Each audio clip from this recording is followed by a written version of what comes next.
He kind of sounds like a Five Nights at Freddy's character. All right. We're live at the Monroe Virtual Pop Fest. I know it's not in person, but we're going to do the best we can. We want to thank Dave and Podcast Detroit for setting this all up for us. We have a great day. It's a tragedy for me, Gary, to have to hang out in my basement bar all day. It's the worst thing you've ever asked me to do. Can't you tell how miserable he is? Yeah, look at him. So we're going to start off with Matt Fiesel, and we got a full slate all the way till tonight. So I'm going to get out of here. I'm going to let Matt do his thing. And you guys enjoy, shop, share. Please share the post, and hope we'll see you soon. Just made sure we are actually live out on the Facebook page. We're live on the Podcast Detroit page, and we're live out on YouTube as well. So find us wherever you'd like to find us. And well, I mean, honestly, if you haven't already found us, you're not listening to me right now. So I'm just here to talk to myself. That's what I'm here for. Hi, I'm Matt Fiesel. I'm the author of The Amazing Cynical Man, America's laid-off superhero. And I thought today what I'd do is some online convention sketching. So I'm going to switch my drawing board camera. Here it is. Oh, a nice close-up. This is the cover to Cynical Man number 15. I just finished inking it and haven't printed it yet. So you're getting a preview of the cover. It's the special mask issue, or in Mask Ease, Pfeffel Math Ifu. Guest starring this guy. So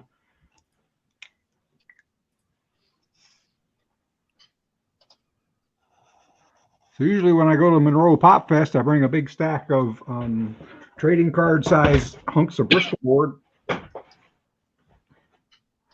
and tomato can full of pens and highlighters, and I just start drawing stick figure.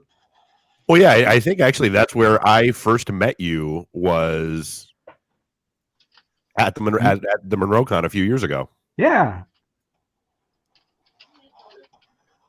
Was I doing sketches then? Absolutely.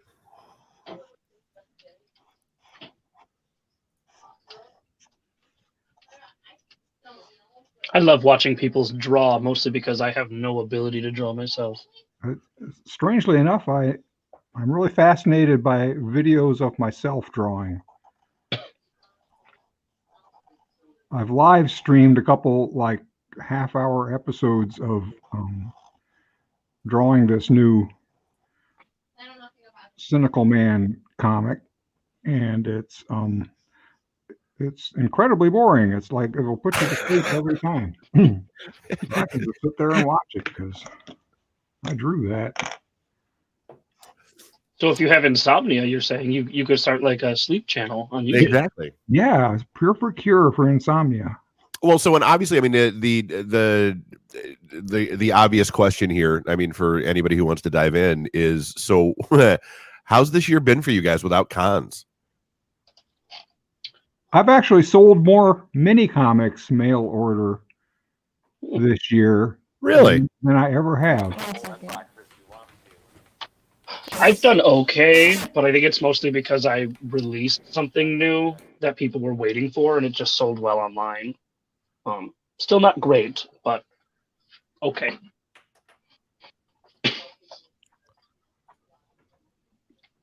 People love buying stuff online. Oh yeah, especially this year. Yeah. Yeah, I ordered plenty online this year already. Probably too much.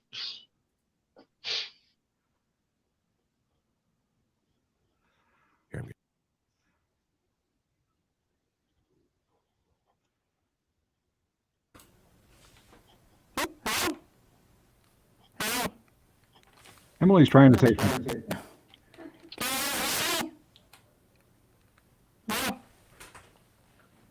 Nope. Oh.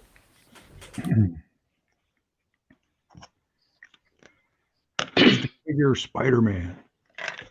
I like it. Right. I have to mark my highlighters because I'm colorblind. I've been known to color Spider-Man green. I'm right there with you, Matt. Very colorblind.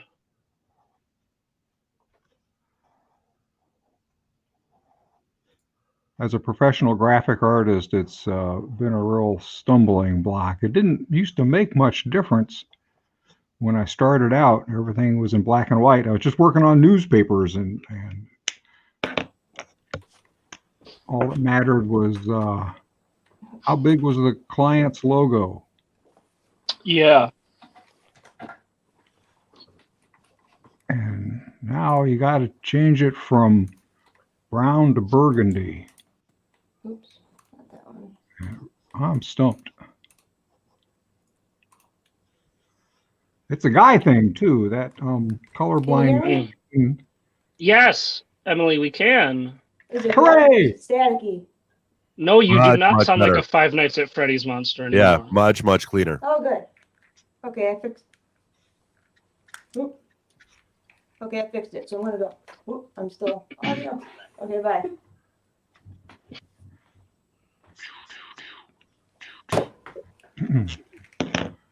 All right, so Gotta love technology, huh? Okay. the sky, the background is yellow.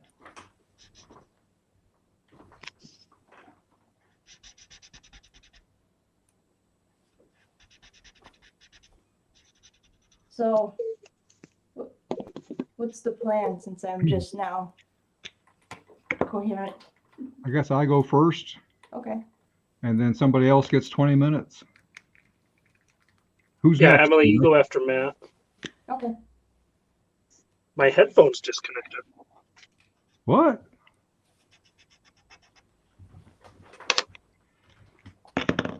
So Emily, how's the COVID year been for you? It's been interesting. So still keeping busy, still a lot of projects to do. But yeah. How about you? Purple. It's I've qualified for unemployment for the first time in my life. Mm. So Wow. I actually filed for unemployment and got certified and got that $600 a month extra. So I've got a lot of drawing done. I got a new mini comic done, of course. And let's see. So we're going to call that dun dun dun dun dun stick figure Spider-Man. Very nice. Oh, I'm going to need a better marker for this. I got my money's worth out of that one. Luckily, I've got another blue, so I can tell them apart from the purple. And what's the date today? The 19th. September 1.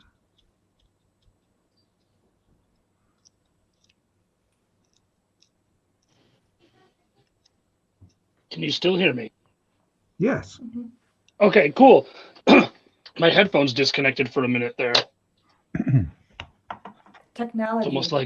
It's almost like when I let my hair down, it got mad at me for some reason.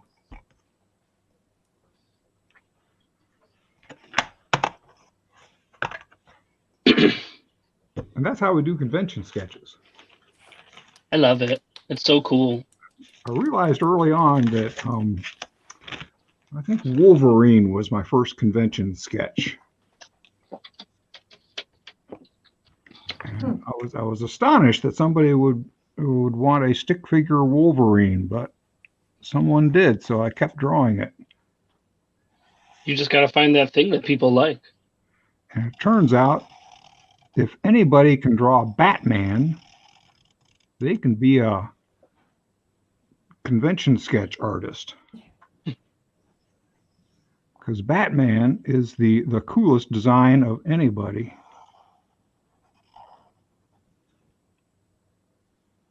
It's got that iconic mask. He's got the bat shape on his head. Yeah, Batman has a really good silhouette. He's recognizable and just like solid black silhouette. Mm-hmm. You always know who Batman is on the page.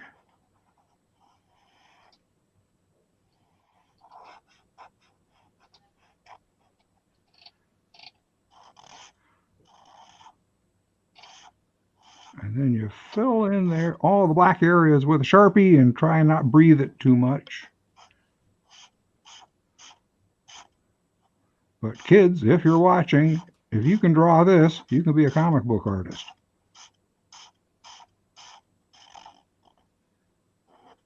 It's one of the things I love about comic books is the art can range from the extremely and highly detailed to the simplistic and cute, and it still gets respected in both different ways.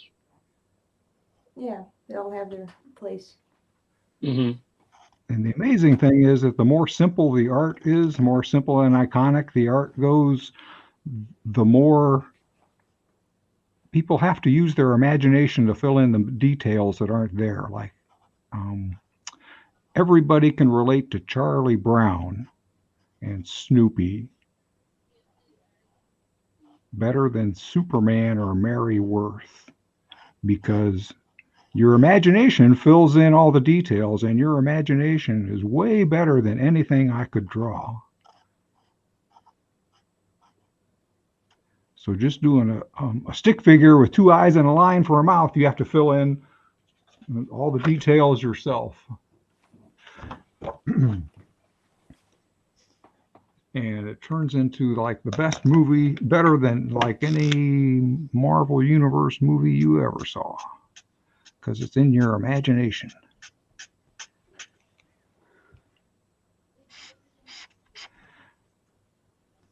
And then I brought a blue highlighter to the convention one day just to sign my name, and I started using it for shading. Because, like I said,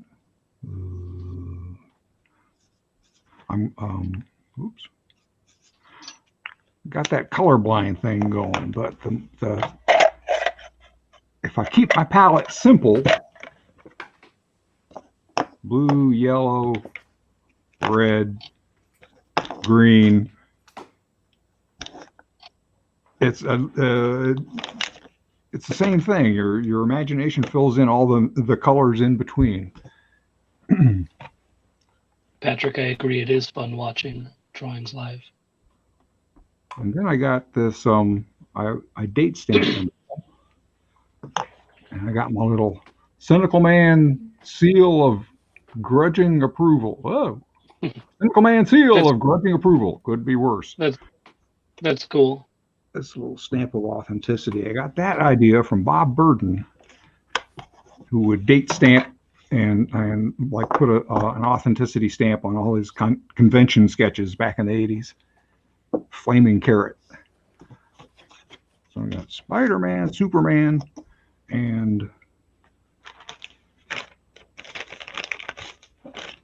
my other go-to. I got 4 minutes. Yeah, I believe so.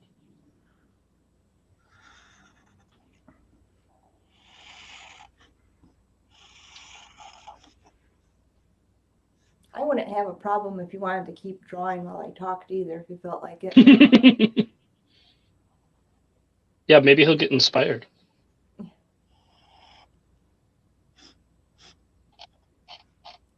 Yeah, if anyone has any questions, well, I guess when it's my turn, I'll take questions for sure.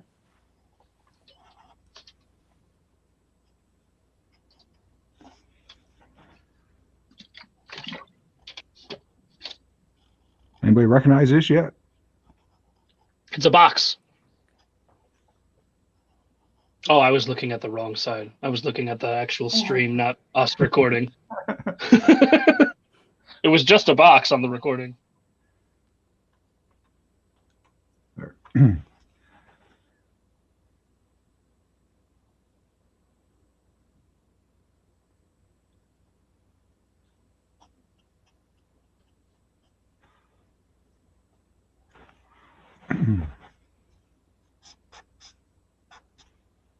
Ooh, Matt, you have a question in the comments.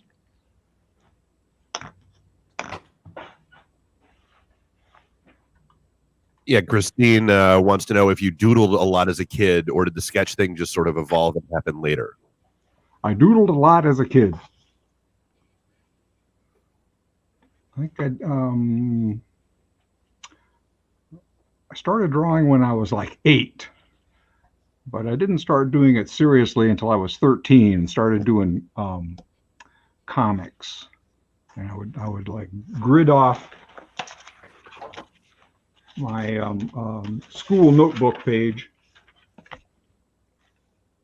and into like a little panel. I watched a lot of TV cartoons, and so I thought comics always happened in TV-sized screens. Mm. And so that's how I started, and I just started drawing stick figures because I didn't think I was a very good artist. I was 13, so you're really critical of your art skill when you're 13. You always want to make it look just right. You got to draw that car that looks like a car, and a tank that looks like a tank, and a World War I biplane that looks just like a World War I biplane. And Allison says your teachers probably didn't like your test papers then, huh? I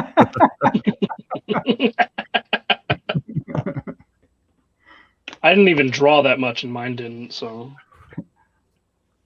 this is, of course, the Hulk, so he's got purple pants.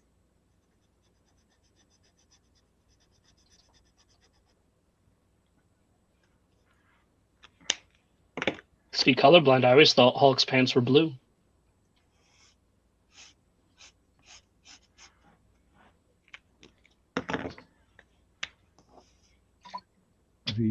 The ground under the Hulk is my chance to get impressionistic here. So I'll put some green, some yellow highlights, and the red right across there, just to make it go into the background.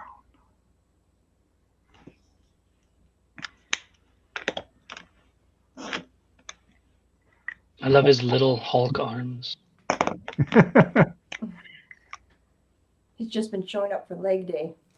Yeah, and torso day.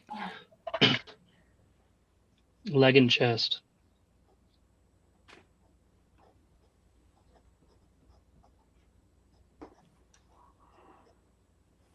Oh, how do you spell appreciate? APPCH. Did I get that There's right? an R in there. There's an R in there somewhere. Isn't that it? Oh, I yeah. think that's right. I don't know. I'm not an author or anything. Yeah, good focus. Okay.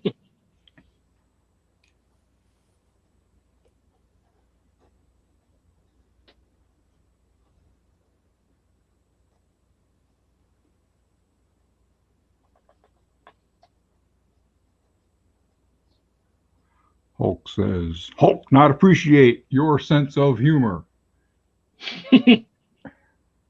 Okay.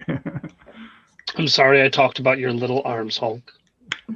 And this is, so every good convention sketch, like you notice, it's got to have a splash. You put those little lines coming out of the top of the panel, and suddenly it turns it into real art. Yes, Christine, it is. And then you put some Kirby chips in there.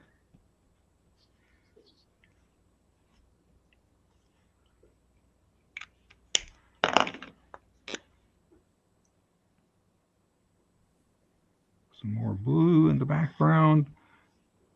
Put a shadow on the Hulk. Whoops.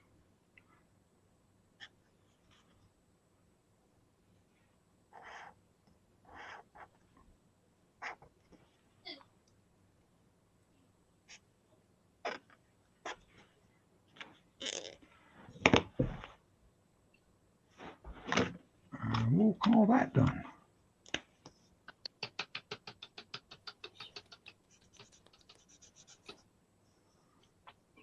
Silent claps. You have to imagine the sound.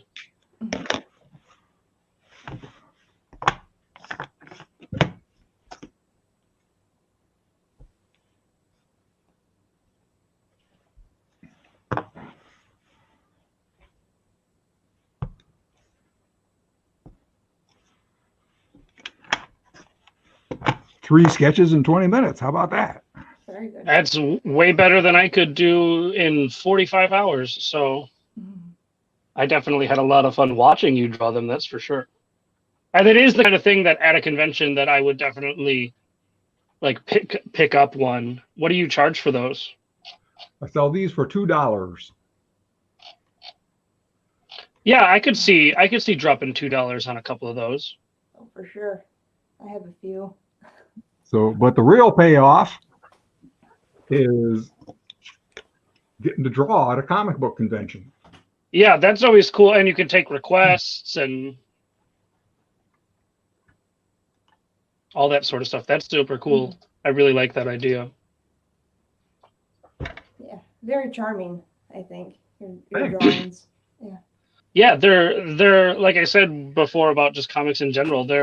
They stand out as something like you can tell which each one is. They're super unique, and they don't have to be extremely detailed to garner a reaction. I mean, there's people in the comments who have been talking about them and saying how cute they are and that sort of stuff, and that's super cool. Yes.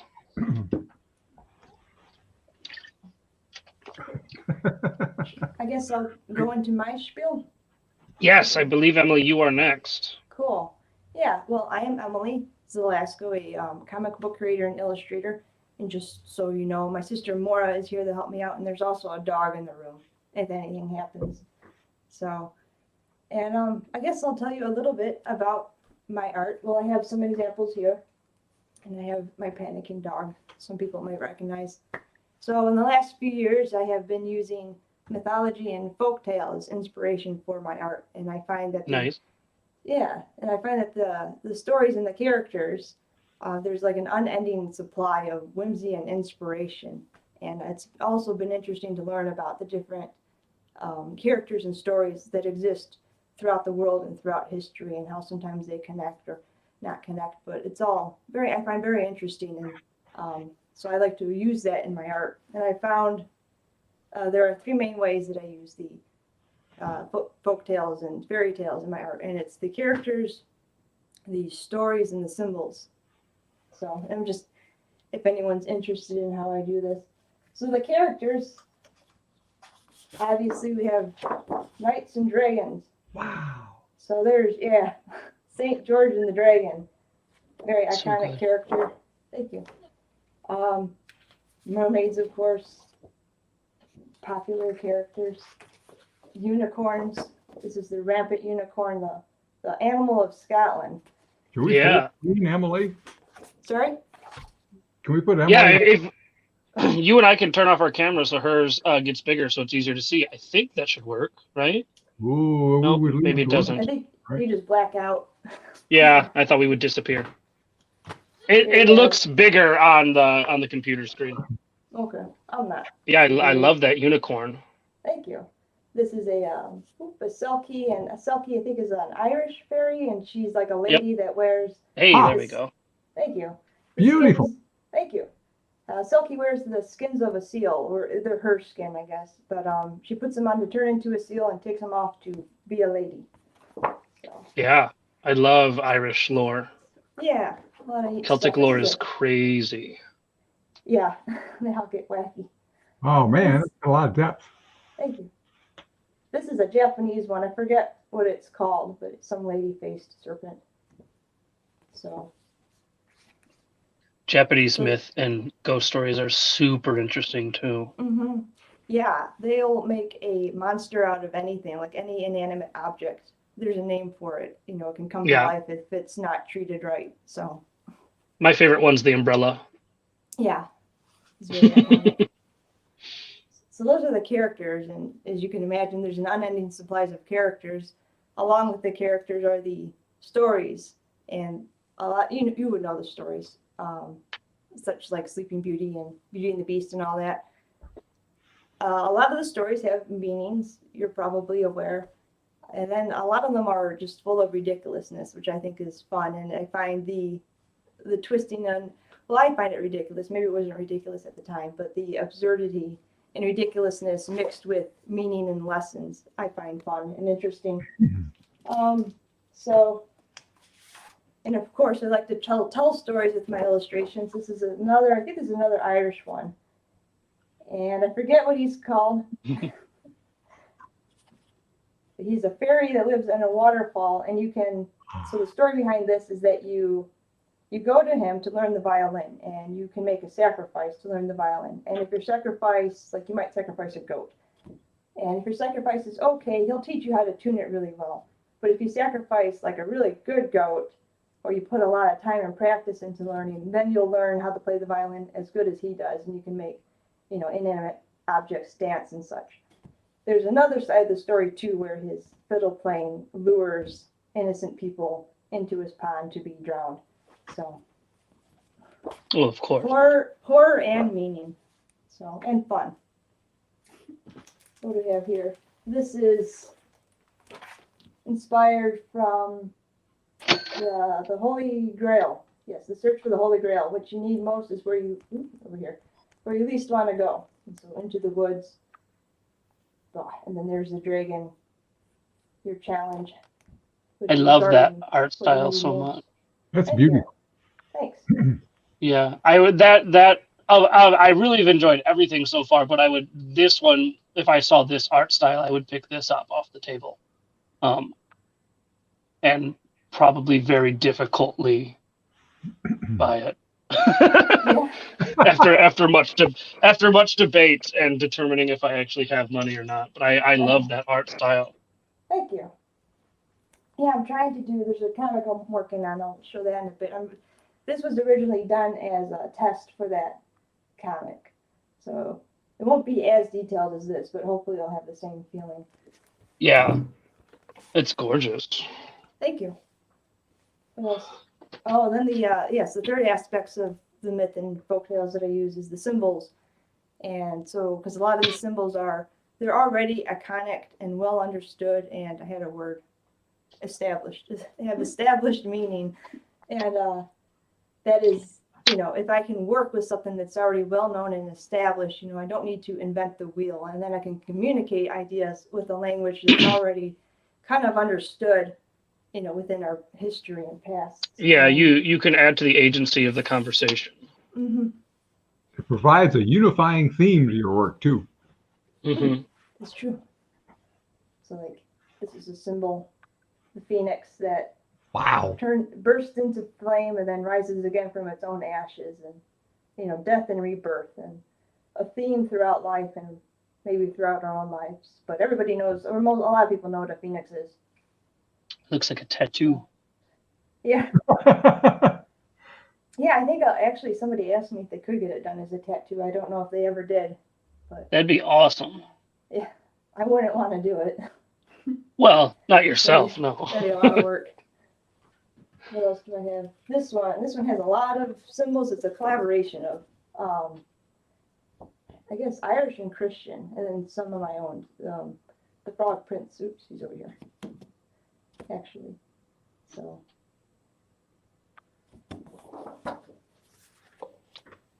Super cool. Yeah, thank you. I love the constant detail that goes through all of it.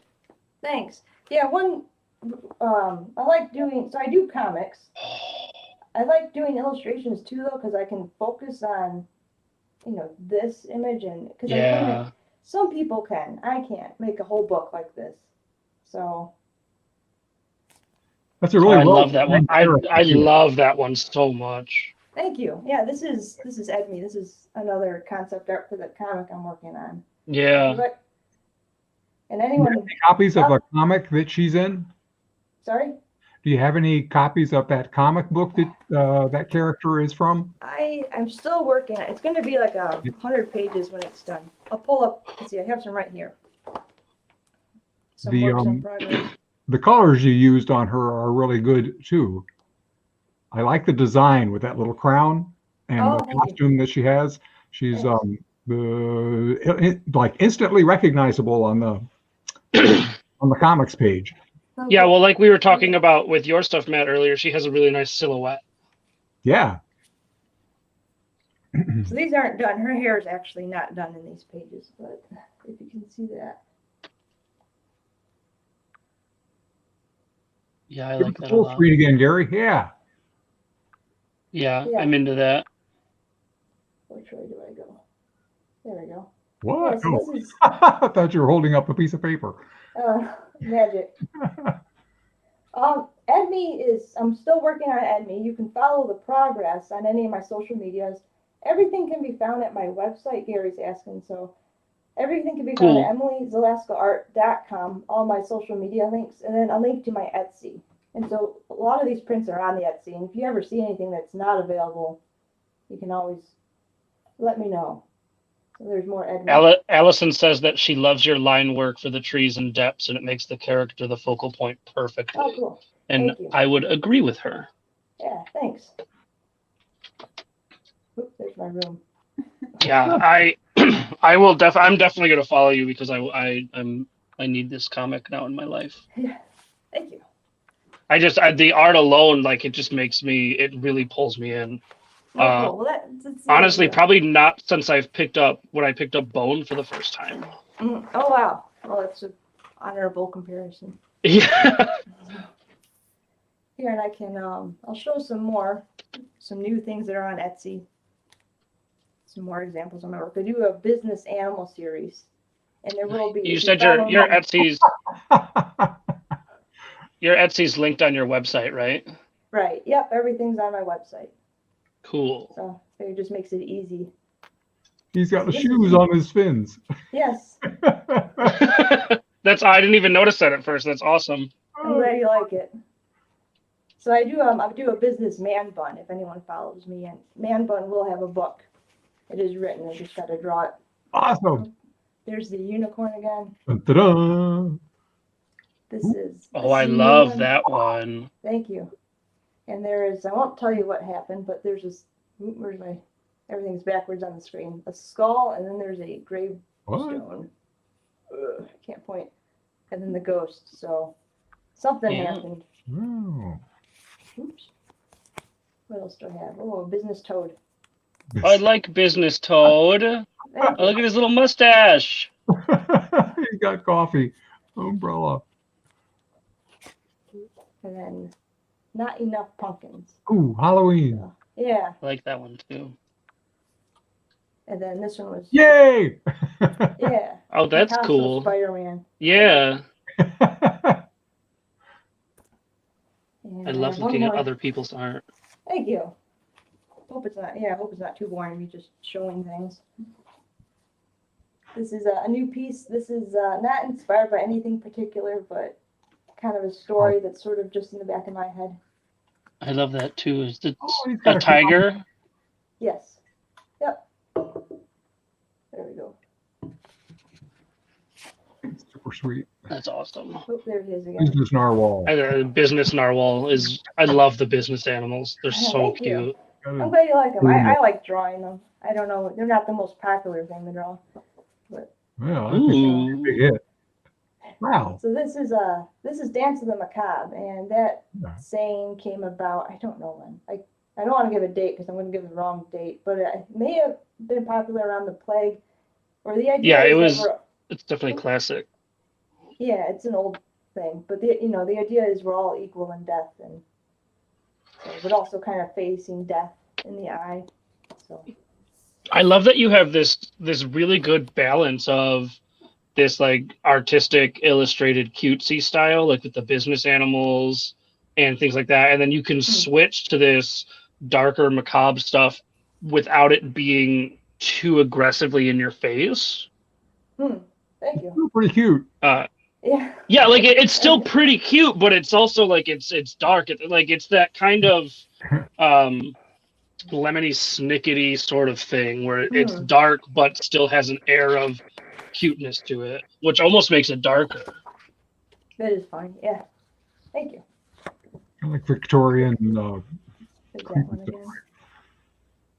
Yeah, and actually the fiddle one is a perfect example of that, where it's the cute and creepy combined into one, and it has so many levels to it because you look at it and it has this initial cuteness to it because of the bright colors that girls' faces, and then when you really focus in on it, you start to pick up some of the more darker elements, you get the backstory for it and that Mhm. thing and those sorts of things, and it's super cool. Thank you. There's that one again. Dun, dun. Yes. So these are all on Etsy too, if anyone's interested. And link to the Etsy's on my website. So we have Oh the Fool, an iconic. Oh, now you got to finish the whole deck. I don't think so. Eh, If the singles sell well, then you can do the whole Wow. deck. yeah. So this is. Have you seen the Seventh Oh, I Seal? like that one. It's a Swedish movie. So it's inspired from the Seventh Seal, which again is about the plague, I think. Yeah. Christine was asking in the comments if she missed a close-up print of what's right behind your head. It looks like I'm a dragon. assuming, yeah, assuming the dragon above you. I can pull it down. I'll pull it down in a second. Okay. I'm assuming that's the one she's referring to. Yeah. There's Shipwreck Ghost, and what do we have? Oh, another Wow. skeleton one. This one. Yeah, oh, I is- love these ones with the skeletons. Thanks. I like drawing trees. So this is, what are you going to sacrifice for your future? Or your sacrifice the time, I think is what it is. So how you spend your time now will determine where you end up in the future. You should save that one for Oh, last. so good. Yeah. But I can pull, let's see. So Emily, is that your studio? Yeah. Yeah, my What a drawing great board. space. Uh-huh. That's an awesome drawing board. Thank you. Yeah. It's been through a lot. And then I have another desk here and I got printers. Oh, it's It's a awesome. Frazetta print, which took me by surprise. Sorry? Your Frazetta print seems, I'm surprised that Oh, you would have like a framed Frazetta print right above yeah. your. I love it. I have a few of them in the house. That's interesting. So, but I gotta make sure people know I didn't draw that. So I can't. Just to be clear. So here's the dragon if somebody wanted to. Oh, I do like that dragon a lot. It has that very Tolkien air to it. Mm-hmm. And this one is about Tongue writing in. your future. Oops, sorry, did you say something? Or I think it was just sounds of appreciation. Oh, okay. This one is writing your future, make a plan, or you'll Writing. be devoured by somebody else's plan. So Christine said, yes, that was the print she was referring to, and it's super cool. cool, thank you. Yeah, also on Etsy if you're interested. On average, how long, like a general average for each print to draw, if you had to maybe guess? maybe 20 hours. I for a second I thought you were going to say minutes, and I was about to lose my mind. But So, that's awesome. They're so Thank you. cool. Thanks. So Big fan. Big I was fan. gonna do some drawing, but my time's almost up, so I'll just answer any You questions. can draw while we talk. Yeah, it's all right. You've got the Oh, most like- interesting background in your webcam feed. Yeah. Yeah, I tried to. Yeah, make it. this is my utility closet that I'm in. So Mhm, Jordan, what's up with you? I'm still reeling from Emily's art. It was so good. I guess I I love have one more thing. good art. About. Thank you. I'm glad you like it. Thank you. Yeah. Yeah. So the other thing I do is kind of pencil point. Oop. There you go. Oh, those are cute. And I do this with my friend Joe. And I was going to demonstrate one of the projects that we do together, but ran out of time. But anyways, we usually do it at libraries, but the libraries no one's allowed in right now. So we do online programs with our Facebook and Instagram and YouTube and on the website. That's a good way to do it. So Is that like a class you teach? the idea is we draw with tomfoolery. What do we draw with, Maura? Like tomfoolery. Tomfoolery. The idea is to keep art fun. And don't want to block my face. Yeah, keep art fun. Take the stress out of it. take it off this pedestal. Maybe, if you like drawing, you should, enjoy drawing and don't have the pressure of making it perfect all the time. So a lot of times we play games that purposefully, make us kind of mess up or not make the perfect picture. So to keep drawing. Yeah, well, I think you and Matt going back to back to each other is the perfect example of that. Like Matt has that such simplistic style that's still really high quality, and yours is much more detailed and much more in depth, but still has that amazing quality to it. Like I think both of your art perfectly shows the spectrums of what you can do with art in terms of simplistic but high quality and complex and still high quality. Yeah, and it's all good. And if you enjoy drawing it, then that's what matters. So, all right, so I think it's my turn. Go ahead.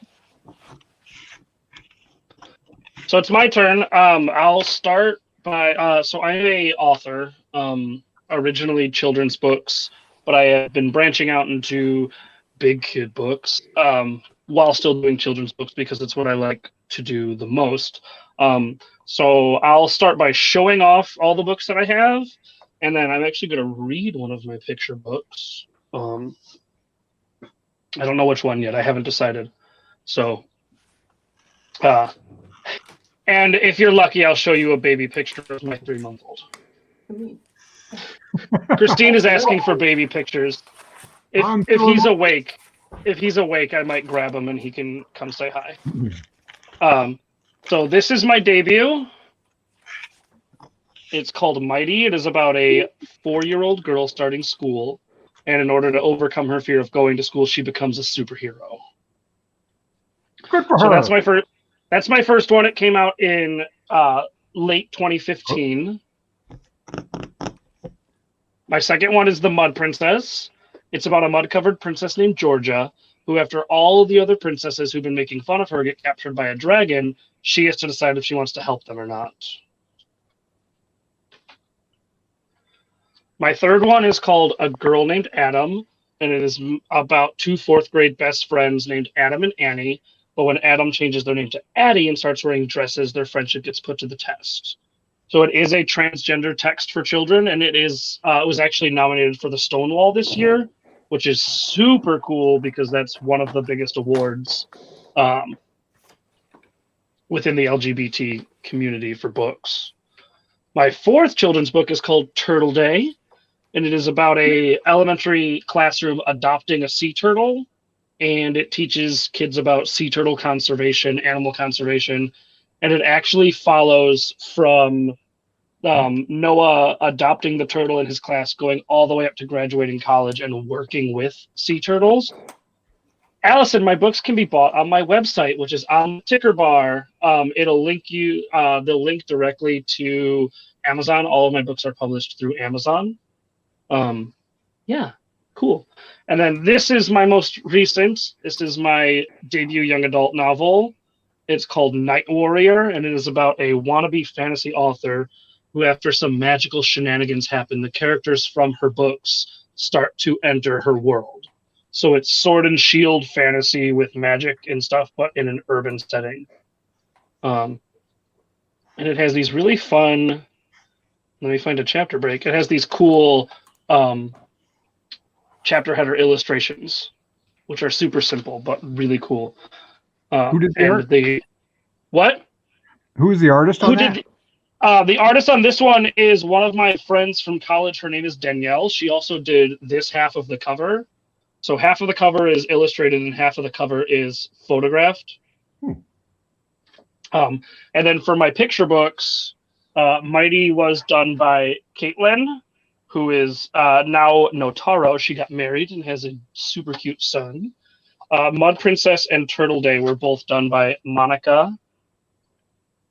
And A Girl Named Adam was done by my friend Candace.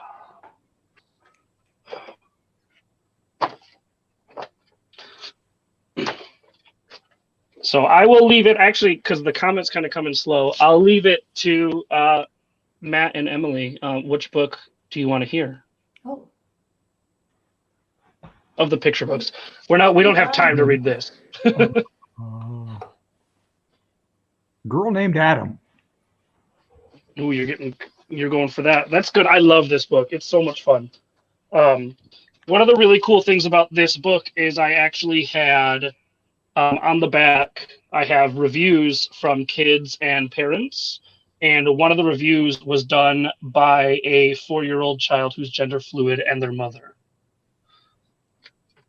This book is loosely inspired by one of my best friends who I met at the start of her transition, and now she is fully transitioned and absolutely gorgeous.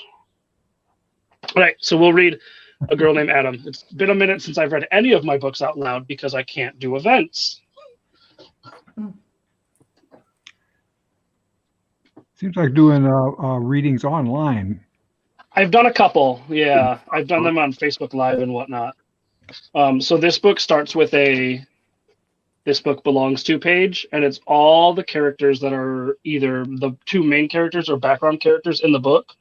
And all of the characters in the book, excluding the two main characters, are based off of kids in my classroom, because I also teach, as well as cameos from these two characters in the background. All right. Can we see okay? The question is, can we see and can I read? All right. Full screen. It all started. Looks good? Can see good? Yep. Okay. It all started when Adam asked me and Mom if he could go back to school shopping with us. Adam was my very best friend, but when you're going school clothes shopping for 4th grade, you don't want a boy to go with you. Annie, it would be very nice for you to let Adam come with us. My mom was usually right, but I wasn't too sure this time.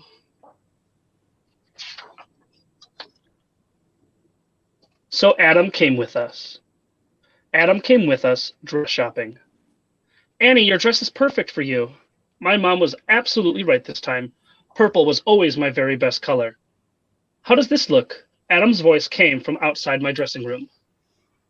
Adam was wearing the exact same dress as me, and it looked cuter on him than it did on me. This is when I started to get frustrated at my very best friend.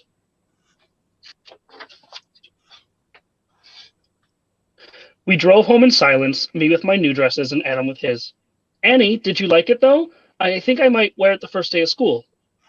I thought it looked very nice, my mom spoke up from the front seat. I crossed my arms in a huff. My mom was certainly wrong this time.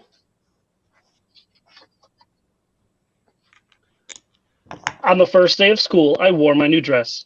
All my friends loved it. Annie, what a great dress. Purple really is your best color. It's so cute. I knew all of this, but my mom told me to be modest. That means, well, it meant that I shouldn't expect compliments, even though I knew I was going to get them. I had never had a better morning. It was like all Christmases rolled into one. Then Adam came in the room. All my friends crossed the room and began to swoon over Adam. Adam, oh my, purple has never looked better on anyone. That is the cutest. This was not like Christmas at all. My best day had turned into my worst day.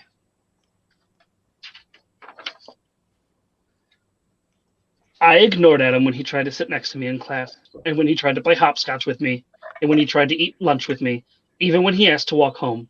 I turned and walked on the sidewalk alone. Adam was no longer my best friend. Aww. A whole month passed without me talking to Adam, and during that time, he kept wearing dresses and skirts. He even started wearing bows in his hair. Then one day, our teacher had an announcement. Everyone, I have something to tell you. Our good friend Adam is no longer going by the name Adam. We will now refer to her as Addie. Addie, I shouted from my desk. That sounds like my name. First you steal my dresses, and now you're trying to steal my name. Stop playing dress up, Adam. I had never been angrier. Annie, my teacher was not happy. That is not how we talk to our friends. Apologize to Addie. Addie is not my friends. I don't want to be friends with Addie. I want to be friends with Adam. My teacher made me leave the classroom and sit in the hall for a while I thought about how my words had hurt Adam. I didn't care about that anymore. He'd never cared about my feelings while he was stealing my identity. I left school that day still in a huff when I heard voices coming from the playground. Oh, look, it's Addie, the boy who thinks he's such a pretty girl. Keith, the meanest boy in school, was standing in Adam's path. Boys don't wear hair bows, you know. Keith took the hair bow out of Adam's hair and stamped it into the dirt. Adam, I walked up to the boy with tears in his eyes. That wasn't nice what he did. I can get a new hair bow. He wiped the tears from his eyes. I don't know if I can get a new best friend. He wasn't crying because of the hair bow. He was crying because of me. Why are you doing this?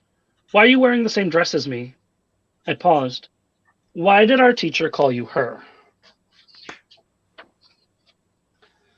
I don't want to be a boy anymore, Annie. I've never felt like a boy. When I saw you in the purple dress, I knew I had to try it on too. I loved how I looked in it, and I wanted to be Addie. I wanted to be Addie because it's close to your name. You're my best friend, and I want to be like you. I can't go back to being Adam because I never was Adam. I've always been Addie. I just didn't know it, but I've always known that I've been your best friend.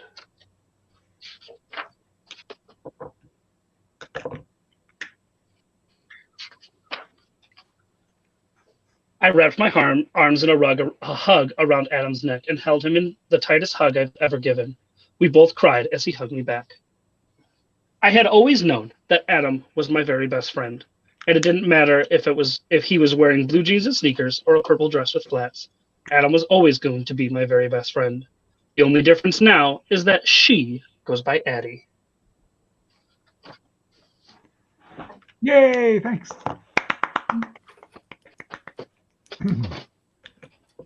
Yes, so that is that one's probably my best-selling book. It's the one that I've gotten the most recognition and hate for, but at the end of the day, the positive influences that have come from the book have overshadowed. I've actually had someone use that book to come out to their parents, which is like mind-blowingly cool to me that I affected them in that sort of way. That is pretty cool. Yeah, so right now I'm working on 3 children's book manuscripts. I'm working on another young adult novel, and I am tossing around the ideas for doing a early chapter book series of for early elementary kids. What's your process? How, do you? Honestly, a lot of my picture books have to do with the kids that I teach in my classroom. So for Mighty, an example, it's about kids being afraid to go to school, and I use that as an example because I've experienced so many different kids who are super confident and brave kids until they go to school and they get scared. Emma's also based on a real girl who used to be in my class. Mud Princess is the same way. It's based on a girl named Georgia who is actually in my author photo with me. So when she was one of my former students and she did not care that she was wearing super nice fancy dresses to school, she would just lay and play in the mud with them. And that's what it ended up becoming. That was the basis for it, was just a mud covered princess, and then it broke down into all of the other princesses being mean to her because princesses don't play in the mud unless you're a mud princess. And I threw in the dragon because who doesn't want a dragon? Everybody loves dragons, right? Turtle Day is also features one of my former students in my foot picture with me. So he's Noah, who was in my class. My classroom actually adopted a sea turtle, and it's where the concept came from. The decision to make him actually physically age up from a little boy all the way up into going to college and graduating was not my original plan, and I just ended up rolling with it. And one of the reviews that I got was from a 7-year-old, and it's about how the kid who did the review loves turtles too, and realizes now that, oh, he could actually grow up and work with turtles as an adult. And I think that's super cool. Yeah, Allison, feel free to check them out. They're on Amazon. You can also message me. All of my social media links are linked on my website, and they're all linked to my phone, so I see them all the time. This one, my big one, actually started off as a audio show because I was doing audio drama for a minute. I was writing scripts and producing the audio and casting voice actors and all that sort of stuff. Because I originally wanted to do script writing when I was younger. And I had like 4 episodes. Cynthia, all the books are on my website, which is in the bottom ticker bar, and I can also post a comment into the thing. So there's a clickable link real quick. And they will all link you to their pages on Amazon. I'm also able and willing to mail them out if you want them signed. You'll just have to reach out to me directly, either on Facebook or there's a contact email on my website. And it might just take a while for them to get to you if you order them directly from me, because I don't have that many copies in stock because I haven't been doing events. But yeah, so this started as an audio show and it branched into, I ended up taking the scripts and adapting them to prose during NaNoWriMo 2018, which is where you, through the month of November, you do your best to write a at least 50,000 word novel. So that's been a really fun, it's fun to go back and read the scripts for me, because the scripts for the original audio show are super different, but still have the same kind of concept. So it's almost like they were rough drafts. Gary, are we out of time? We're very close. You were very close. You guys did a great job. I like how you kept the banner going and stuff. I figured leave you guys alone, let you do your thing. If I jump on there, there's just more commotion. So yeah, I loved it. Thanks for putting your links up there. I also posted them on the comment section. Cool. You guys did great. Thanks so much. 11 o'clock, we got Dirk Manning. Then we got Village Comics and Tyler J. Haddix coming up here. So you guys feel free to stick around and say where you can be found and all that stuff until these guys come in the room. And again, thank you. You guys did great. Yeah, hey, thank you. This was awesome. Virtual Pop Fest. Yay! Hey. Woo! Not as fun as in person, but still fun. Yeah. Although I did go make a sandwich while you guys were talking, so that was kind of cool. I got, Yeah, I mean, that's... Do we leave studio or do you boot us off? I think you can click on the leave studio thing whenever you're ready. Yeah, there's a leave button down there. So, cool. It looks like the new people are coming in. Hey, Brian, how are you? Hey, what's up, buddy? Good to see you, man. Buddy. Oh, it's good to see you guys. You little square heads. Yeah, so, all right, we did our bit. Good luck. We'll catch you all later. You said 11 a.m. We got Dirk. Nice job, everyone. Village Comics and Haddix at 11 a.m. And then we have Staunton Ambition at noon and some other coming up. So you can hang out if you want, Brian, but you're up at noon. Yeah, I'm hanging out. Hey, Dirk, Caleb. What up, Brian? How are you? Brian, how you doing, man? All right, Dirk, the show is yours, man. You guys just go ahead and talk, do your thing, converse with each other, help each other out if you see comments come up, and I'll get out of here and let you guys do it. Thanks for joining us. Hey, Gary, how do I even comment, man? How you comment? Just type in the comment box. I'm looking for it, man. It's well, you don't need to comment. Comments will pop up on your screen. I can see comments, I think, but yeah, I don't private know. chat and comments. Yeah, there's like a little tab up right. Yeah, I got the private chat part, but it's like the geekiest Zoom meeting ever. Look at this. This is incredible. Is this yeah, you guys are nerds, man. What's going on? Hey, I know it's good to see all of you. You know, I don't know about the rest of you, but I've been through, and I guess for everyone out there as well, I went through that thing where it was like professionally, it was like, okay, you know, what am I going to do? What am I going to do? So you kind of go through like the stages of grief.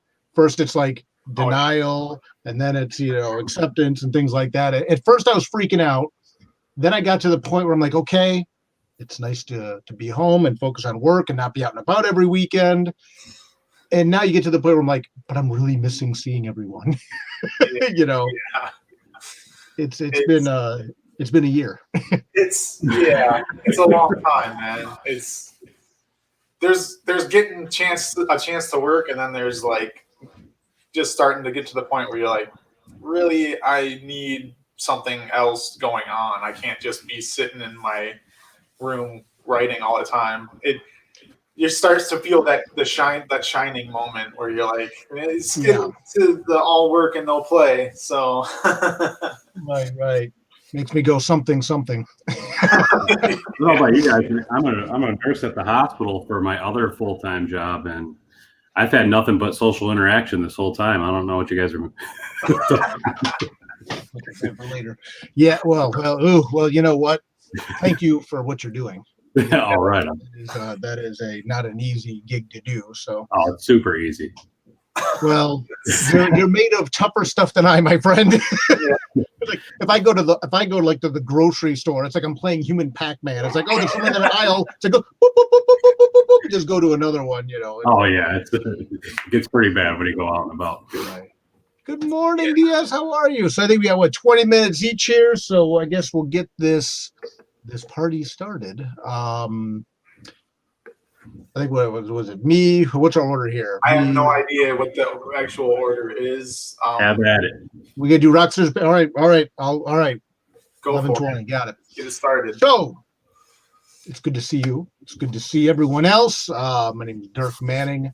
The writer and creator of Nightmare World, Tales of Mystery, Love Stories to Die For, co-creator of Hope, co-creator of The Adventures of Cthulhu Jr. and Dastardly Dirk, writer of Haunted Highons with Twisted, Legend of the Shaders with the Harp Twins, Right or Wrong, Writer's Guide to Creating Comics. And I guess one of the big reasons I'm here today is also talking about my new Kickstarter, which launched the other day, called Buried But Not Dead, which is a collection of lost tales. Again, like a lot of us, I'm not sure how to put my little scrolling thing in the bottom there, but I'm sure the link will pop up at some point. But if you just go to Kickstarter and just type in Buried But Not Dead, it will pop right up, I am sure. I'm two reasons I guess I'm here promoting that book today. One is that obviously I'm really excited about the book. We got funded in 5.5 hours, which during a pandemic is extra amazing. I don't know about you two, but it's been a situation where I really kind of I struggled with, was I going to release new work when everything was going on? Definitely. And it's like, yeah, what do you do? It's like, is that kind of a jerk move to do? Do you just build up stuff for 2021? Yeah, I mean, I did this Kids Super Cats Halloween book back in the spring when this all first started, and I was like questioning, do I launch? Should I even bother? Like, are people's attention going to be somewhere else? But right, it did well, and I figured, well, I'll just keep going, and I think the best we can do is continue to keep some normalcy by trying to, keep creating and give people something else to look at other than the doom and gloom that they're seeing every day everywhere else. Yeah. So I think it's important that you and I have a Kickstarter running too, that we just keep things at least as much as we can. We gotta try to keep things rolling. So yeah, you have to send me a link when we're done. I'll pop it out in my next update, man. Right. Yeah. Happy to share the love, do a little cross pollination if you want.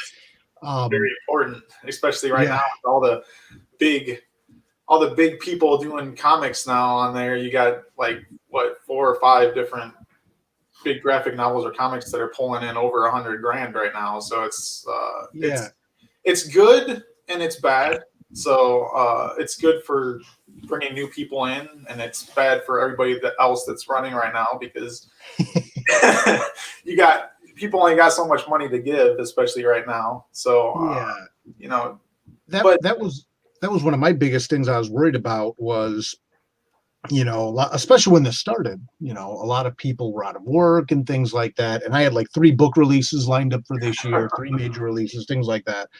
And then the world kind of falls apart and then turns upside down and everything else. And you get to points like, should I be doing this right now? But I kind of landed where you did.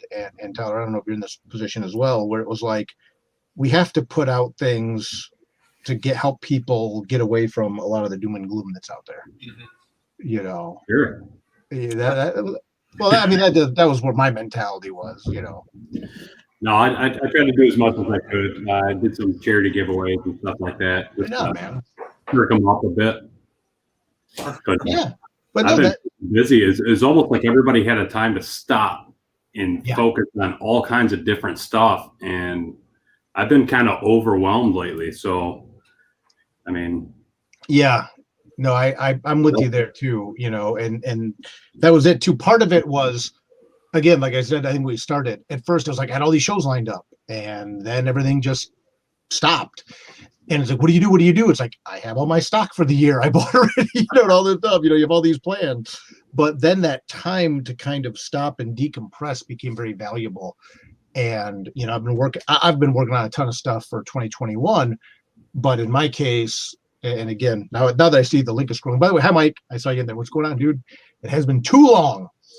One of the things I always wanted to do was this, over the years, along with all my own titles, I've contributed short stories to a number of different anthologies.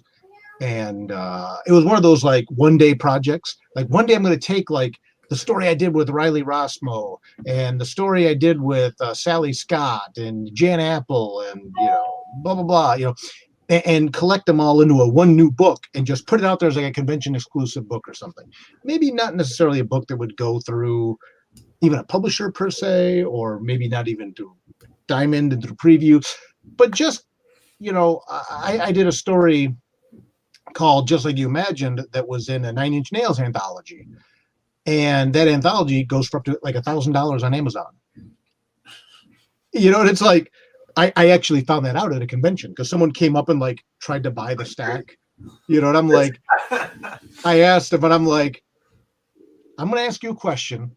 And I told him, I said, the degree of honesty your answer is going to determine how this transaction goes. And I said, how much is this book going for online that you want them all? You're not that, it's that big of an Nine Inch Nails fan. You don't want like 8 copies of the book. And at the time, it was like several $100. And I said, right on, man. I said, I'll tell you. And I was on for like $25. I didn't know, And I said, well, I'll tell you what. I'll give you 2 for the $25. And if you want any more, I'm personalizing them. And I said, thank you for telling me, because I could have looked that up if you would have lied. I just would have told you to get lost. And like from there on out, whenever I signed the book, I sold the books for $25, but they had to be personalized. But a lot of people, are completists and they want to get all the work and it's a cool story. Or I did a story with Riley Rossmo, who, worked on The Batman Who Laughs. And he asked me to write a story for his Dia Stella Mortis anthology. The fact that book is out of print blows my mind, but it's out of print. And I did some stories in a couple of real life ghost anthologies. So I took all those stories and I put them together with a brand new cover. And this time off has given me a good chance to put that book together and release it. And you can, for those of you out there watching in social media land, the link is, just bit.ly.com/buried V1, or go to Kickstarter and just type in, buried but not dead. And then what I decided was for all of the people that somehow miraculously had all these anthologies. They had the anti-bullying anthology. They had the Dias de la Morta. They had the Real Life Ghost Story. They got their hands on Nine Inch Nails one. I also put in a Lost Nightmare World story because I think like a lot of us, I have stories that have never been published in print. When I did Nightmare World originally as an online series, there's some stories that never made it to print and got kind of shuffled out. So I took one of the Nightmare World stories that never saw print, also put that in the anthology, and then we have a chance to unlock 2 more never before printed Nightmare World stories in there, do a nice collection, and maybe even we'll get to upgrade to a hardcover if we get to our highest funding goal. So the link is again in the scroll there. if anybody has any questions about the book or things like that. But if so, shoot them in there. I think they will pop up. I see like little magical comments pop up here and there. So I'm not even very good at Zoom. So the StreamYard stuff is just a whole nother level for me of unsureness. But along with the Kickstarter, then the other thing I decided to do, because of the fact that we are not doing conventions right now, is I decided to also do kind of like a digital convention through Kickstarter. So what I did was I talked about a lot of my books earlier, and here, let me grab some of these right here. So you can get any, because again, a lot of times people come to shows and they again, I think this probably might be the case for you guys as well. You have certain customers that like every year come up to like pick up the new work or like to start filling in gaps in their collection. It's like, it's an honor to get to a place in your career where you become a destination for people. Like, oh, I want to go get Caleb's new book, or I want to get Tyler's new book or new print or whatever. What's the new thing you've got? What I decided to do was through the Kickstarter, do some add-ons.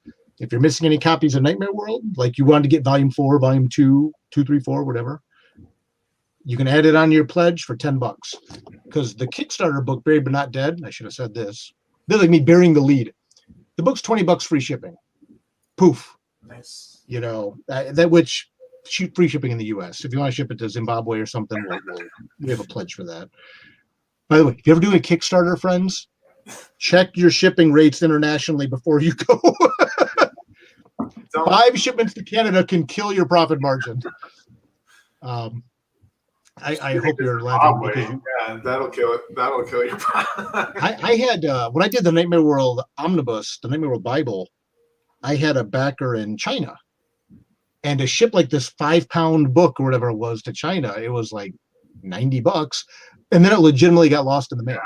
I think that's the worst I've heard. Oh, it's crazy. I mean, it was like 75. I mean, it was or something, but I'm like, geez, you're paying twice as much for shipping than they are for the book itself. It's just right, but in a lot of countries are in the United States, getting American comics is a commodity, and they go to Kickstarter to do it.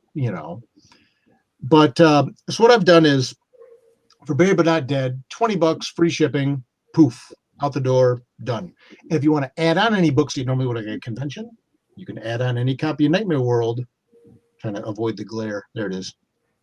$10. Nightmare World 1, 2, 3, 4. $10 added on, still free shipping. If you want to add on any volume of Tales of Mystery, and by the way, Nightmare World is like my horror anthology series. Tales of Mystery is horror noir. Volume 5 is going to be coming out the end of this year, beginning of next year. Illustrated by Oscar McKinley. Any copy of Tales of Mystery, $10, which normally they're $15 dollars at cons, even cheaper there.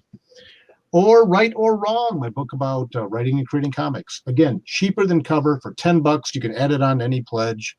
Buried But Not Dead. Cheaper than convention price, get out the door. The other thing I'm doing now is I got a couple of other books. My Source Point Press books, Hope.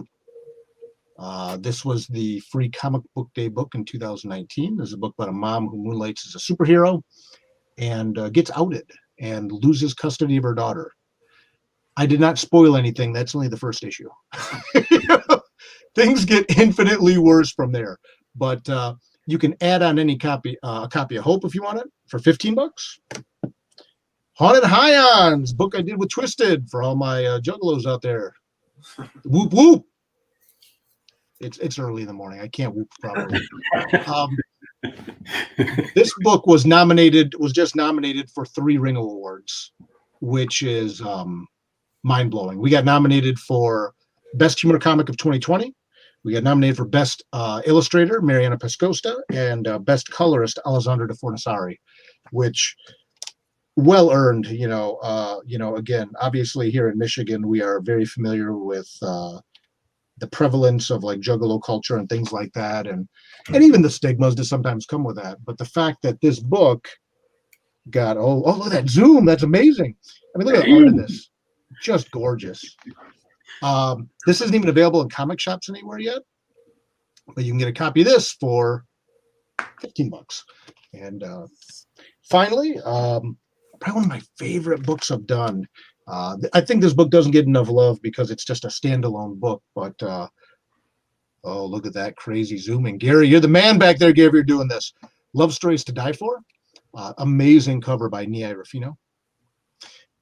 This is a collection of 5 full-length kind of like romance-infused horror stories. There will be a second volume of this coming out in the future. $15. So now that I got the big zoom, I'm going to hit it one more time because you're the man, Gary.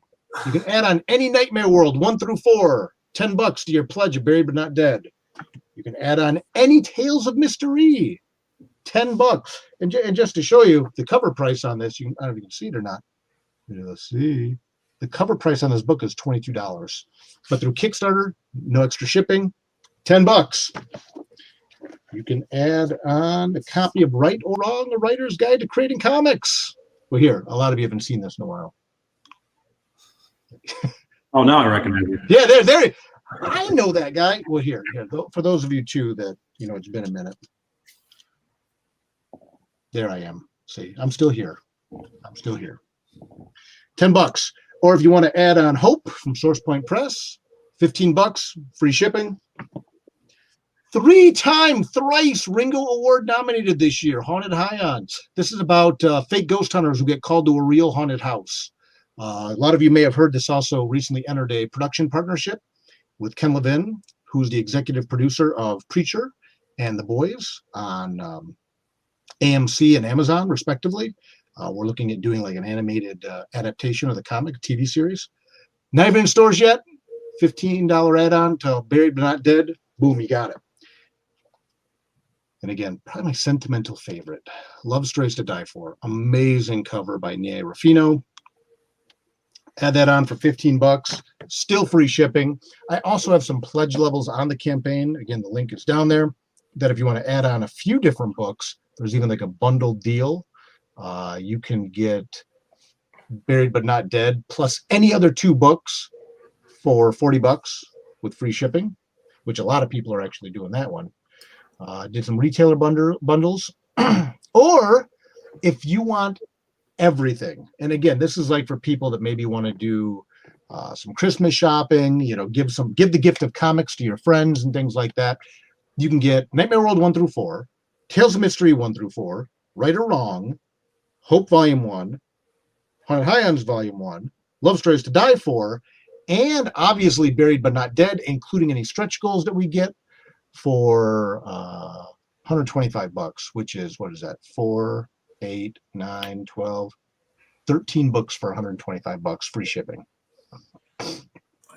We've unlocked 2 stretch goals so far. Everyone gets a signed book plate or a bookmark. Sorry, everyone of the cover. Everyone gets a book plate of the cover.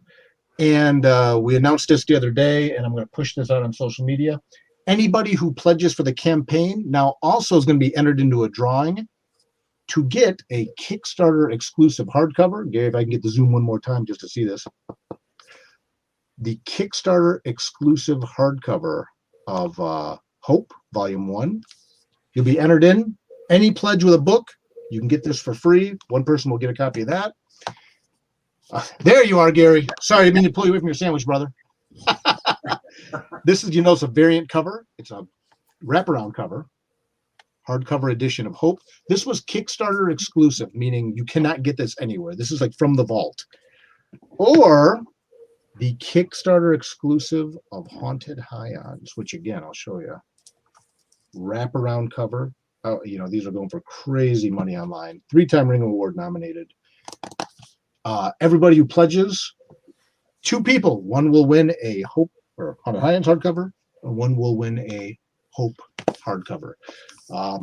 This is a quick, finally, last thing I'm going to mention, then I'm going to hand it up because my time is up. Val, what is up? Thank you. Oh, I appreciate you very, very much. Thank you. Yeah, if you get to win a bonus thing, even better, right? So thank you for coming in.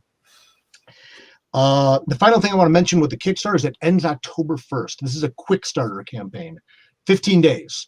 I've been calling it all thrills, no frills. We're not doing shirts. We're not doing, prints outside the book plate or anything like that.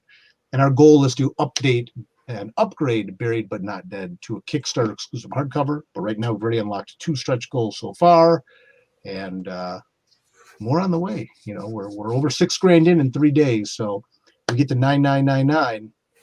It's upgraded to a hardcover. In the meantime, we'll be adding some bonus stories. But I'll hang up, but that is my time. So rock, scissors, paper, who's next? And thank you all for coming out. But Go for it, Tyler. I'll take that. You really want me to? Yeah. All right. Well, fair enough. I don't know if I'm going to chew up the whole 20 minutes. We'll find out. So we're here for you, brother. We can fill it in. Don't worry. We'll try it. We'll try it out. Well, I didn't even know what the heck this thing was initially, and then when I went and I clicked on, I'm like, oh, this is a video streaming thing. Got it.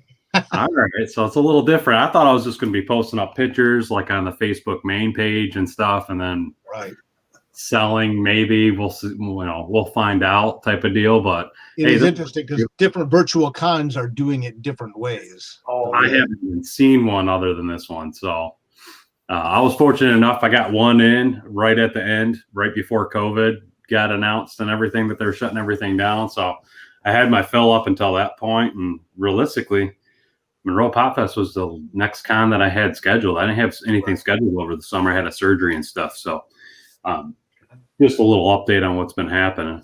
But so lately what's been happening is I've been getting on exclusive covers. So a couple of the latest exclusive covers that I had there was a Do You Poo. Worked with that with Counterpoint Press or Counterpoint Entertainment. I apologize. Oh, there we go. This was with Get Slabbed Up. And this is a Spawn 230 Batman 423 homage. If anybody knows anything about the Do You Poos, they're like parody. It's a parody cover, parody book. It's a dead poo. It's a little bit I see what you did there. It wasn't my creation. All it was is my artwork on the cover of Murat Michaels' book. So just to get the full one here, and I'll have links on my Facebook page on how to get your hands on some. But that's a Do You Poo cover right there. The other one that we had set up. Man, I'm dropping stuff all over the place. These are kind of slick. None of these will be mint condition. No, I was playing. So this is the Take and Burst copy I did, or cover I did. It's my buddy Izzy. Right on. That's also from Counterpoint Entertainment, from Murat Michaels. This is his Take and Burst. Take and Burst was a Tigger Venom mash. Then they got Carnage and Tigger mashups, and I don't know. For parody covers, they're pretty slick. But he let me do this one non-homage, which I think it's one of the first or only non-homage covers for the series. All the other ones are homage covers. The Do You Boo one was a homage cover. And then I got the originals up here. I can't move with the mirror. But those are the two latest ones. Obviously, the Tickum Burst came out first, and then the Do You Poo cover came out second. I got two covers in the works right now. One's a little bit bigger of a title. Just as a slight spoiler, the series, Dirk actually mentioned it already, but that's the only little hint I can give out until they actually say anything about it. Nice. Yeah, I'm not allowed to reveal stuff. I think the actual reveal, because artwork has to be in, I think, October 13th. So I think the actual reveal is going to happen around that time. It's a big deal for me, though. Nice. Yeah, I think I'm picking up what you're laying down. I don't even know if I know for sure, but I think now I do know, and I'm very excited. There's a big one. It's just like I said, I'm just doing the cover art for these. I'm not doing the guts of all of them. I have my own thing that's been in the works forever. It's already written. I just need to illustrate it. So I need to get my head out of my butt and crank at it. But yeah, the only thing I'll be posting up is I got a huge variety of you creating right now too with your normal work, and it's probably hard for you to be working right now or working on illustrations and stuff, just with your time spent working in the hospital with all this too. Well, I just actually recently switched up my my career path. I was at the hospital. I was at Beaumont Taylor in the COVID unit, and then I took a position with Heart to Heart Hospice Company. It's a home hospice. They also work out of the hospitals and stuff like that too. So more pay, better schedule. Well, and thank you for what you're doing with that too. You know, no problem. Twice in the last year, I've had pretty direct interaction with hospice. So thank you for what you're doing. Oh, right on. That's a wonderful service you're providing a lot of people. So thank you. Yeah, it's it kind of, people think it's like a really dark thing, but you're really the connection between or trying to make the patient comfortable and everything, but your real big focus is on the family and making sure they got the resources in order to be successful. What's up, Tim? I just shared the book. Nice. So, but yeah, so there's parts that if you're not part of a hospice program or a palliative program, there's parts that you just kind of miss out on during the dying process, and we're there to try to close that up. Well, thank you, Val. Right on. Yeah, everything I got behind me is for sale in some fashion or another. Like I said, the books are for sale too. What's that? The books are for sale as well. Oh yeah, I got I invested in my own art, I guess, if you say. Well, I couldn't not have the comic books that I just did a cover for. Like, it didn't make any sense. So, in some of the deals, there's compensatory. I don't know how to say that word, but the comp copies, or comp copies, and then I actually literally outright bought some too. So. Special discount, whatever. I do the same thing. I hoard everything I work on. It's like whenever I do a story for a book or anything, I'm like, how many copies can I buy myself? Because again, down the road things get gobbled up, and nothing's worse than having something that you worked on and then not having copies of it to like give your folks or whatever, or just even have it, to display in your office. Even to show people that it exists, Right. Right, you can't prove it. Yeah. Right. This book, I promise. It's just you have to find it somewhere. Well, the thing about them too is like the people that put them out for me, they sold through all their stuff. So I was just kind of holding out for a little while. Hopefully I could get a pretty penny, but I got a lot of the special covers of this one. Oh, nice. They got the little crystal fleck copy. They got metal copies, chrome ones, virgin, and then non-virgin. And the sets, they're all numbered. It's one of the cool things that Murat does is he numbers all these suckers so that you can see how many were printed, and then like if you got a matching set, they got little special ones too. Like I will be posting these up. These are my personal artist prints. Let's see here. I don't know. There we go. Right on, man. So they have my initials on them. They're numbered. There's only 5 of these ones, and then there's the matching 5 of the actual trade dress copy. It's still kind of wrapped up, but yeah, no, they're cool. Where do we buy these, man? Because you're starting to woo me over. How do we do it? We in a back alley somewhere? What do we do? Yeah, the back alley is definitely the way to go. It's right by the medical waste disposal. Next to the vat of dirty needles, right? Yeah, you got to go swimming through those in order to get a copy. That's why they're kind of expensive. So I had to go dig them out myself. But no, in all seriousness, I will be posting up how to get those and what I have available for everybody on my Facebook page. It's www.facebook.com/PYSTOFF, which is pissed off. The name of the art company. But yeah, I'll post all those up. I've been kind of hoarding and just kind of slacking off on all that.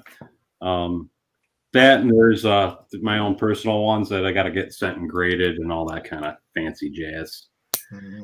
Cool. but yeah, I don't know. That's just the start of where everything is. So Tim, he said, "What's up?" Tim was the one that worked with me on the first one, which is the Tekken Verse one that's behind me. But yeah, they all start off big ass paintings, and then and then go from there. We all have an ass. It's all right. Yeah, that's true. Have one, are one. So all your work, do you do it digital? Do you do digital? Do you do like traditional media? Like how do you? Because again, I write. I don't draw. So I was fascinated by those of you that are multi-talented and have all that whole skill set. Like, how do you produce the work?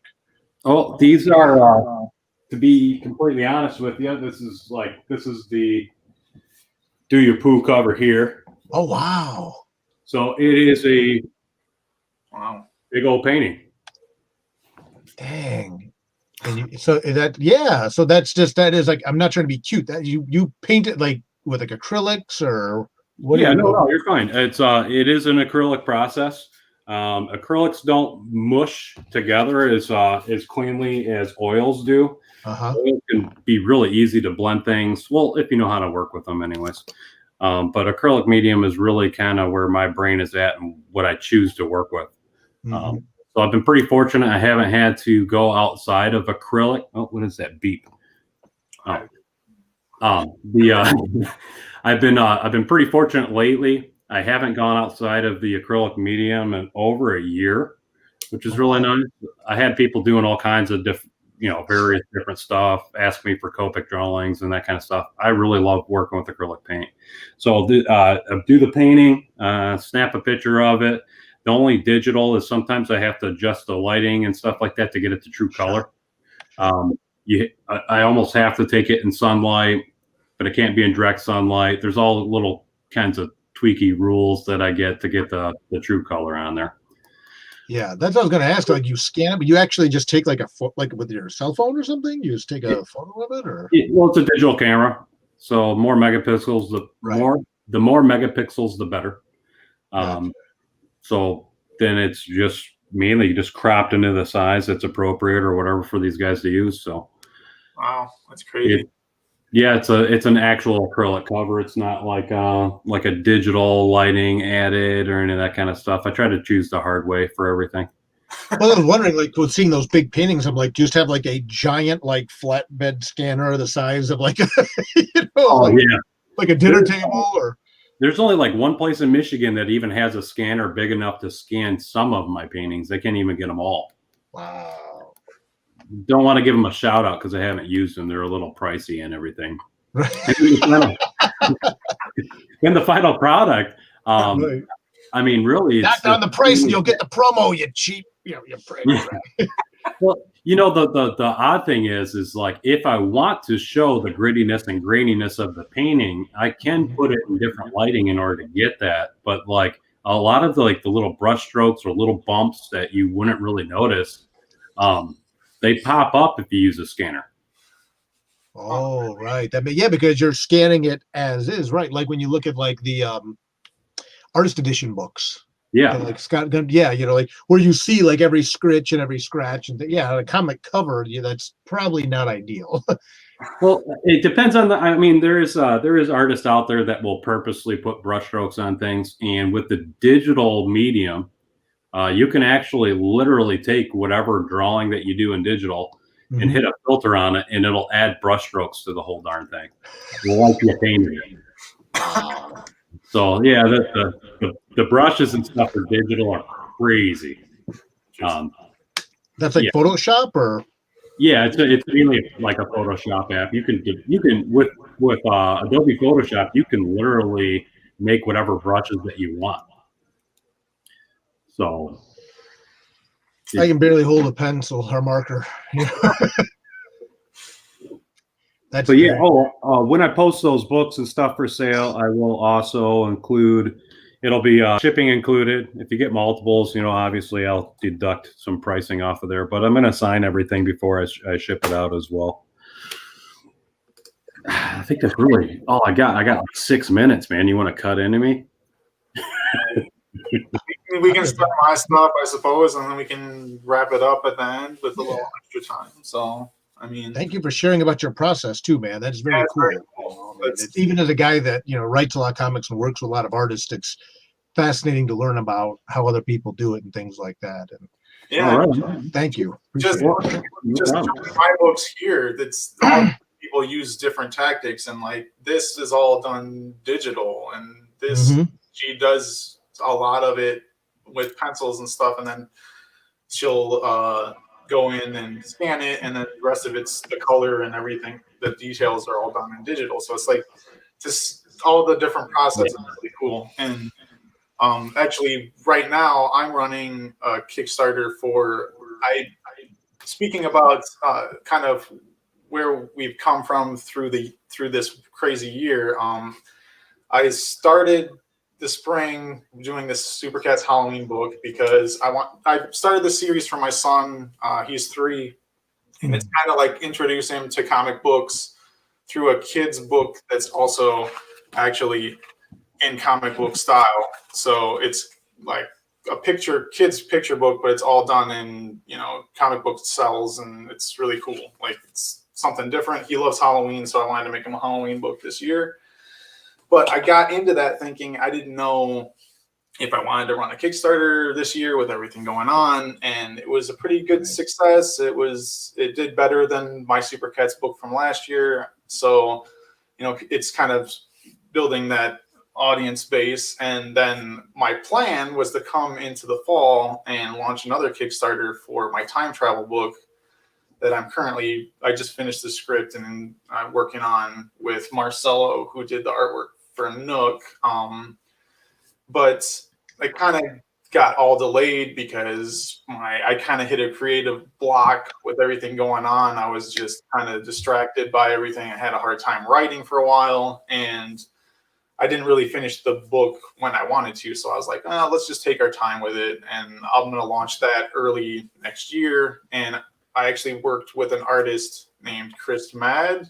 Some of you might know him. Yeah.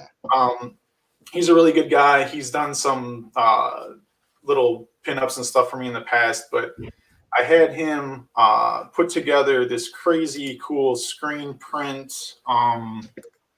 Let's see if I can pull it up somehow. I know there's a way for me to do it. Maybe. Maybe not. So anyway, he did this really cool poster that he does traditionally, just like you do, Tyler. Actually, he does everything. He didn't do the coloring. The coloring is done digital, but he did this big 18 by 24 poster for me that features the characters from all the books that I've done so far, and the book that I'm currently going to release out in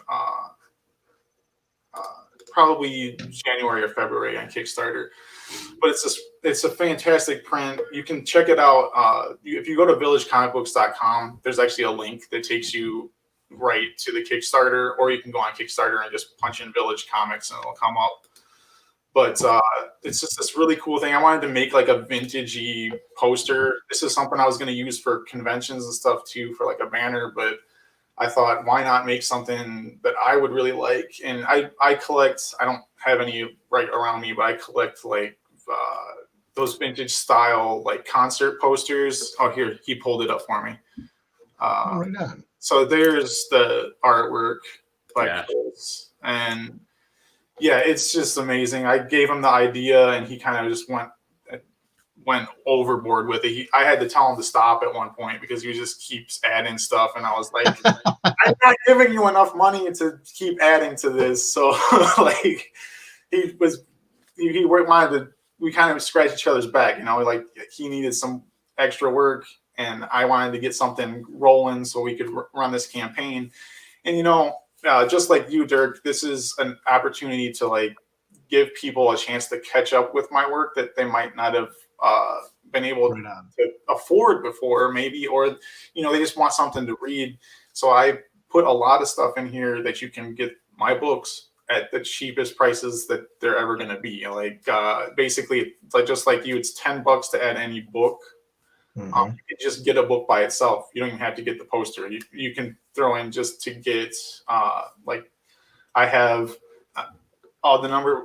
Let me go back to my screen at some point here. But so all these books are on the Kickstarter as well, and it's $10 a piece. This is the newest one, so that's kind of the price that it is normally right now. But everything else, this is a $25 book. This is a $20 book. But you can get them all for $10 on the Kickstarter right now. They're hardcover. It's a wraparound cover. Nice. So nice. This is if you're looking for something fun for Halloween too, these are all going to ship out before Halloween. I'm going to ship the books out before I get the posters done so that people can get their books, because the posters are a separate shipping charge anyway, just because they got to be rolled up and shipped and everything. But so Nook is a World War II ghost story that I wrote. It's kind of, if you like Pan's Labyrinth and Guillermo del Toro movies, it's kind of in that vein. Alter Life is a sci-fi, kind of like Black Mirror, about a guy that figures out that when he dies, he actually jumps into an alternate version of himself every time that he dies. And Super Cats is just like a fun, it starts as actual children's board book, but it's still in comic book art style. So it kind of introduces your kid to comics from the get-go. And then we have the newest Halloween Super Cats. And all those you can get through the Kickstarter. You can actually just get the books themselves for, I believe it's like $45 and with shipping included. So that gets you all of those. And then you're also getting everything in digital. And I'm going to be releasing a special sneak preview of the time travel book Flytrap that I'm working on. That's going to come hit Kickstarter in early 2021. So anybody that's a backer at all gets that preview, and they also get the digital bundle. Even if you put in $10 just for the digital bundle, you're going to get the previews. You're going to get, let's see, I'm giving you a high-res PDF if you go in at the $10. So if you guys want to print it yourselves on a smaller scale, because this print that I'm doing is like a special print. It's not going to be print again like this, because I'm actually having it screen printed by a screen printing company. It's a lot more expensive to print. Oh, wow. And it's going to be like however many I make this time, that's it. So like if we only raise the bare minimum, I'll probably print about 50 of them. If we go up above that, I'll probably print like 100 to 200 of them. But I'm not going above 200 prints, really. Like that's going to be it. So just something really cool. I haven't really seen people do something like this, and I thought I'll just try it out and see if it works. It's a low cost, so it's like I think I'm going for like $1,300 for the print and the shipping. And you know, you can help out just by picking up one book, and that bumps us up to try to print this poster for the people that want the poster too. But I don't know. I thought I'd try something a little different, and to get more books in people's hands by doing something low cost like the poster. Then I can say, hey, here's a book for $10, $15, and it's not really costing me much because I have all this stuff in stock. So it's like, for me, I need to move.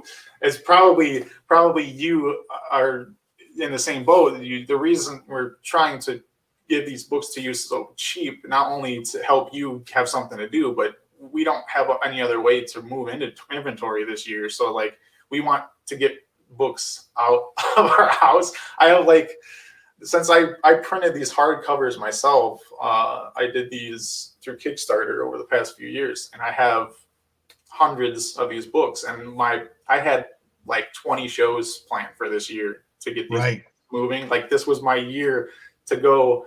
I had worked on all this stuff to go sell this year for shows, and I was like, well, now what am I going to do? I got to get rid of these books somehow. So I've been doing a lot of retail stuff. I've been giving retail stores deals on bundles of the books, but I wanted to give something directly to, you know, backers from my previous campaigns that might have not picked up Alter Life because they got on board later with Nook or something. Like now you can go back and pick. This is a 180-page hardcover graphic novel for $10.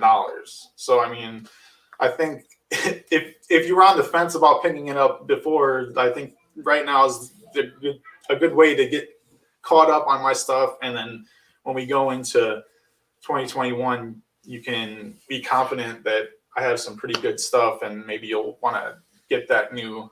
It's going to be a one shot about the time travel story, but it's going to be about 52-page one shot, and then it potentially is going to turn into a 3-book series. So we'll see. I'm kind of waiting to see how.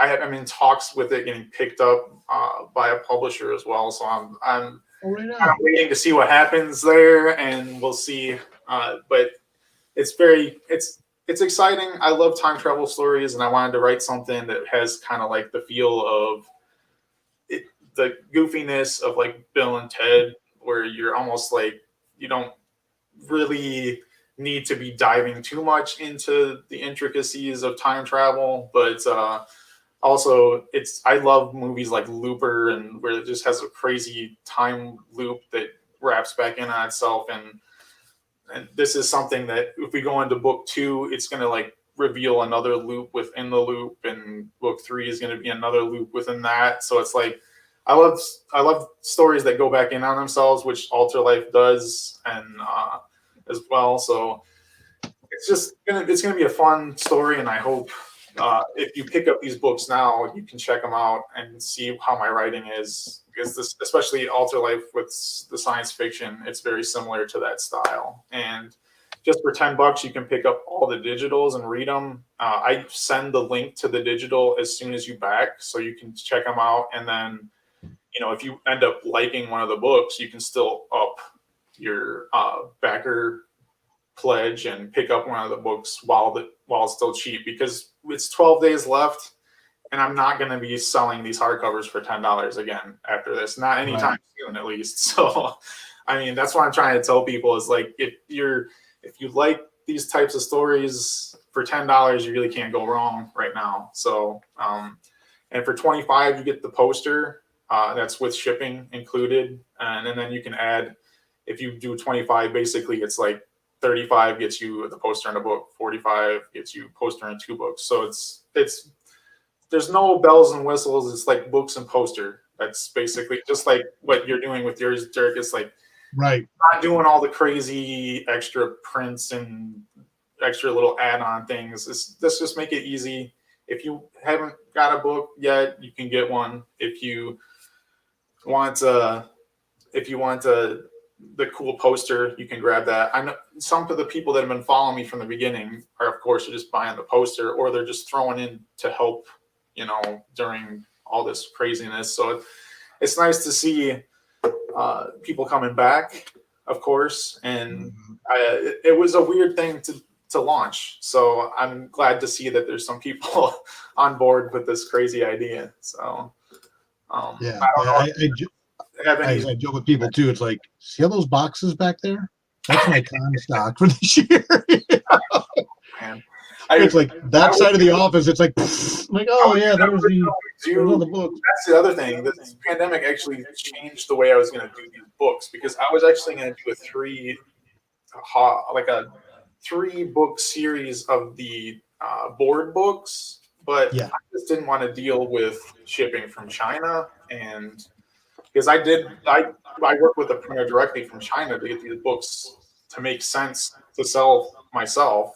Sure. So, I just didn't do it with this one. I went with Comics Wellspring. I just printed like as many as I needed and some more for this Kickstarter for now. And I just kind of changed, because my plan with Super Cats is to do 3 kids books, and then it's going to turn into an all ages comic series, and it'll just be a full comic after that. Please clarify, are you referring to Kickstarter or Facebook page? So the villagecomicbooks.com is my direct website. You can access everything through there. I have all the links on there. Or you can go to Kickstarter, and you can just type in Village Comics, and my new campaign will pop up, and then you can get everything through there. But anyway, so it's Super Cats. I ended up just printing as much as I needed for now, and I'll go back and print some more later. But I kind of upped the timetable because it was going to progressively turn into this kids or like an all ages comic series. But I just decided I'll make it a kids picture book for book 2 instead of a board book. It's a little more cost effective right now with everything going on.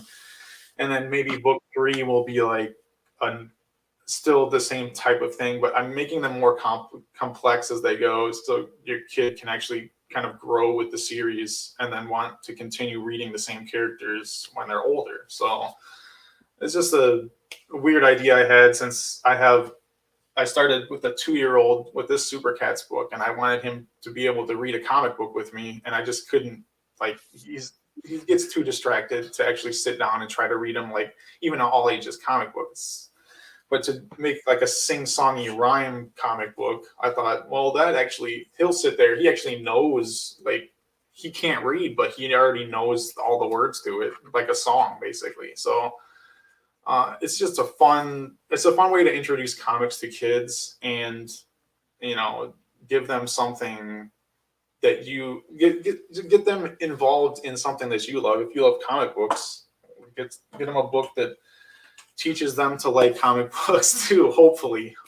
So it's the series is going to continue. I work with Angela Odling on that. She's a fantastic artist out of Pittsburgh area, and yeah, she does all digital art, but she did the colors, she did the art, she did the lettering for me, she did everything. So, but she's a fantastic artist, and so she did that. Marcel Biat, the guy that's working on the time travel book with me, did Nook. And let me show off a little bit of that if we have time. Yeah, we have a little time.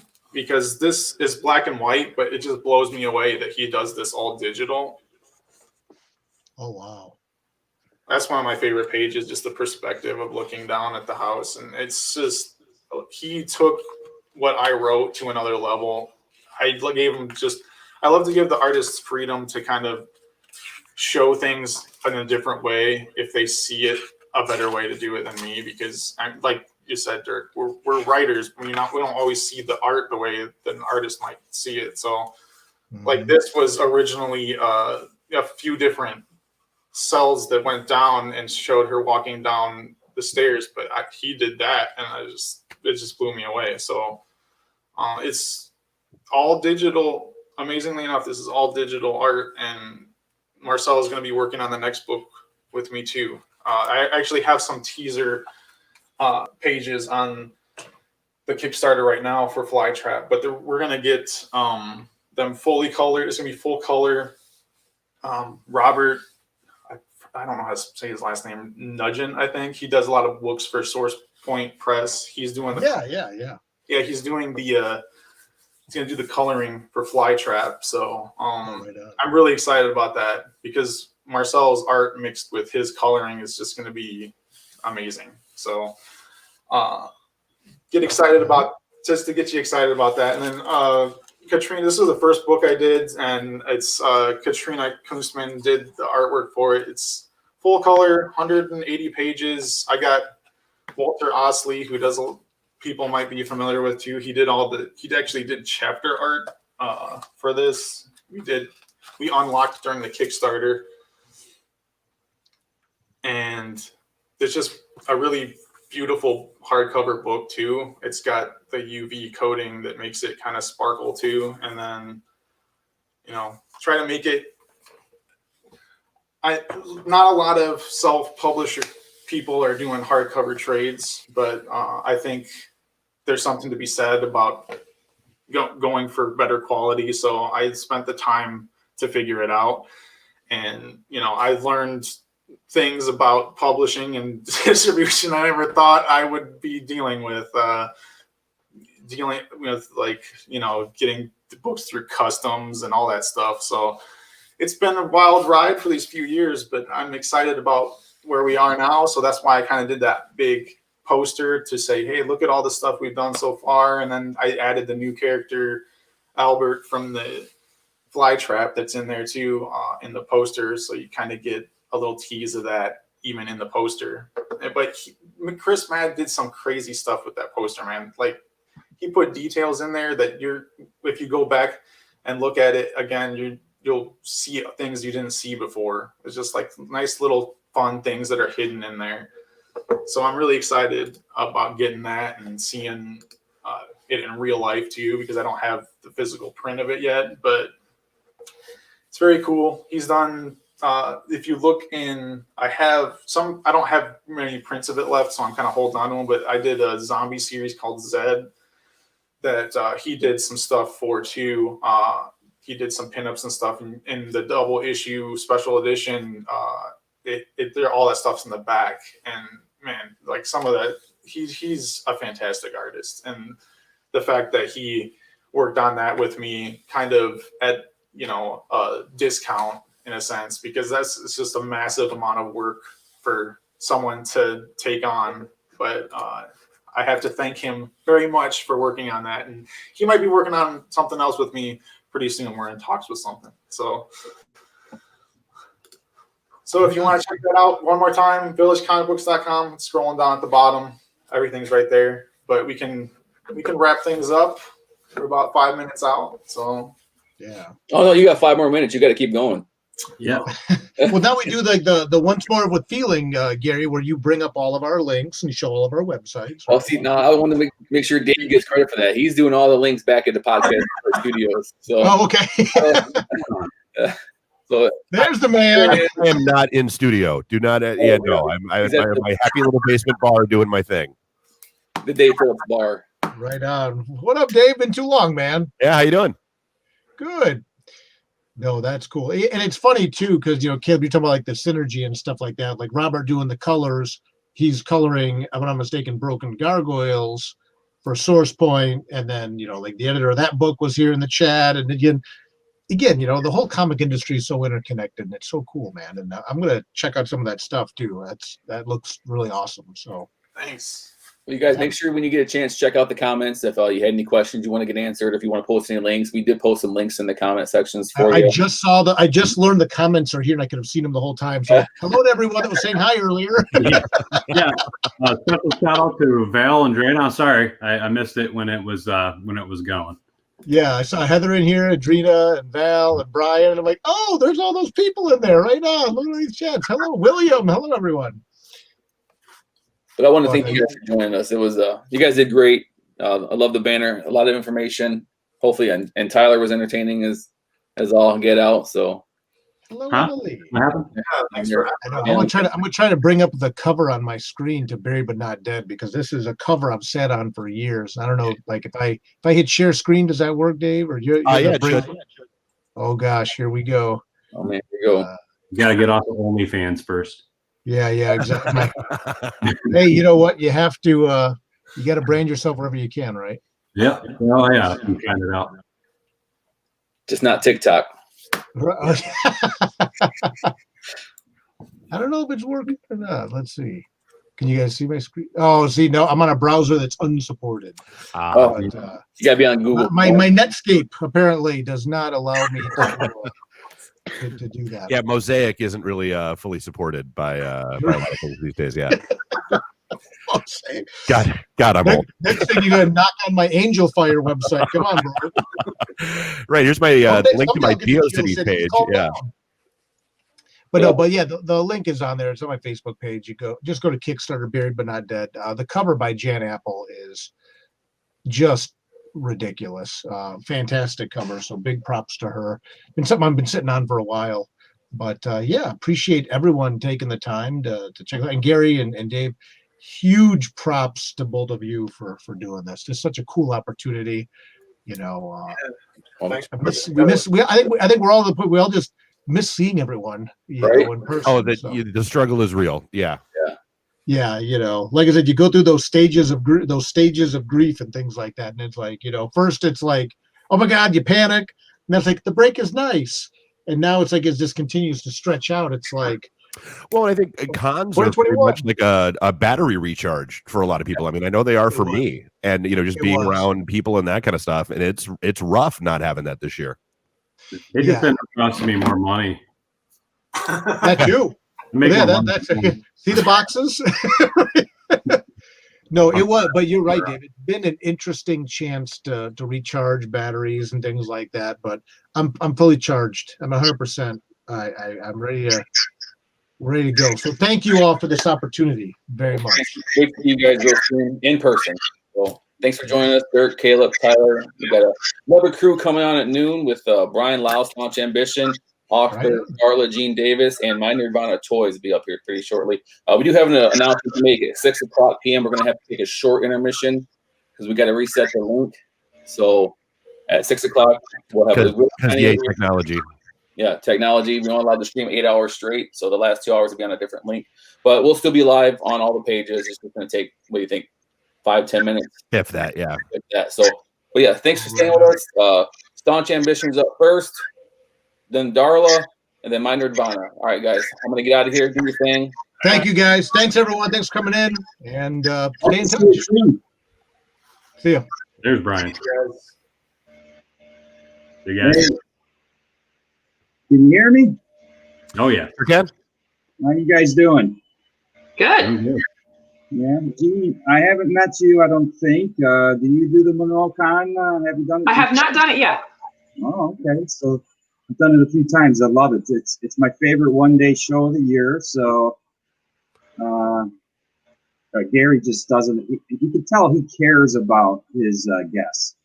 Definitely. He promotes it well and whatnot. Tyler, I've seen you and met you a few times here and there. I don't. It's nice to see you again, though. But I've seen you too. They haven't kicked me off yet, so I'm just lingering. they haven't kicked you. Like, I really want to pick my nose. Yeah, well, maybe they're waiting until the next guest comes in. But well, this is my first virtual con. So, what about you, Dee? I've done a couple of them so far. It's like take what you can get right now. I miss doing the live stuff, but Yeah, no doubt. It's I actually, it's funny timing because I had been doing cons for years, and I don't know about you, but when I was younger, there was like one con or two cons a year in all of Michigan, and all of a sudden it became like there's a con every weekend, and I'm like, okay, this is quite saturated. And I actually was like, I'm going to take a break because I really want to focus. I just finished the book and I want to focus on the next issues. And then now I'm like, okay, I'm Jones and I need to do a con. I was going to take a break and now I'm forced to. So, all right. Eric says, hi, Brian. Eric and I are good friends. He does excellent reviews of cons and books and whatnot. So, Eric, I'll just say one thing. Eric Joseph is going to be doing a review of the Monroe Comic Con, and he's going to be doing a sneak peek of full-colored one of the pages of my next issue of Staunch Ambition. So, Eric, if you want to post in there where I'll read where that's going to be, this review is going to be, and a comment where that's going to be so people know where to check it out. So they'll get to see we're working. I am Brian Lau, Brian E. Lau, I say, just to separate when you do a Google search from all the other Brian Laus that do art. There are actually other ones. So I am the writer, and I do some of the art, and I work with a great team of artists for two of my main books is Staunch Ambition and Infernal City Firehouse. You can see a little bit of the poster of Infernal City Firehouse behind me. So let's do this with some physical books. I'm going to try to share my screen, but first we'll do some physical books. This was the first issue I did for Staunch Ambition. Let's see if I can get this right. This is the preview issue. This is the cover by me. This is all my art, and it's one of the main characters. And this really is what drove the story, was this character, and the world was kind of built around this character. I came up with a version of this character in college, and then I kind of turned it from a superhero kind of cheesy when I was young idea to like a real serious sci-fi concept. And So this preview issue 0 has a prologue in it, and I also had worked with some amazing artists from DC, Marvel, Image, Valiant, and Disney. Hey, what's up? We got the new guy. So Eric is saying he'll be publishing the recap on what is that? DCComicsNews.com. Not long after the show goes off tonight. So that's DC Comics News. I would sell her books. I got the mic and the camera already connected. I had a lady who wanted me to show her the inside. I'm hearing some other noises. Is that? Oh. So, all right. Anyways, I'll finish with the preview issue. This preview issue, the flip cover is done by Koi Fan. So this is the first preview that gives you kind of a sneak peek at issue 1, and also gives you the prologue for the story. Then we came out with issue 1 of Staunch Ambition, and a beautiful cover by Freddie Williams II, who works for all kinds of people, but he's big time with DC. An amazing artist. He's kind of known for doing Robin, the Batman and Robin series, and then he's also known for doing the Teenage Mutant Ninja Turtle Batman crossover. Amazing artist, great guy. I colored the cover, but this is issue 1, and you can see the interiors are all full color interiors. So my first issue was done by Tyler Thaw, amazing artist, does a lot of work for video game designs and whatnot. So that's issue 1. Staunch Ambition has 3 issues out so far. Here's issue 2, the cover, and the cover is done by Neil Anderson. Like I said, I work for so many great artists, and so Neil Anderson wound up being my colorist for these next several issues, and you can see he just does amazing work. He's a local guy like I am in Michigan, so as you can see, with just vibrant colors. It's a sci-fi supernatural book, so I wanted the colors to reflect the sci-fi supernatural. Oh, looks like we got the PVD cast. All of those other Brian Laus are mere imposters. Yeah, exactly, Joe. You know, I'm trying to do something about that. I got some lawsuits going out. So, anyways, we got issue 2, Staunch Ambition. General premise of Staunch Ambition. One of the taglines is "Welcome to the New Enlightenment." Basic idea is, what if in the future, our future, we could enter the supernatural through advanced technology? And then, of course, driven by all these characters within this context. I'll go back to issue 1 just to show you it's Staunch Ambition. You can see in the title, you can see Station on an angle. Staunch Industries is in the book. They built the Ambition, which is the space station back here. That's kind of integral to the story. Thus the name Staunch Ambition. No play on words, but the idea is, what if in the future we can enter the supernatural? So here we got this 3rd issue's cover, which I know is John's favorite color, the PVD cast. And this was done by one of my favorite artists. In fact, I kind of use his interior work as an example and an inspiration for doing good sci-fi, because he worked on Ride for Valiant. This is Clayton Crane did this cover. He also did another cover for me, but I couldn't be happier with this cover.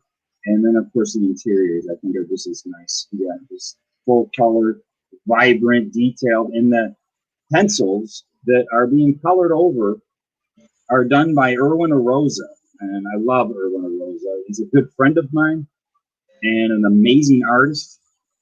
Hey, Dan. Dan, darn. Love that cover. Yeah, John loves that cover. So I did the preview issue, and then issues 1, 2, and 3, and then a firefighter fan of my sci-fi book came to one of my book signings and was frustrated. He's like a firefighter, and he's like, there's not really any comics about firefighters. And so I was like intrigued by his frustration, because I thought through my own life, I don't remember really any, a lot of pop, and there's any genre you can come up with, and there are a few things with firefighters, but there was not a lot when I did my searches. So I took a break from Staunch for about a year or so and worked on a single issue graphic novel called Infernal City Firehouse. And you can see here another cover by Clayton Crane. And it's based on firefighters in Detroit, real stories from Detroit firefighters. Let's just see, Infernal City Motor is crossed out, the Motor City for Detroit. And the idea, my grandfather was a Detroit firefighter. I lived with a Detroit firefighter. This firefighter is driving by right now. So I did ride-alongs with the Detroit Fire Department. And I wanted to do something that was realistic and true to what they go through. So this one, we just kept it black and white. So as you can see here, we got Erwin Rosa again, who does my illustrations for Staunch Ambition, but they get colored over. So here you could just see everything Erwin does raw art. Just gorgeous, gorgeous detail. And I thought, because this book is it's dealing with some serious issues. It's pretty gritty, and I wanted it to look that way, so that's why we stuck with the black and whites. But Erwin Rosa is just, I think he's one of the best pencilers in the industry, in independent comics. So, but I took true stories from different firefighters, from my research, my personal life, from my grandfather, from the firefighter I lived with, and I connected them all together into a narrative. So it's a one-shot issue. It has a nice, also colored and drawn by Erwin on the back of the cover. So all these books are available on my websites or Amazon.com. You can get Infernal City Firehouse on Amazon. You can get them on Comixology, and you can go to Infernal City Firehouse's website. You can go to Staunch Ambition's website, and Staunch Ambition's website is where the actual store is. Anyone who buys the Infernal City Firehouse book during the Monroe Con or through the Monroe Con, you'll get a free official Detroit firefighter patch. So if you have firefighter friends, or if you love firefighters, what does Eric say here? Perhaps his best work. Highly recommend for those wanting realistic insight into the world of firefighters. Thanks, Eric. I know that that means a lot coming from you. I mean, you read a lot of books, and I know you like Staunch, but you really like the Infernal City Firehouse, and I couldn't be happy with it. The book and I are actually supposed to be coming into it, or being featured in a documentary coming out called Florian Nights. It's a documentary because my book deals with PTSD and depression is one of the things that we tackle in that book. But the Metro Times did an article on Infernal City Firehouse, and a director in Canada, I'll call him Pan. He's Greek. He's got a real long name, but Pan is doing a documentary called Florian Nights, and it's about firefighters dealing with PTSD. Firefighters that struggle with PTSD, and it follows mainly a group of firefighters who are ride motorcycles in the group. So, because of the COVID, I can only imagine that this documentary has been quite paused, or it's probably tough just to do the documentary and get it out in the normal world. But then we got COVID. He's an independent filmmaker, but I'm looking forward. I came to my house, filmed with the Detroit Fire Department, and filmed me for quite a bit of time, and showing off the book. So then I think I'm going to try to share my screen real quick. Let's see if I can share my screen, and I can show just a little bit of what I've been working on during this pandemic. All right, we can see it. I'm going into all the original art done for the first 3 issues for this next issue of Staunch. The next issue of Staunch is going to be a double-sized book, so 42 pages, not just 24. But I'm even updating all the old art. I don't know if you can see the difference between these 2 pages here, but if I flip back and forth, you can see that I've been able to pull in Photoshop. I'm an artist, so I can sometimes do some tricks to the art and pulled some more details out of the original Irwin art into the color. As you can see here in the chest area, just have a lot of them in the legs. You can just see a lot more of Irwin's beautiful pencils through that color. Same thing here. You can see how much more dynamic this page is with the energy. Are we seeing this? I just want to make sure. Let me check. Are you guys able to see the page? Yes. Okay, good. We'll be talking and then like, what are you talking about? So does that does that transition, can you see the difference? Yeah, it looks really good. Okay, just wanted to make sure. So one of the things I did, my family's a big fan of Avatar: The Last Airbender. They're going to be doing a Netflix series, so I did this cover. Irwin drew it, and I did the coloring for it, so I'm kind of excited about this. I haven't showed that yet, but so this is an Avatar: The Last Airbender, just a one-off poster because I love the show and the family loves the show. And I wanted to show the cover for the next 2 issues. I'm going to combine all of the Staunch Ambition into a trade. So it's going to be a trade, and it's going to have a wraparound cover. So I kind of wanted to go through some of Irwin's early sketches. Here's an early sketch Irwin did for the cover. And so we kind of go back and forth as he lays things out. And so the next one here, I was like, well, I think they're just too far in the back here on the right. So then he pulls them in forward, but then I was like, let's switch up some things. So I just kind of cut it up and moved things around in Photoshop and then put some notes on this one. So I think we're starting to get closer to, okay, I think I like how close they are on the right. You'll see that the right side is the front cover.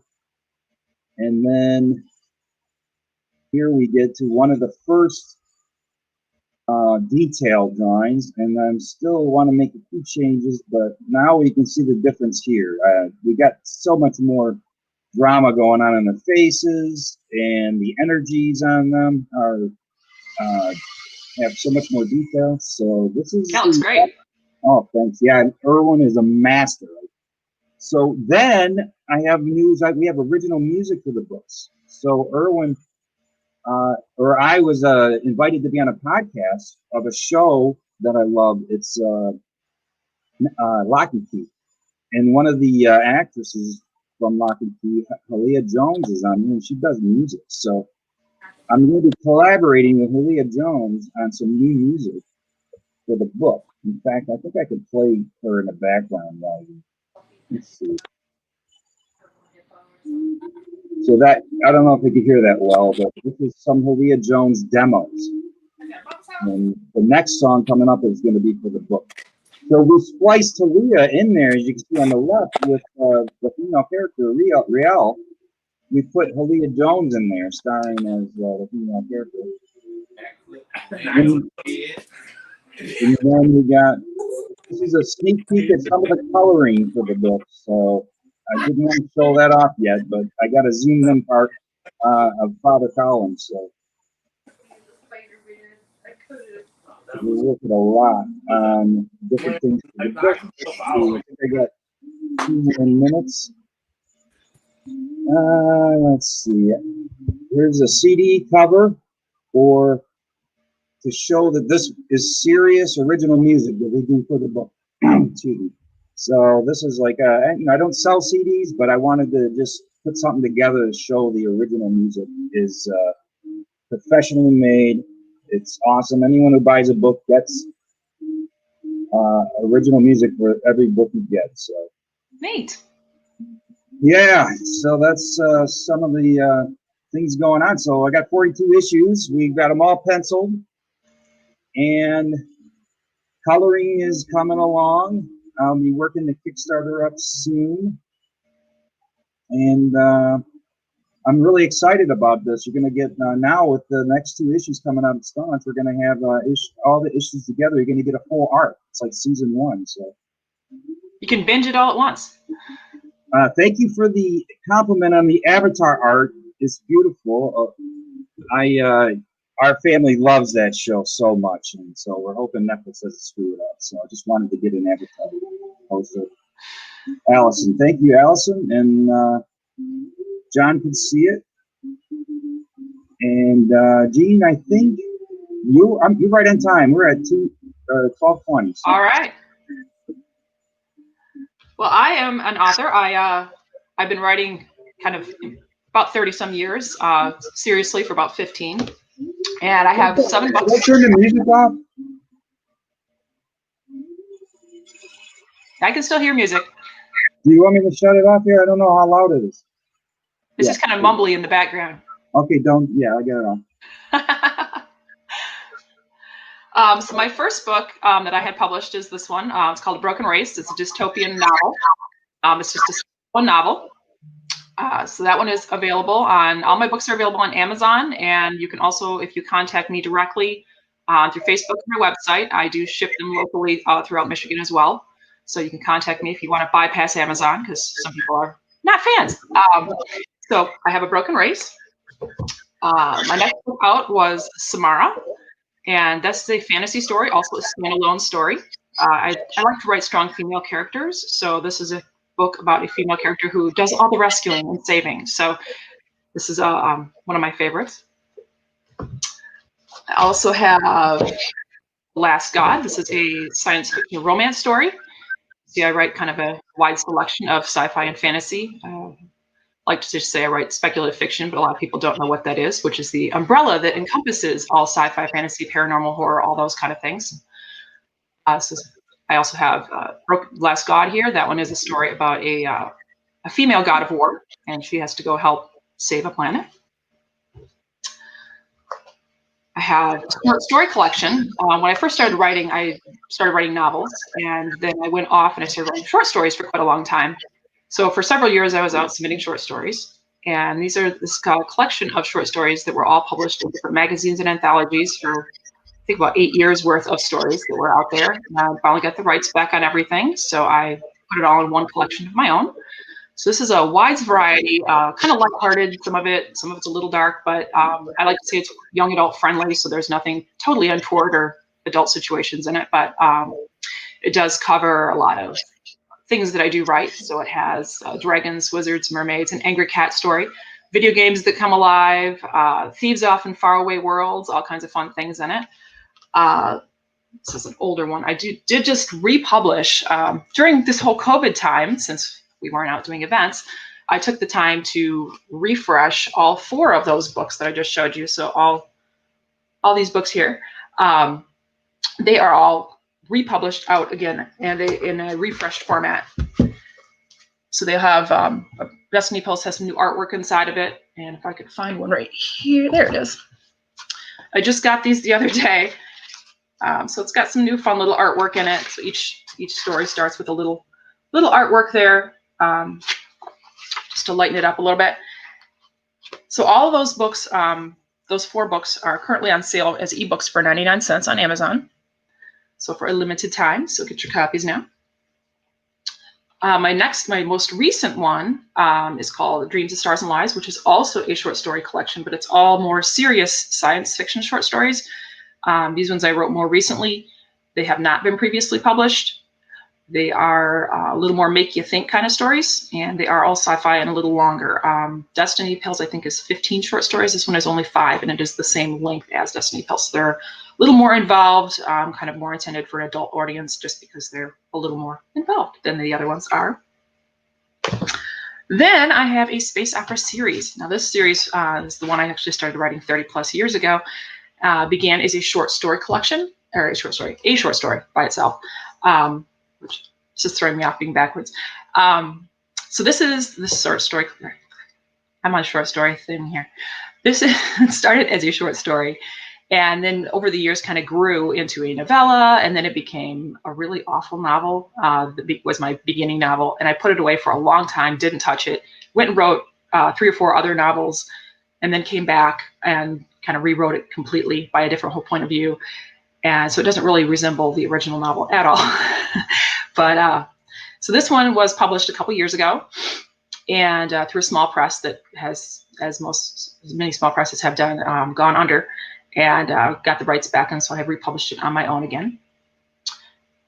This one has, it's quite a lengthy novel. It's a science fiction novel, space opera. So space opera has a lot of politics and action and little intrigue, a little romance, a little of everything involved there. It is told by a male point of view. He is a young man who gets a job as a bodyguard for a woman who's an advisor to a star system, and he thinks that he is going to be able to kind of have a little input on keeping his homeworld safe and out of war and all those kind of things. And it turns out she's only middle management for a big conglomeration that wants to put his now idle military forces out into war, which is exactly what he doesn't want. So he has to figure out how to save her, who is trying to keep his homeworld at peace, and then also keep his homeworld at peace, and stay alive while doing so. And it's kind of a challenge for him. The second book in that series also came out this year during COVID, when I couldn't be out promoting it at all. So this is Chain of Grey, which is the second book in the Narvan series. And this one just kind of continues on the adventure. All my books do end. I'm not a fan of cliffhangers. So this one continues on about 5 years later, and kind of just goes on continuing the same general story arc, but later on in the period of time. And you get a sneak peek. So this is book 3, which I'm currently working on. Just finished the preliminary cover last night. So really just last night. And this one is going to be out hopefully at the end of this year or beginning of next. It just depends on whether I have events coming up that I can go out and promote it or not, whether I'm going to push it at this year or not. The entire series is written. It is 4 books. The 4th book will be out next year for sure. And looking forward to getting all of them out into the world, because they've been sitting in my hard drive for a very long time, and I've been enjoying reading them, but I'd like others to enjoy reading them too. Right. I go to a quick reading for you from Trust, the first book in the series.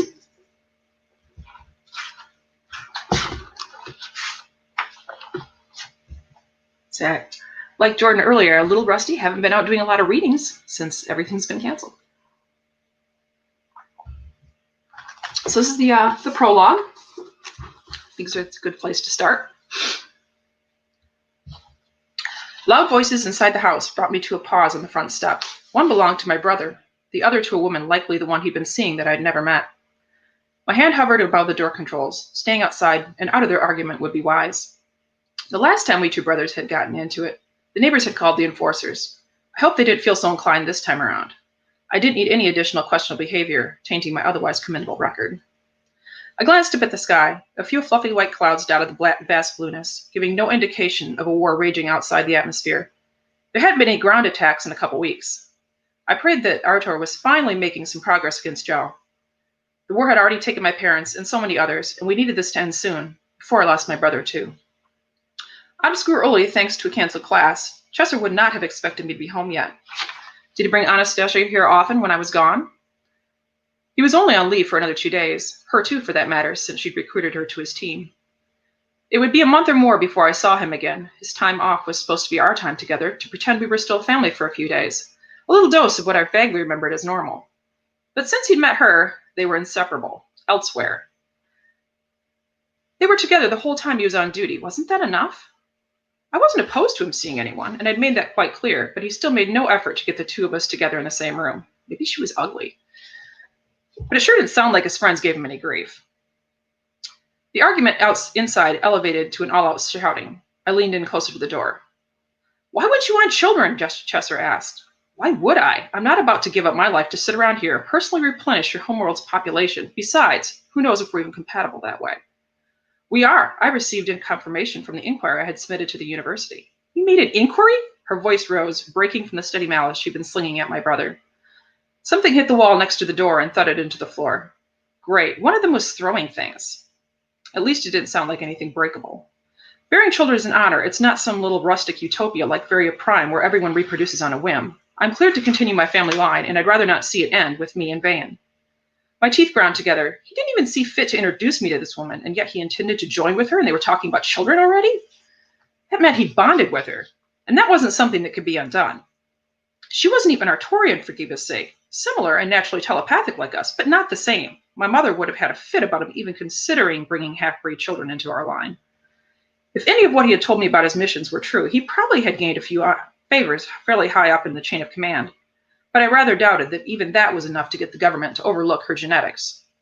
Then Van can continue your family line. Leave me out of it, she said with the finality of a final decree. He's only 16. There was a loud thump that I hoped Chester was slamming his hand on the countertop or table and not a fist through a wall that I'd have to fix. It will be another 6 years before he's eligible for the procedure. With that war going on, who knows if he will make it that long. And at this rate, I won't. I need to know this is taken care of. My brother couldn't die. He was all the family I had left. As I stood outside, heart pounding, ear pressed against the door, I became increasingly aware of the inquiring gazes from those passing by in the street. One of the newsfeed bots whizzed by, hopefully chasing down some celebrity or government official it was not an indication of another attack about to happen. Traffic overhead was minimal at this hour, but if I stood here much longer, someone was going to file a suspicious activity report. Despite the continued shouting, I keyed the entry code and stepped into the kitchen. Already modestly sized, it was not near large enough to contain the tension that skyrocketed upon the two of them spotting me. Chester halted mid-curse and forced a smile in my direction. "You're home early."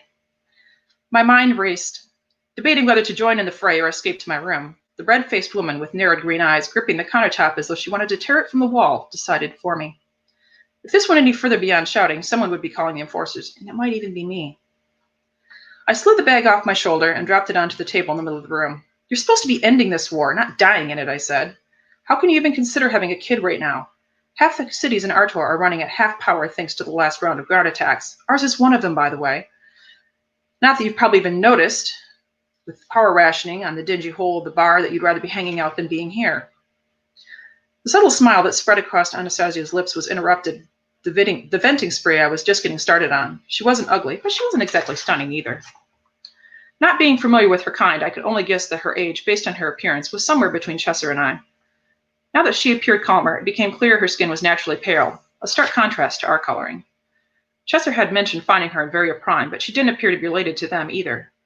I half remembered Chester saying her kind always looked for home elsewhere or something bigger or better, which made me seriously wonder why she was here with him in the middle of a war. A braid of light brown hair dripped over her shoulders. She wasn't slight, but she didn't have the bulk and height common with Artorians, and there was no way she would ever pass for one of us. If anything, she held more resemblance to a Jalbian, except that they shared our build. I wondered if it bothered him on some level, being with a woman who looked like the enemy. Anastasia raised an eyebrow and smirked at Chester. "You should listen to your brother." He took steps forward, almost as though he was trying to get between me and Anastasia. "Don't bring him into this." While I had no delusions of holding my own against him, being 12 years older, I wasn't about to be dismissed like a little kid. "As you recall, you brought him into this," she said. I crossed my arms over my chest and nodded. From what I heard, she's right. Chester ran both hands over his close-cropped hair as though he wanted to yank it out, but there wasn't enough to get a hold of. "This is why you've been keeping us from meeting," Anastasia asked, "because we would gang up on you and start spouting off idiotic notions?" "You see this place," he said? "It's a dump. Maybe I didn't want you to see that." From the muscle twitch in the right corner of his upper lip, I knew it was time to shut up. But he could be a nice guy now and then, mostly sullen and quiet. But he also fell into really foul moods that were to be avoided at all cost. But that's when his fists went into walls or bottles or anything else within reach flew through the air. The soft whirring of our lone cleaning bot teased the heavy silence, as though it could anticipate that there would soon be a mess to attend to. Our family had never been wealthy, but we hadn't been poor either. It had never occurred to me that Chester might wish to have something better. Was he embarrassed by the things our parents had loved and left behind? Maybe all those accolades had gone to his head and now home wasn't good enough. Was I good enough? He hadn't been in a hurry to show me off either. Anastasia's hand on my shoulder caught me off guard. I'd been too wrapped up in my own head to notice her bridging the gap between us. "I've got this," she said. She let go of me and walked up to my brother to land a heavy slap across his face. "Quit being an asshole," she said. Chester's face went red, as hers had been, when I walked in. "How dare you strike a superior?" She stood her ground. "We're off duty, remember? And I'm a volunteer, so unless you'd like me to leave and take everything I have to offer with me, I suggest you cool off and spend some time with your brother before we get back to it." I didn't care what she looked like. I quite liked her just then. "You should leave," he growled. "I planned on it." She turned to me just long enough to offer a slight nod before raising one hand and twisting two fingers together, and what I gathered from Chester's tight-lipped snarl was an obscene gesture. "Anastasia," he called after her. She walked to the door without acknowledging him further. Not a word, he growled at me as he stalked off to his room. I watched the door close in cautious silence and wondered if I'd ever see Anastasia again.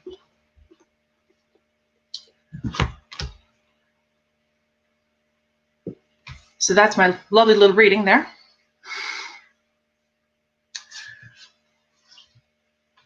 So I have all those books are available on my website. You can find links there. You can also contact me. I can ship them directly. They are all also on Amazon. The Narvan series and Dreams of Stars and Lies are all available in many other stores as well. They were published through a different process, so they are more widely available. Anybody have any questions or anything, or I can just ramble on about writing?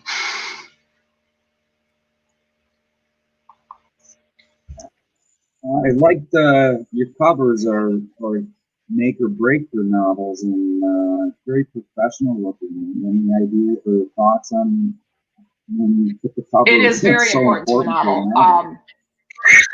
I do this one. I actually, this is a crystal that I have that I often wear as a necklace, and I took it outside and took some pictures of it in the sunlight, and then brought it in and made it my cover. It features the city in one of the stories here in the main story that's featured on the back, called Sipper. It was a crystalline city, and so I figured it was perfect. So that's why I went with crystal. The rest of the covers I do, I find a lot of art and alter it, and sometimes we put things together. Sometimes I make stuff up on my own with crystal, and I enjoy making covers. My husband helps me with some of them. He's a graphic designer, so. I like that personal cover. It's actually really nice. That's nice to know. You got a question, I think. Let's see here. This is, if I order from you, yes, I do sign the books. If you order from me, I definitely sign the books. I miss being out actually talking to the readers and signing the books in person. So I know a lot of people really like the signed copies. Yep. So if you contact me through my website or through Facebook, I definitely will be happy to sign books for you and ship them out. Gotta sign it. Definitely. That's the fun about buying it directly from the author. You get signed books. Did you ever have that where I had one time someone asked me not to sign the book, and I was surprised, but I was like, okay, fine. No, I have not had that yet. That would kind of catch me off guard too. Yeah, I was like, oh, maybe. I don't remember if he explained his logic, but that was definitely different. I have a lot of people who will ask me to sign it to someone specifically, and I really caution against that because my handwriting is tragically awful. I type everything possible. I can sign my name, and you'll probably be able to read that, but I don't recommend having me like. I'm the same way. I think when I was in school as a kid, you get in trouble, and the teacher's like, you got to write 200 times the same thing, and it trained me to write horrifically, to where I just write like a chicken scratch, and so yeah. I try to sign, and it's like memories come back, and my hand loses control. Yeah, I guess a little tragic memories there. Yeah, I don't particularly. I will sign them personally if you want somebody's name or whatever, but I try to keep it real short because I want you to maybe be able to read what I wrote, maybe, hopefully, decipher it. Decoder rings are sold separately, so yeah. Maybe I should get some stencils, and then I can. I'd consider just getting a stamp with a canned message, and then I sign it. Yeah, definitely. Wow, you got quite a few books there. How many in total? I have 7 currently. I just, like I said, Bound in Blue, which is the newest one that will be out. That one will be my 8th book. I actually just finished co-writing a book with another author I work with, so that will be out. It's actually the 3rd book in his series. I share a lot of event spaces with another author, and he had read Destiny Pills, which does feature some stories of younger people in it, and he writes kind of more young adult books, and which is not a group I normally write for. And he said, well, you did really well with the Destiny Pill stories. He said, would you help me with this book? And I said, well, sure. So he writes slow and I write fast, and so we churned out his 3rd book in a matter of about a month and a half, 2 months, and he's got that in editing right now, so that will be hopefully out at the end of the year or next year. So that was my COVID book. We're all trying to stay busy while we're not out selling books and meeting people. Getting a lot done too. Is it Matt? Hey, Matt. Hi. It's nice to meet you. Nice to see you. Nice to see you again, Brian. You too, You Jim. do the Monroe Con, right? Yeah. What other cons do you do? Yes, sir. Motor City, Astronomicon, we try to hit a few. We've done Steel City a few times. Yeah. What is that, Nerdvana? Yes, sir. Yep. Yeah, we put everything together in the garage. Yeah. Good thing I have a 3-car garage. Full of boxes. Yes. Toys. Full of toys. You got the toys out. My brother's a big toy. He collects them as well. Good. So looks like you're up, man. Okay. Sounds good. Thank you, Brian. Thank you, Gene. I am Matt, who owns Nerdvana, and we're going to go through and show you a few things we have out. All right, Maxie. This is our board games. We have Godzilla, Batman the Animated Series, It, Evil Below, Tomb Raider Legends, card games, Game of Thrones, some Firefly, Buffy, Yahtzee, Ren and Stimpy, Evil Dead 2, Harry Potter Scrabble, Monopoly It. The prices range from $20 to about $40. Now we'll move along and get to some figures. Oh boy, we have a lot of those.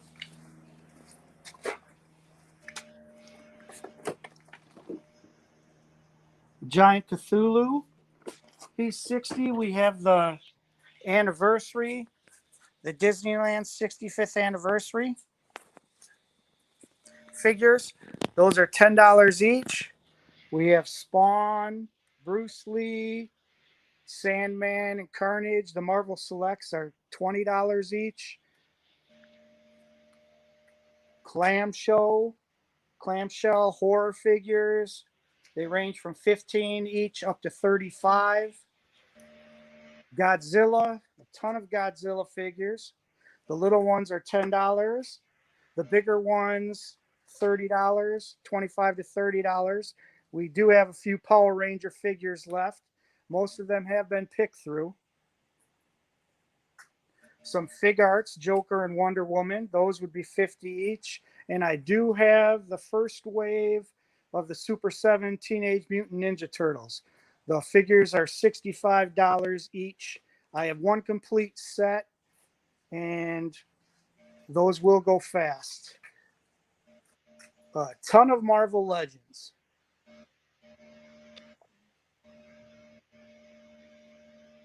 Deadpool, X-Men, movie, singles. We do have the carded Gray Hulk, Venom, the new Apocalypse, the new Spider-Man wave,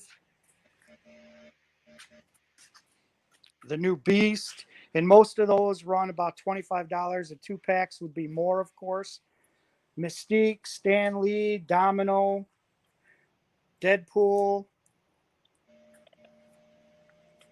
And once again, you can call me, email me, text me, and ask about prices and availability. We do ship. G.I. Joe, the only one I have right now is Snake Eyes, unfortunately. Waiting for more to come in. More Godzilla. As you can see, we have a nice little collection of the clamshell horror figures. Everybody's favorite, the Child. We have the Bounty Collection Series 1.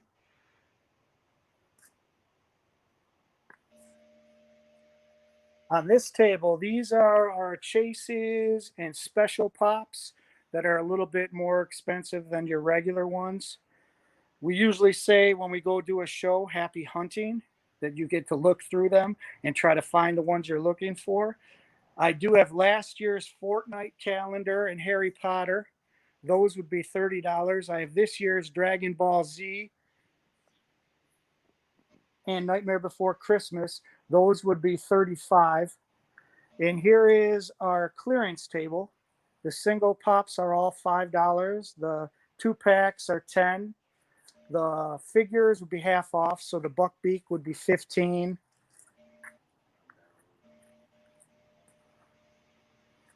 So if you see anything you like, or if you can make it out, I am in Jackson, Michigan, and we will have this set up through tomorrow as well. It's 6 o'clock. So As you can see, we do have a lot of stuff to look at. There is a Funko Nightmare Before Christmas calendar. I have one Marvel from last year. That would be $30. Kiss Alive 2 set would be $70. And here are some more of the higher end Comic-Con exclusives, chases, etc.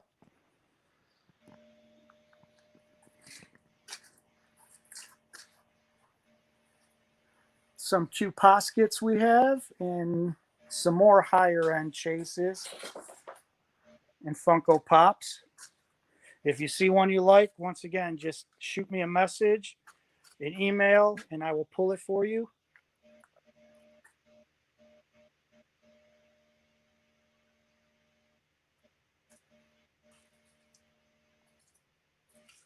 Now we'll move over to the Funko Pop section. The new Red Hood versus Deathstroke. As you can see, this is mainly the Marvel. As you can see, we do have quite a few Marvel Funkos for sale. Venomized.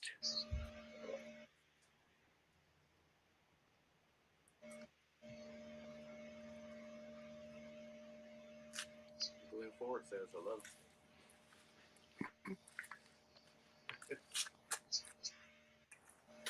We have the Big Sully from the Alien Remix. We do have one of the Amazon exclusive 5-pack Mickeys on sale for $100. Starship Troopers, Tanker Bug, Tombstone, Winona Earp, some Stranger Things, some ad icons, Stripes, Fast Times at Ridgemont High.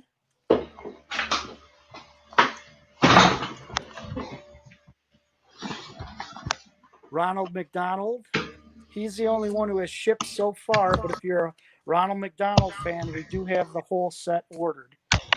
And there's your Alien Remix. I think those are kind of cool looking figures. And we have some Dragon Ball Z.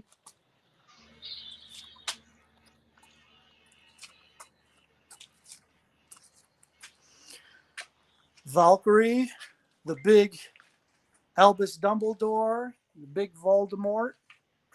Those would be $35 each. Han Solo and the Millennium Falcon, that would be $60.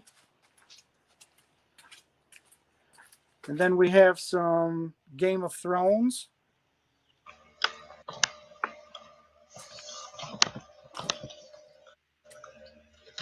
And Lord of the Rings.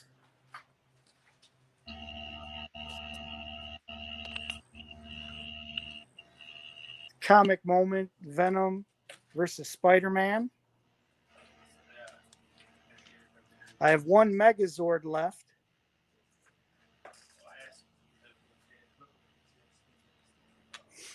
Red Skull versus Captain America. Speed Racer. Deadpool Cable. Princess Leia on a speeder bike. And we have some Christmas ones. Mickey and Minnie and the Peppermint Lane. Couple figures from those.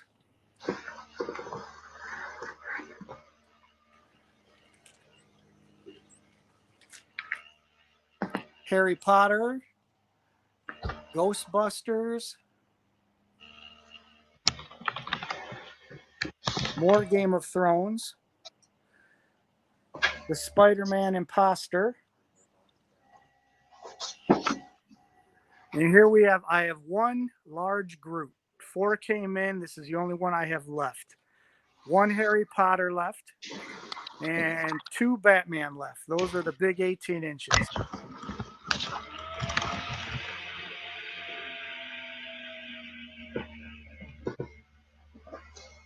Some Harry Potter pops.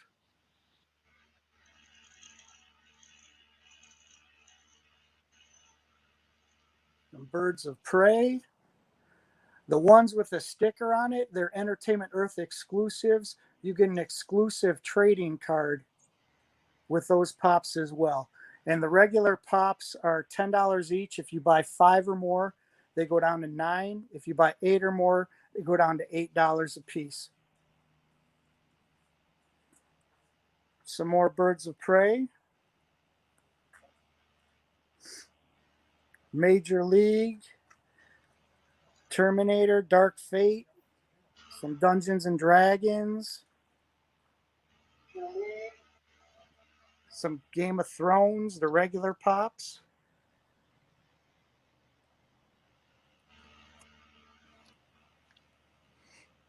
Some Spyro, a good old classic.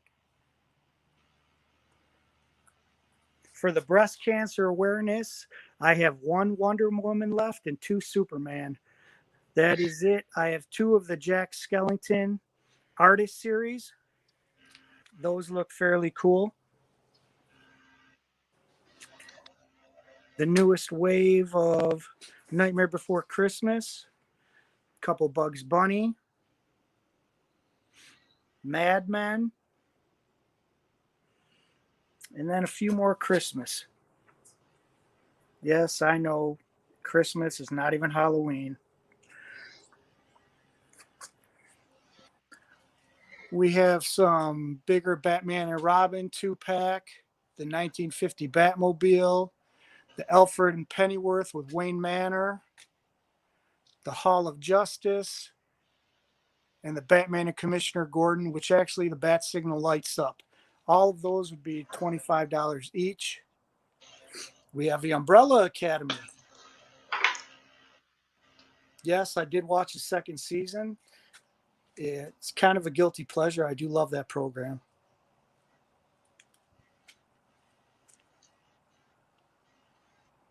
And we have some Batman, some PX previews.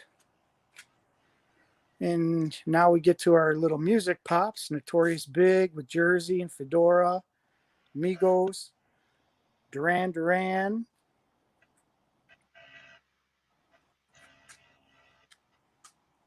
The Police, Tupac and Lil Wayne, Def Leppard. I do have 3 of the 4 Iron Maiden. Salt and Pepper. Billy Madison. Happy Gilmore. Little Bobby Boucher. Hey, Matt. Yes. Matt, can Yes. you hear me? Somebody wants to see something in the, What would they like to see? chat. I'm trying to find out here. What is it they want to see? Craft Pops? Oh, the craft? Yep. I'm getting to them in 1 second. Okay. Yep. And that's the end of the music. The Struts, James Brown, Motorhead, Weezer, Bad Boys for Life. All right, Don, let's get to the craft. Yeah, he's looking for a Vanny Chase from Umbrella Academy. The Vanya Chase? Oh, there you go. I will look and see if I have it and answer him. The craft pops just came in.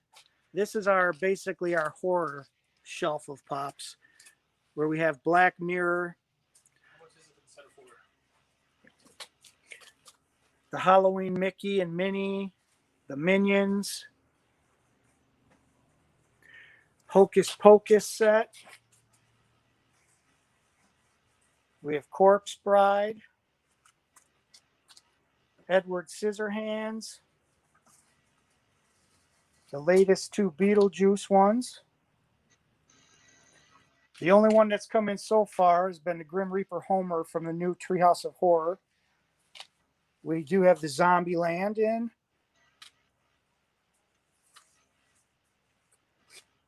The latest Haunted Mansion. I still have a couple of Patrick Bateman. The new Creep Show. The last wave of Nightmare Before Christmas. We do have Purge, Election Year. Hannibal Lecter. Krampus. And of course, Pennywise. I've just been told we do not have the Vanya Chase. I believe I sold that a couple days ago, unfortunately. The Scary Stories, Jeepers Creepers. These are brand new. They're called Horror Domes. The series 1 has Beetlejuice, Pennywise, Gizmo, Stripe, the Nun, Reagan from The Exorcist, and 2 special ones that we don't know what they are. Edward Scissorhands with the dinosaur, The Haunted Mansion in Butler, Demonic Pennywise, and I do have a couple more of the spooky calendars. I've only got 2 left. Killer Clowns from Outer Space,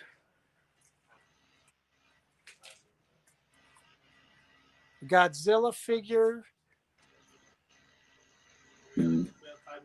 Curse of La Llorona, Jack in the Box of Billy, Sam, and Freddy. Those would be $30 each. The new Godzilla, that is the Comic-Con exclusive from this year. Some Living Dead dolls. Jason, Sabrina, The Curse of La Llorona, The Exorcist. I have The Crow, Owlman, and The Shining. Those would be $40 each. I do have a 2-pack of They Live. That's the last one. That would be $50. And we do have some Pennywise horror. The figures range. The figures are $25. The accessory kit is $30. The Nun, Annabelle, Bride of Chucky. We have the 3-pack of the Halloween, the Season of the Witch. That would be $50. The Burning Godzilla would be $100. Some Evil Dead figures and 1 Freddy Furnace diorama.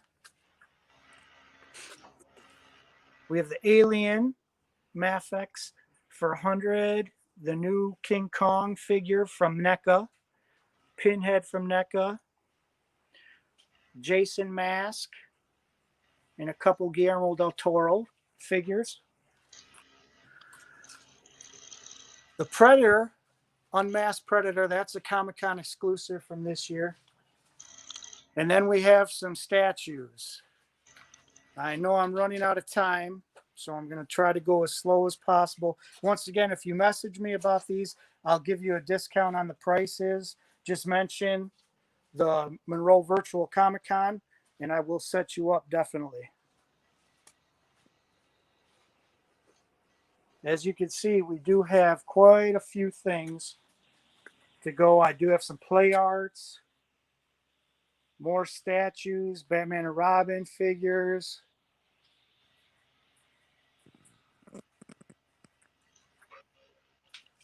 So needless to say, the 3-car garage was taken over.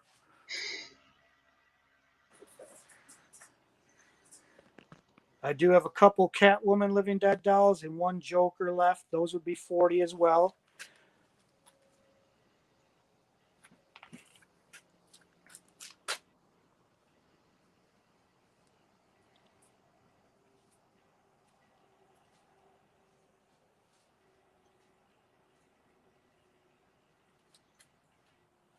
A couple big statues, Weapon X, Venom, and Thanos from Endgame.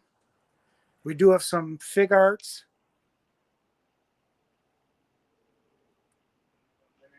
The Goonies, Chunk and Sloth. We do have Black Panther, some Kotobu Kaiju. And we do have a number of Mezco 112 collective figures as well.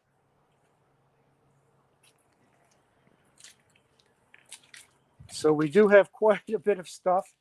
It was a nice little time putting it all together. But thanks for coming out and seeing us and letting us do this. The Goonies, Chunk and Sloth. We do have Black Panther, some Kotobu Kaiju. And we do have a number of Mezco 112 collective figures as well.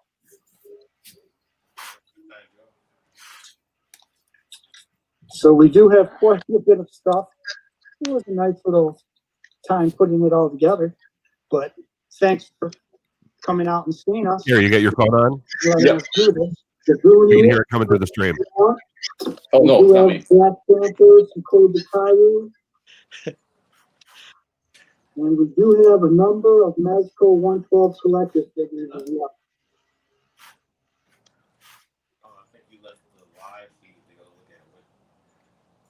Oh, I don't. Everybody good? Everybody's Yep, good. okay. All right, you guys did a great job. I want to thank Staunch Ambition, Brian. You guys did great. Darla, Jean Davis. I love the reading. I think my wife bought a book. And my Nerdvana. You guys showed a lot of stuff. I appreciate you guys coming on. It's different, but I hope you guys had fun. I hope you guys get some sales, and I hope we see each other in person real soon. We definitely will. Thanks, Gary. Hopefully, yes. Thank you. Coming up next with CBCS and Cody James Lockwood. So if you guys have anything else you want to say, where to follow you or whatever, just feel free to let everybody know where you're gonna, where your Instagrams are, wherever that stuff is. So for everybody that's watching, okay. All right. Well, thank you. Everything's Staunch Ambition, Inferno City Firehouse. So you just Google it and follow the path. I'm Jean Davis, author on Facebook, Instagram, and website. My Nirvana Toys and Collectibles. Follow us on Facebook. Thanks, Gary. Dave. Thank you, guys. Thank you. Thank you. Have a great rest of the day. You guys too. Thanks. All right, here we go. We got Stuart Sayger. Hi, everybody. And we got Cody Lockwood from CBCS. What's up, Stuart? Hey, Stuart. Hello, hello. Can you hear me okay? Oh, perfect. Perfect. Good. I'll get off here pretty shortly. I'll let you guys do what you want to do.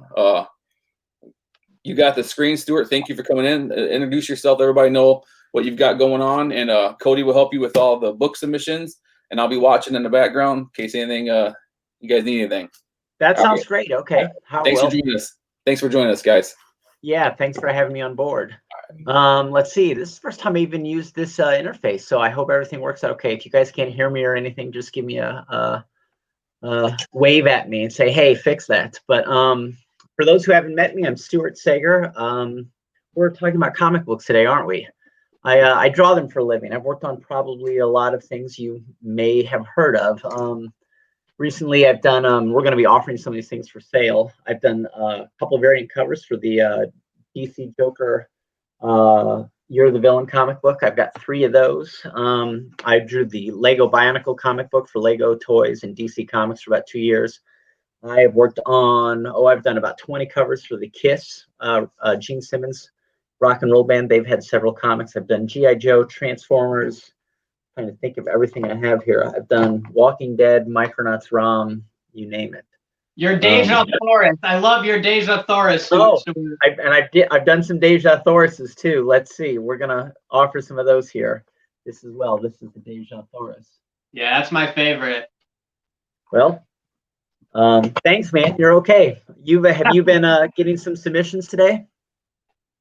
So we've been, so this is my first time on with Monroe, so it's you and me, so hopefully we'll, Gary, if Gary's still watching, we can kind of talk about and to everyone how this can go.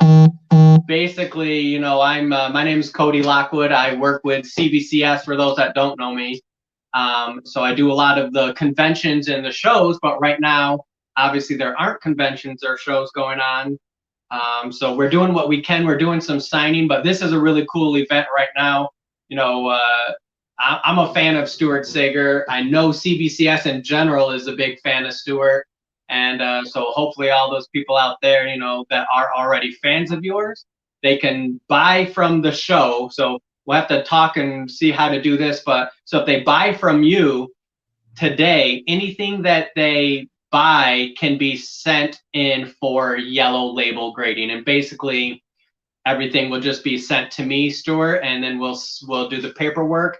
I'll bill and invoice all of the customers for the grading aspect. You still bill them for the comic and the CBCS signature fee, and then so just I thought it was a cool way for us to promote your books even more on this show here. I'm delighted. I'm really flattered to be a part of this, and I think all that works just fine. I've never used, the only concern or the only thing I have here is I actually have a second camera in Elmo, and I don't know if this platform allows me to transfer over to it. So I might have to hold everything up to my camera. If anybody knows a way to change cameras via StreamYard? Somebody speak up and let me know. So you should be able to in the settings. You should be able to flip between cams. There we go. Let's see, settings. Let's take care of this. Yeah, because I saw someone earlier switch between cameras. Let's try that cam mic in settings. Let's see, camera. I'm looking. I think we may have it. This will be nice. You'll get a little bit better view. Look at that. Aha. This is so I should tell everybody, if you're watching, one of the things that's kind of fun is I announced who I was, but at the same time, this setup is one that I use every Thursday night. So every Thursday at 8 p.m. Eastern Standard Time, I have a Facebook Live show, and it's always a different show. It's usually about 2 or 3 hours long. It's kind of long, but one of the things I do is I always end the show doing some live drawing, but I usually start the show with some sort of history lesson in comic books. Very often I will pull out some artifacts from the past. I know sometimes I've shown some other artists' original art. Last week we showed an original Bernie Fuchs painting and talked about the techniques and how he made it. And there's a popular people take a drink from their water bottle every time I say Neil Adams' name. I don't know why he comes up so much, but it seems like the random joke. But if you'd like, tune into my Facebook group at 8. There will be a new installment. But we're going to sell some comic books here, right? Yeah, let's do it. So here's what we do. If you can, call out the code for whatever you'd like here. I'm trying to see if there's like a live feed or something like that I'm used to. That would tell me if people claim these. How are people claiming the books? Do you know? That's a good question. So I would assume, so right now, on this live stream, we can see people commenting. Yep, and you should be able to see the comments in your browser as well. Okay. They're off to the right. I see them. Awesome. Okay, they just showed up. I had to change my camera setting, but it works just great. Awesome. We're ready to go. So here's what I'll ask you to do. You can claim anything you'd like. You have a couple options here we should tell you about. So not only is Cody going to be grading books, but one of the things that we're offering is you can also get a remark sketch on anything we offer. And for those who are unfamiliar with the remark sketch, it's a small, like a head sketch related to the character of the comic we're selling. In this case, if you wanted a remark sketch added to the Deja Thoris, it's a $40 upcharge. But that's where Cody comes in and is so important because it will get a yellow label. He will verify that it's an original sketch and that I did it. Yeah, and I think that anyone out there that collect, I'm a big Stuart, you know this, I'm a big signature fan and collector. Oh, yeah. But even more so, like when I have the opportunity for an artist to do a remark, I will always jump on that. I mean, there's such a built-in value, not only monetary wise, but just uniqueness wise. And so like anyone out there who, I mean, you guys who are buying, I would jump on the opportunity for a remark. That's awesome that you offer that up. Yeah. And you said that's $40 extra? That is a $40 upcharge on my end. Yeah. That's awesome. So here's what happens. Some of these things, I offer a certificate of authenticity with them, and obviously that doesn't carry anywhere near the weight of what Cody has. And so this is some of the books are tagged here as having a COA. Some of them are not. It just depends on the type of book it is. So like some of the variant covers that I offer here are exclusive to me. And so you'll want to read the tag because some say they come signed and some say they don't. In this case, this is a $15 book here as it states. If you wish to have this signed, it's a $5 upcharge. And then if you, and that'll come with the COA if you do that. There's what one of the COAs looks like. However, if you want this sent on to Cody to be graded, we can do that and leave this out. So he can actually trump this. You get to choose which kind of certificate you wish to get. Does that make sense? I hope it does. We've done it before. This is the new one. It's nice that you offer up a certificate of authenticity too for people that don't want to spend the extra money to get it graded. You know, some people just want to have that in the collection, but you know, now with CBCS, even if they have you sign it and we retroactively submit it for grading, that's what we call the VSP, the Verified Signature Program. So we can still grade it. We can still verify that that's a Stuart Sayger autograph, but it's called a verified signature instead of a witness signature. Now, we recently changed. It's still a yellow label, but it'll just say a verified signature and your name instead of a witness signature. Now, there is a little bit more of an upcharge to have it verified because we use Beckett's verification process. So you would save $20 if you were to get it witnessed graded today. But right. If people still just buy your stuff signed, still have it signed, we can still grade that. Basically, you're saying if they buy it signed and get a certificate of authenticity, they can change their mind and have it graded later. It's cheaper if you do it now. Exactly. Right. You're exactly right. Well, we wasted enough time talking about this. Let's show this stuff. How's that? Yeah. So Deja Thors, this is item K04. This is cover A. A lot of the variant covers I did are actually wraparounds. So this is one that was made. There are only 500 of these made. It is a $15 book by itself. Obviously, we can get it with the COA, and that is a $5 upcharge. Actually, I jumped ahead. I'm gonna back up a little bit. I'm gonna reveal my two biggest, most recent items. Usually, this gets people started because one of the things I will tell you, if you buy any books from me, regardless of the number you buy, there's $5 shipping within the United States. So that's easy. One of the more popular things I have is, and I like to start off with this. This is the Joker cover 1A that I did for the Year of the Villain. I really hope you can see the gritting. Batman, you know, he's got no molars left. He's gritted his teeth down. But there were 3,000 copies of this made. This is a $15 book. In case you wish to have it signed, it then becomes $20. There's also a cover B. And this is K15. It is a $20 book because there were fewer copies of this made. There are only 1,500 of these. There's then a cover C. This is available only when you buy all 3 books. K16 gets you A through C, and it is $75 for all of them. Here's the best deal of all. I tell everybody this to kind of entice you. If you spend $80, you'll get all 3 books. Plus, you'll also get the two mini prints of the covers I ended up not producing. These will come signed as well. So for $80, you'll get all 3 books. All 3 will come signed, and you'll get the 2 signed mini prints as well. That item is K16S. So if you just type into the comment bar, I buy K16S, that's easy. One of the other books I've done more recently, which is kind of exciting, we got to do Transformers variant. This is Transformers 84. There were only, let's see, this is cover B. There's actually a cover A of Optimus Prime. I don't even know if you've seen these yet, Cody. They connect. I know you sent me pictures of those, but man, those are stunning. They are neat, and here's what else is cool about them. You know, I always put a lot of time and effort into making these wraparounds, so whenever it's available, I also take the time and put a back cover on as well. So you got a nice Optimus Prime on the back of this one. Good, you know, a lot of people don't do this. It's more labor for me, but I think it makes a nicer book. The other cover has a nice Megatron on the back. How rad is that? Yeah. They're cool. So there are only 600 of this one made, the cover B. It's available only when you buy the set. Cover A by himself, K26 is $15. K27, the set, is $40. That's for the books raw. If you wish to have them signed, obviously it's going to be a $10 upgrade total, $5 for each.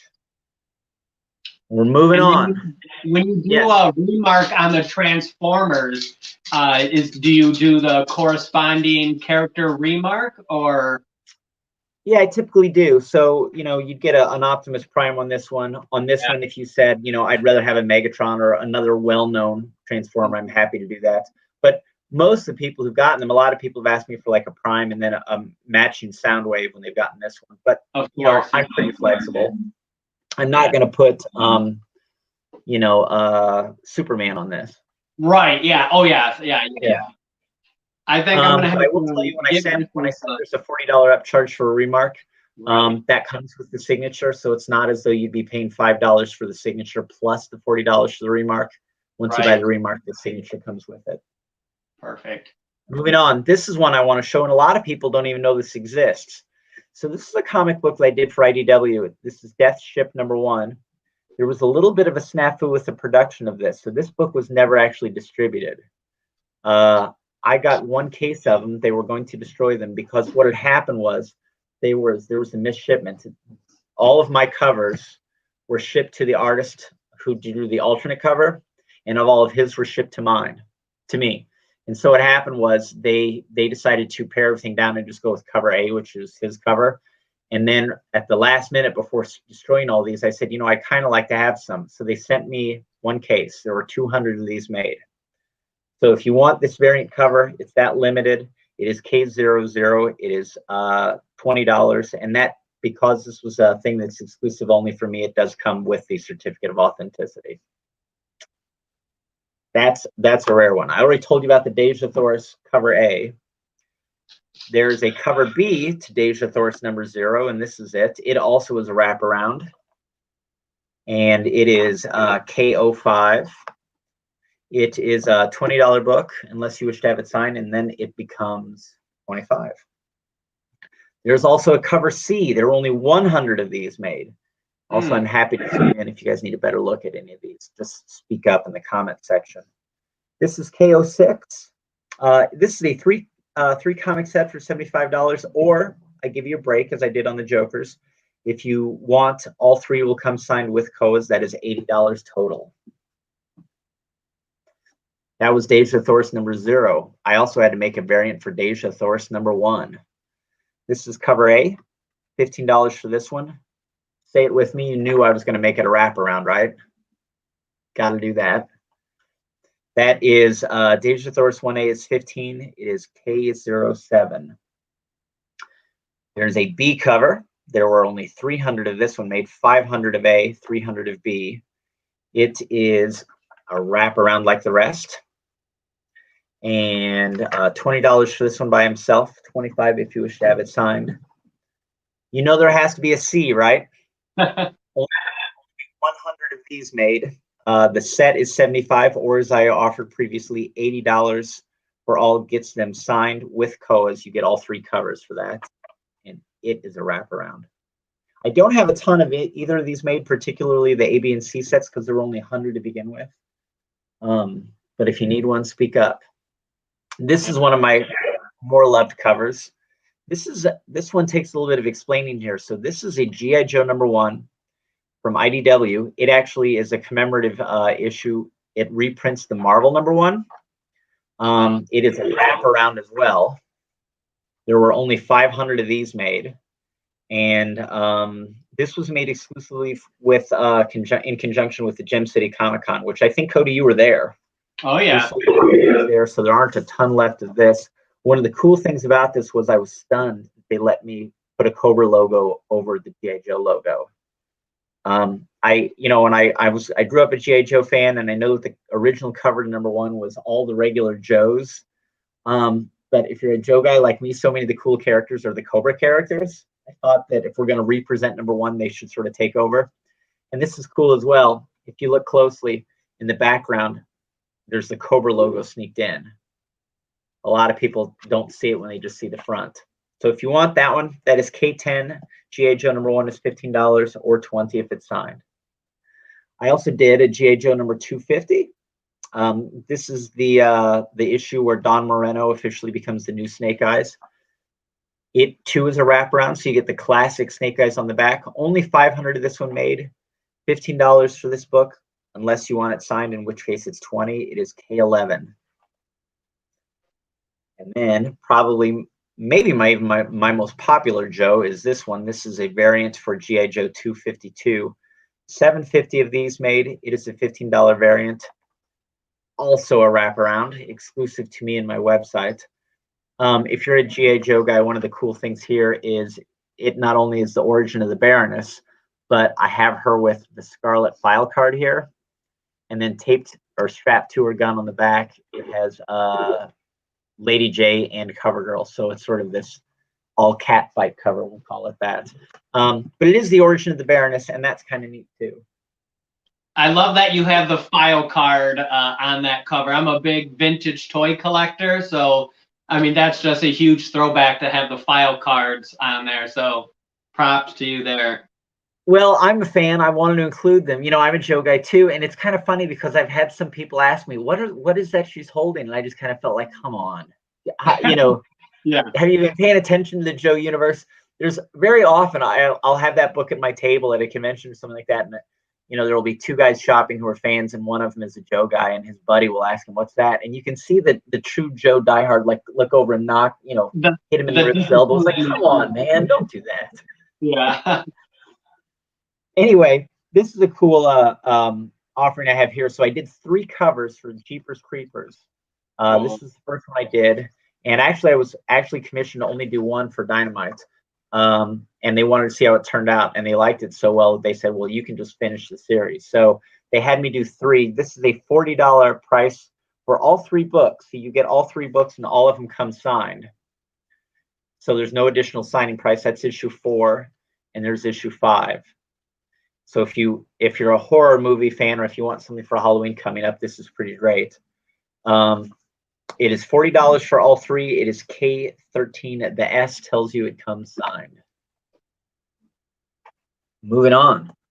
Okay, this is one of my better well-known items. So look at this. This takes a little while to explain. I did, I think, about 21, something like that, covers for Kiss. This is Kiss #1 for Blood and Stardust. Now, this is a $90 8-book set, and they all come signed on this. And what happens is, if you have issue 2, or this is cover issue #1, cover A. If you have cover B, it connects, and you see Gene going into Paul Stanley. And then you're also going to get cover C, which connects. Whoops, chose the wrong one. There's cover C, which is Peter Criss. He connects, and then next to that, you get Ace Frehley connecting as well. So it is a $90 set, but you're going to get all 4 #1s that connect, plus #2, plus #3, plus #4, and plus #5, and that's a complete set of 8 books. A nice gift too. I know a lot of people are kind of Kiss diehards. It's kind of interesting. I so many different aspects of this hobby have people who are in love with, you know, one thing or another. Kiss people do not fool around. I know a whole bunch of people who just say, if you did anything, I want it all. So if you're one of those guys, get ready. I've got more. This is an exclusive cover to Kiss the End #1A. So what it is there were only 500 of these made. I actually made this in conjunction with the Kiss convention in Indianapolis, Indiana, where Tommy Thayer, who is the spaceman, showed up, and we signed a lot of these. So we went through an awful lot of them, but there were only 500 of these made. This is a $15 book, unless you wish to have it signed, then it becomes $20. Similar to that, I made a cover B. Again, this is Kiss the End #1. It is exclusive to me and my website. There were only 200 of these made. It is a $20 book, or $25 if you wish to have it signed. Cody, you knew there had to be a cover C, right? Yep, I was waiting for it. This is the cover C. There are only 100 of these made. It is a $75 set for all, or as I've done in the past, if you buy all 3 and you get them signed with COAs, it's $80. And I want to remind everybody, when you buy comic books from me within the United States, there's a $5 shipping fee. It doesn't matter how many books you buy. You can buy 1, you can buy 100. It's $5 shipping within the US. This too is also a wraparound, and you get a variant image of the same image on the front. It's colored different, and the blood is different, and so is the tongue. And only 100 of those made. Now, they liked me, so they kept bringing me back. My editors told me, I was kind of excited. They kept asking me to do more and more Kiss comics. And I met the editor for this at the New York Comic Con, and he said something that was awfully sweet. He said, you know, whenever we have covers to turn into the band, we always show them yours first. And I said, why is that? And he said, they always like them. It always puts everybody in a good mood. You know, it's like no corrections. And truly, all the covers I did, they didn't ask me for any corrections. I know other people have had them rejected or things they didn't like. But I mean, the editor quite literally told me, he said, they love it and it makes my job easy. You know, I know it's going to go. So they brought me back. This is the regular cover for Kiss the End #1. This is a 5-issue set. It is $50, but for $50 you get all 5 issues. Each one comes signed at that price. That is cover #1. Cover #2, which is one of my favorites. That's, I told him he's Gene Simmons is referred to as the Demon. I'm really going to play that up, and they said sure. So there's cover 2 you get for the same price. Cover 3, you get cover 4, and then cover 5, and that's the cover they actually used for the trade paperback as well. So just to reiterate, it is K20. You get all 5 issues, and each one comes signed with certificate of authenticity, or Cody can grade them for you, but it's $50 for all of them. One more Kiss set. I did all the covers for Kiss Zombies. This also is a 5-issue set, which is $50. You're going to get all 5 covers. There's cover 1, cover 2. One of my favorite covers. I think I'm going to enter this to Spectrum. If you know Spectrum, which is the art book of the finest of comic and fantasy artwork, it comes out annually. And I just think this is such a wonderful, creepy cover here. That's cover 3, cover 4, and then cover 5. You get all 5 of those, all come signed. It is $50 for all, and that is K21. Now, I only have one of these, so if you want to speak up fast, this is, I've got them all bundled together. So Dynamite made a variant set where you get each cover with no logo. See the difference here? I'm selling the set here of all 5 no logo variants. It is $180, which sounds pretty steep, but I will tell you these retailed for $50 each, so you're getting a little bit of a price break. And if you buy these from me, they come signed with codes, so it's a pretty good price break. I only have one. If you want it, speak up. All right, moving back to the toy world. Here we go. The Micronauts #1. This was an exclusive variant. Hasbro keeps saying there's going to be a comic book Micronaut movie universe. And if they do, don't be surprised if Baron Kars isn't the lead villain. But this was a wraparound cover. There were only 1,000 of these made. It is $15 and comes signed with the KOA. Oh, I forgot. I left this off. I have got this book too. This is the Virgin cover for the Kiss the End #1. If you wish to have this, you can have this. This is a $20 book that comes signed. No logo. It's the presentation wall copy. I went out of order. There's also a ROM #1. There were only 1,000 of these made. It too is a wraparound. I can't stop myself. It is a $15 book that comes signed with colors. Okay, this one's pretty neat. Vampirilla versus Reanimator. By the way, if I'm going too quickly or if you have any questions, anybody just let me know. K28, this is Vampirilla versus Reanimator. It was a 4-book set. It is $50. They come signed at that price. There's cover A. You get cover B, C, and by the way, you guys can tell me if I'm wrong here. I drew this and it was only after the fact. Somebody asked me if that's Bruce Campbell. It's not, but I can see how I might have wondered. And there's the cover 4. Again, to reiterate, they all come signed. It's a 4-book set, $50. Certificates of authenticity are included for K28. I know Ailey, my wife, one of her favorites is Xena, so we had to do this. This is a exclusive variant. There were only 500 of this book made. It was made for Northwest Indiana Comic-Con. It is a $15 variant, or $20 if you wish to have it signed. I've got some pretty nice, clean copies of these. I will tell everybody it has a black cover. If you want one of these, great. I'll do my best to pick the cleanest that I've got. But Cody, you know how tricky a black back cover can be, don't you? White covers and black covers. It's always they show everything. They're tough. Okay, I also have this for K30. You get the B cover for this. There were only 100 of this made. It too has that notorious black cover. It is $50 to $5 for the set of A and B. If you wish to have these books signed, it's a $5 upcharge per book. Let's see. There's also the Exo Man of War, and I'm about to run through the last bit of my comic books, and then we're going to do some original art. This is K39 Exo Man of War. This comes signed with certificate of authenticity. Do you like? I have no price on this. This is a $15 book. If this was exclusive for Circle City Comics, they also did a B cover, and we're selling this as a set. It is $15 for, or $25 for the set. You get A and B that way. The difference between the two is the no logo. And I always make a point of putting these customary back covers on the back. Why do no? I mean, I swear I never seen other people do this. I think it adds so much value to the book. Sure. Yeah, I agree. Okay, this is one of the. Oh wait, I've also got these. Let's not forget these. Bloodshot #1 variant. This was a small production book. I think this was a $500 or 500 copy print run, again with a proprietary back cover. It is $15 or $20 if you wish to have it signed. There's a B cover. Now this set costs more because I think there are only 150 of B, so it's pretty rare. If you buy the set, it is $50 for the set or $60 if you wish to have it signed. And then lastly, for those who remember, if you want a real nostalgia boost, I have 5 different issues of Bionicle that I drew here. This is a book that I did back in 2005.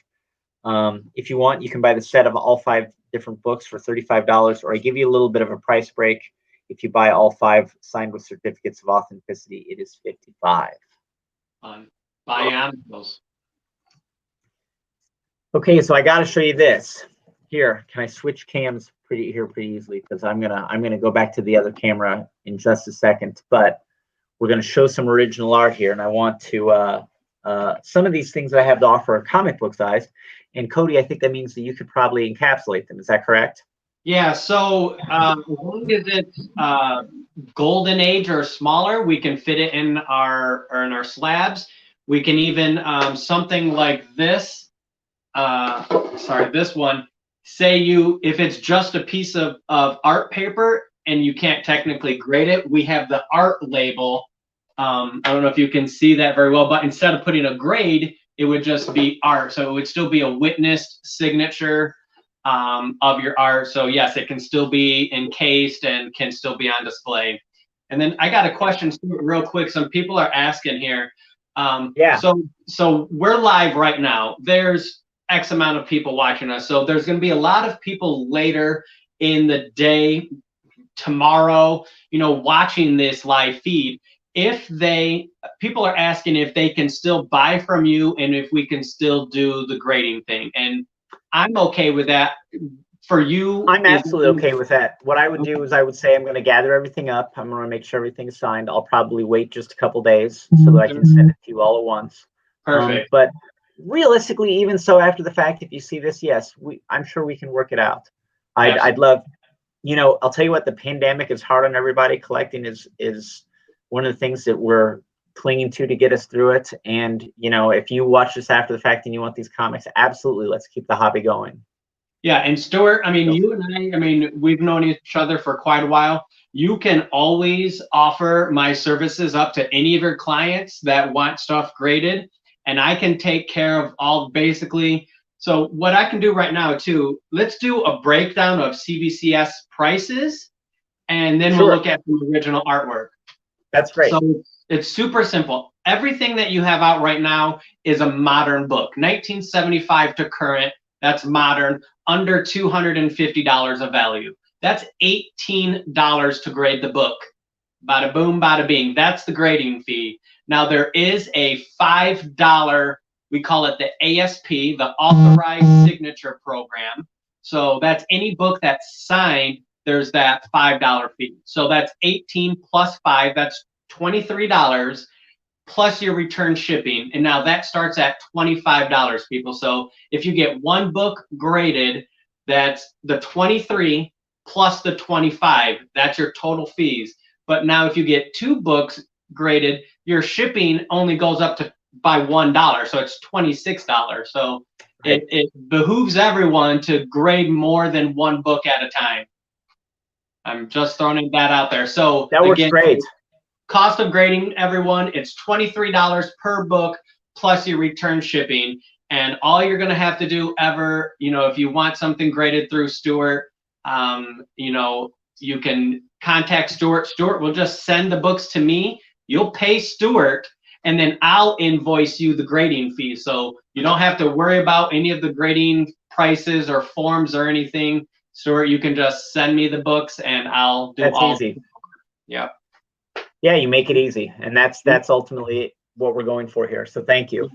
Yep. Let's look at some. Yeah. So we are going to look at some original art.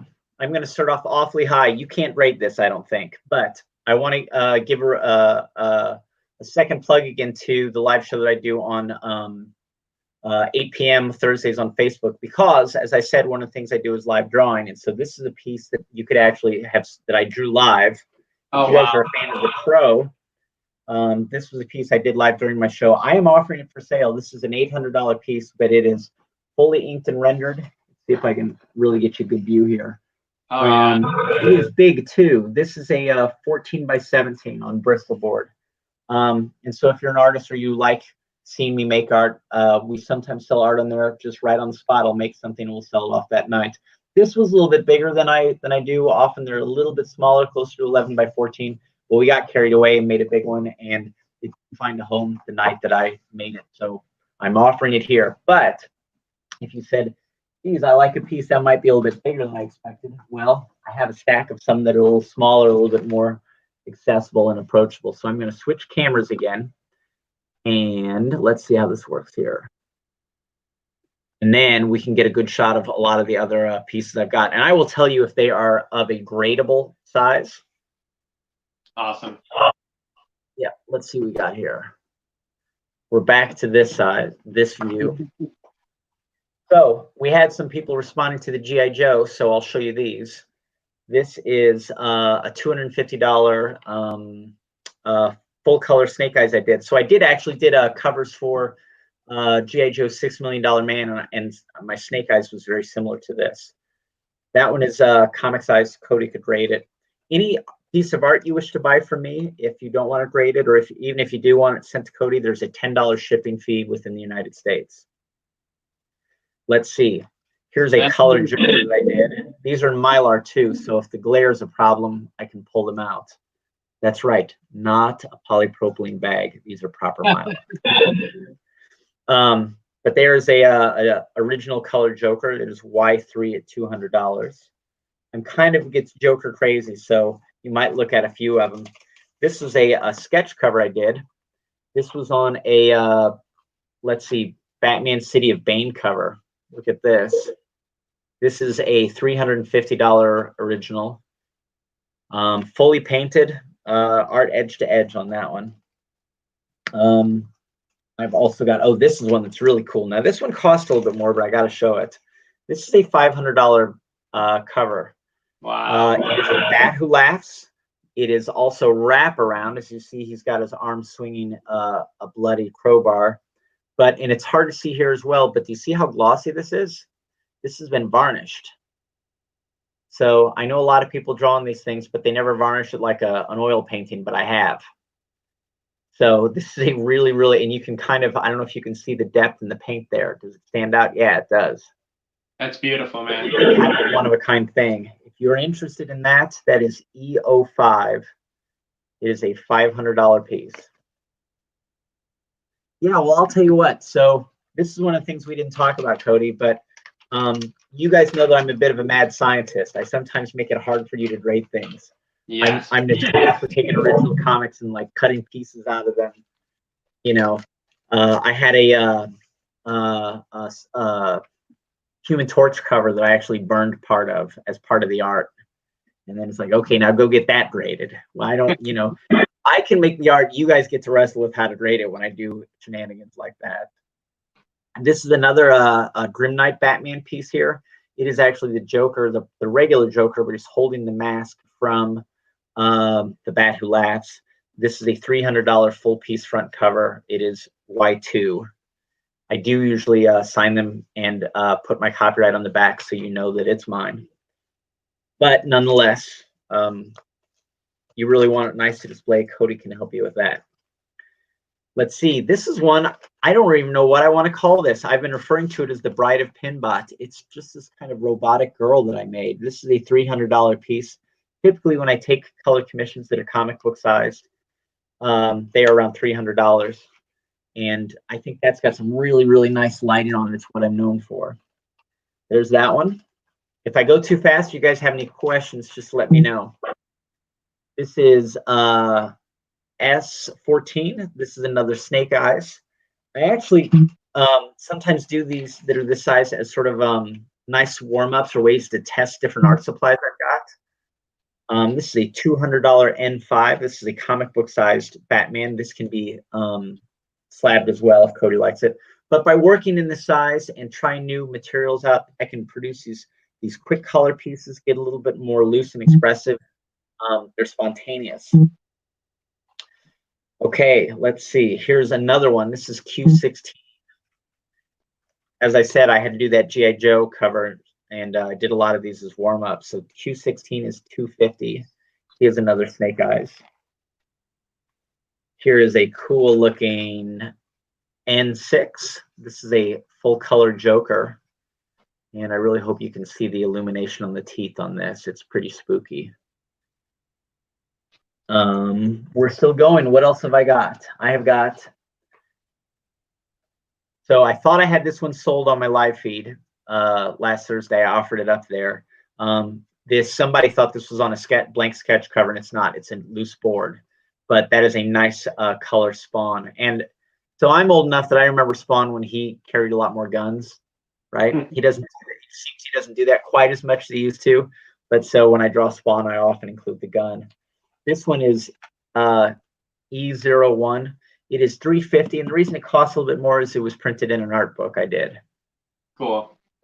Yeah. It's a published piece. Right, exactly. Yep, makes sense. Okay, let's look at a few more. I'm going to jump around a little bit just for fun. So Cody, I don't think you can encapsulate this, but this is a giant 11 by 14 Venom. Oh, that's I don't even know awesome. if I can get back and show the whole thing, but there it is. Sweet. It is fully painted. It is a $600 piece. If you like this one, it is 08. And that means it is with all my original art, it is $10 to ship. I had to move the camera to get far enough back from this because of its scale. Here's another one I have, which is similar to it in size. And this is a full color Electra. It is, wait a minute. They can't both be 08. Well, one 08 is Electra and one is Venom. So if you want one of these, let me know which you want. But the Electra is $550. Also full colored. Oh, I really want you to be able to see the detail. I can take that out of the bag if you need. Here's another larger one. This is an 11 by 14 Batman here. This is 012. And I'm really hoping you can see how much detail goes into these because they really are fully painted. Can you pick up all the atmosphere on his face there? Yeah, I think it doesn't do it justice. I've seen pieces in person, and I was gonna say earlier, like your style is so unique and different, and every original piece I've seen you do, it's just you outdo yourself every time. You did a Warlock for a client. I just posted that on my Facebook. The one where he is riding his own bicycle. Yes, where he's riding himself as a bicycle. Like I mean, I love your style. Like I said, it's so unique and it's refreshing in the comic book industry to see artists be themselves and not try to conform to what we all think sells exclusive. So I just have to. I appreciate that. You know what? I have a secret to tell you. You might get to grade that Warlock again because I paid him to crack it open and get a really nice color scan of the front and back. Oh, awesome! And so I think it has been opened again. So okay. So we're gonna. He was really nice to do that. I just thought it was such a nice piece that I wanted to put it in an art book or something like that. Yeah. Yeah. And speaking of wild cards, here's another one. You talk about me breaking the rules. So this is a piece that I drew on my live feed. You see it's on colored paper. So this was me demonstrating how you can work in chalk pastel and acrylics on colored paper. Wow. And it is this really crazy Harley here. It is a 450 original here. This one comes with, I made a copy of this as a print where I did a little bit of digital work on it. But if you buy this one, you get this with the digital print as well. I don't think you can slab this one. It's a little bit larger. It's probably just over magazine size. Yeah. But soon. Awfully neat. This one I have to put back right away because of the chalk pastel. You got to take care of that one. Let's see. I have got a couple others that are comic book size. Did I offer this one yet? This is N2. This is a really atmospheric Batman I did. It is comic book board size. I really want you to be able to see the detail in here. A lot of times, so I know a lot of guys who make comic book art and it's a simple line drawing. I really layer my materials, and they're I want to say technically they're paintings, except it's not technically. That's just what they are. They're paintings. I'm kind of surprised my hands aren't a little bit more stained than this. There's an old joke there. There's paint on my pinky finger. My hands are never clean, and I actually got married last Saturday, and I had to be careful that I didn't have my hands all run for the photo. So, congrats. By the way, do you know this really happened? There's a photo out there. I was at a dinner party where somebody had an Action Comics #1, and there's Steve was there, Steve Borak. Yeah. And there's a great photo of him looking at me holding this Action Comic #1 out of the bag raw with completely stained hands. Now, they were stained, nothing would come off, but it was to everybody's horror to see how much, red and black and paint there was, and I'm holding a legitimate Action Comics #1. Yeah, that's awesome. Okay, I got to keep moving. I got 15 minutes left on my window. This is another Snake Eyes S3. He is $250. This is one I just finished a couple days ago. So it's brand new. I want you guys to see this one. Don't ask me how I came up with that odd price of $260. I just looked at it and I felt that's what it was worth. But if you really want a nice, moody Batman, let me change the light in here. Let's see what this does. I think that washes it out too much. Yeah, I think that's better. But this is another comic-sized Batman. I'm really hoping that this reads as an electric pink. There's a lot of nice lighting on this. That is S9 at $250. By the way, if you guys have any questions, Val, thanks for the congratulations on getting married. It was great. It is great. The wedding was short, but the marriage is long. Here's one of my faves. I'm a little surprised it's still around. Like I said, these really are paintings. S4 is a really spooky, scary Joker. I did those Joker variant covers, and I tried to show a little bit of restraint. My cover B is a little bit scary, but that's really far out there. If you are a Joker fan, here's a really nice one. Now, this is probably one of my high-end pieces on the art that I have for sale. This is a full-color, fully painted Joker that is larger. This is 11 by 14. It is a $700 piece, but I really hope you can see how well the lighting works on this. I'm really pride myself on how well the lighting works. Look at how the glow off the tie or his teeth here. There's such a crackle to the light I have. That one is 11 by 14. It is $700 for 06. This is a $250 piece of the same size. It's just black and white, and it's a simpler bust. But again, it's got a lot of nice mood and atmosphere to it. You get a piece that would present really well on the wall. It's got a lot of impact. At $250, that is 04. And then I think I only have one or two more pieces of art left. Oh yeah, let's show these last two. This is one I drew during my live feed as well. This is an original Gwen Stacy. Gwen Stacy has always got to be drawn with that sweet face. I always kind of feel like the Silver Age and the Innocence Left comics when Gwen Stacy died. This is an 11 by 14 fully inked piece. I think it's $400. It is. The tag was on the bag. That helps. It is X01. And then I think I have one more to offer you tonight. And it is a $350 Wonder Woman bust. I really hope you can get a good look at that one. Yeah, 11 by 17 or 11 by 14 as well on this. And now, with the 10 minutes that I have remaining, can I show anything again, or do you guys have any questions I can answer? I always try to not use up every moment I have so that we can go back if we want to see anything again. I have another question too for you, Stuart. Please ask.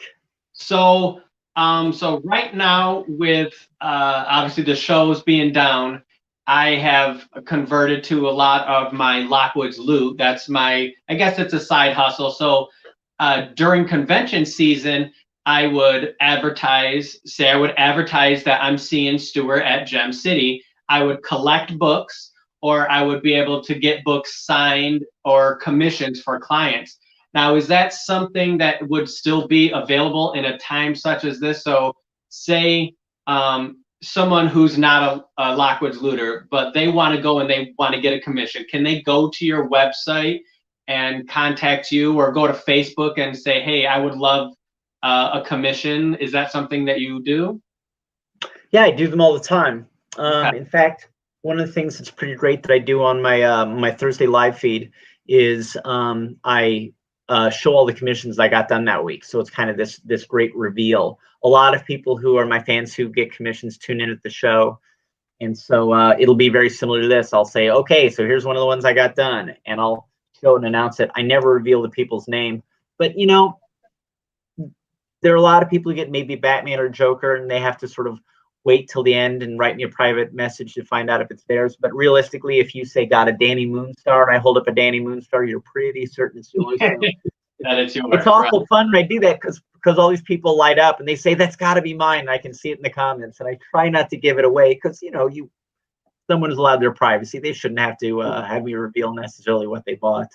But some people just announce it. You know, it's like they'll write there, if that's mine, please let me know. Well, okay, I'll admit it. But I do happily take commissions. You know, it's a funny thing. If I'm really glad that this live show is happening. If this weren't happening, there's a good chance you and I would, you know, see each other at some other city in the country. You know, when is it? It's late September right now. So we might be in Baltimore or something like that. Well, that can't happen. Nope. And so we all still want to collect. I still want to draw. People still want art. And I'm actually kind of proud of the way that this hobby is sort of adjusted in this difficult time. I'm hoping everybody's still going to their comic shop. Yep. And supporting their local comic shop. But, you know, keep in mind, everybody still wants to engage in the hobby. Your shop needs to sell comics. You can still grade comics. I still want to draw. And I actually kind of feel like I really miss engaging with fans in person, being able to answer questions and do all that, and really get that back and forth. But this is a great sort of fill-in. By the way, somebody's asked me, is your live feed on your Facebook page? It is. So if you just go to Facebook and do a search for Stuart Sayger, you ought to know how to spell the name. You know, send me a friend request and I will add you and you can tune in, and it's a pretty good show. It's kind of funny to see some of the people who've tuned in. You know, a couple of weeks ago I interviewed Neil Adams' daughter on there, Zia, who colors a whole bunch of the stuff. And, you know, I know, as I said, we kind of crack jokes because Neil gets mentioned a lot, but she got to give some good real dirt. You know, the kids always know things that the public doesn't, which was fun. What did I leave off? Someone said, can you share the story of how you started Kiss Comic Creations? So, yeah, I'm happy to talk about that. So what happened was I was, it's one of these things like how far back enough do you get to answer the question? So what happened was I was at the Baltimore Comic Con of all things, and I was talking to Anthony Marcus about a Deja Thor's cover that I was going to be doing, the exclusive one I showed. And he just kind of had this moment of clarity. He almost interrupted me. And he said, you know what? I have a deadline on a G.I. Joe cover. You want to do a G.I. Joe cover for me? And I said, sure. You know, we were talking about some other job, but it ended up that the G.I. Joe job leapfrogged everything else. And it was the first thing I did for him. And he liked it and it went over really well. And from there, I got asked to do the Jeepers Creepers covers, and they did well. And I think because the Jeepers Creepers covers was a horror cover, Dynamite had been doing Kiss, and I think they were looking for somebody who could really capture Gene. And I think that the Deja or the the Jeepers Creepers covers sort of showed my chops to do horror. So I was asked to do one Kiss cover, just the cover to #1 of the series. And I know why that was, and it's because they want to keep the band members happy. They need to be able to see the art and approve it, right? So they try you on one. And I did #1, and they said they love it. Will you finish the series? And I said yes. And then that worked well. And they said, do you want to do a second series? And I said sure. And then by the time the third one rolled around, they just told me, they're like, everything you're doing, they love. It's just, you're making it easy. And as long as they keep, you know, I mean, literally, they told me that. I was surprised that I could do 20 Kiss covers and not have a single correction, because I work in such a painterly fashion. My pencils are just sort of guidelines for how I'm going to paint the whole thing. So if I turn in pencils, it's really just approval for composition. They don't have an incredible sense of the lighting and atmosphere. So I just said, listen, I think I know what you guys want. Let me turn in some finished covers. If you don't like it, I'll fix it. And they were a little bit leery on that, but I said, if I leave myself a no correction time, then you'll go for it. Well, everything I turned in was done. And, you know, they just looked at it and they said, yep, that's great. So, you know, the more you get right, the more they let you have some leeway. But most of the Kiss covers begin life. Here's what's amazing. I wish I'd have brought them with me. They're this big. They're like 18 by 20 inches. They're absolutely giant. Cody, you might have seen one. I think I might have taken one to one of the shows you were at. But they're inked. They're in black and white, but they're kind of painted. They're very similar to that Pro piece you saw. So they've got grayscale in them. I very often scan them in and then color them digitally from there. But every once in a while, I get a crazy idea and I want it to look different. So I might watercolor one, or do one in acrylics, or do one in oil pastel. Very often I'll finish it with digital after that. But my attitude is, you know, all you guys need is an image that prints well. If you're happy with that, you don't really care how I make it as long as it looks good. So I give myself as much freedom as I want, as long as I can hit that bullseye of an image that prints well. Cool. That is a $2 answer to a 10-cent question. Right. Cool. Anyway, so we've got 3 minutes left. When do you think the first convention is going to be? When do I think it's going to be? Yeah, that you're going to be back at. The you and I, here's what happens. I think there's a small Indianapolis show that's going to be happening that you may come to in November. Oh, is that yeah. Right? Yeah, the Knights Hall. The Knights Hall. So Jesse Noble, who puts on the Gem City Comic Con, has started a new show in Indianapolis. I'm really trying to support it. And I'll tell you what, a lot of people are saying, you know, in the pandemic, there aren't any shows. And that is an easy thing to say, but it is not accurate. Right. There are some smaller shows that can allow people to come in, be spaced properly. People wear their face masks, and they're actually really pretty safe. I think far safer than going to a restaurant these days. Sure. But we probably are not going to see a giant Emerald City, you know, Heroes Con kind of convention for a while. But, you know, don't forget to go to the smaller shows. There are lots of regional dealers that need the help. Smaller stores still set up there. The artists still set up there. Cody, you and I will still be able to do these smaller shows and get books turned in this way. And we will, yep. What's up, Gary? Just wanted to show Oh, yeah. I know that book.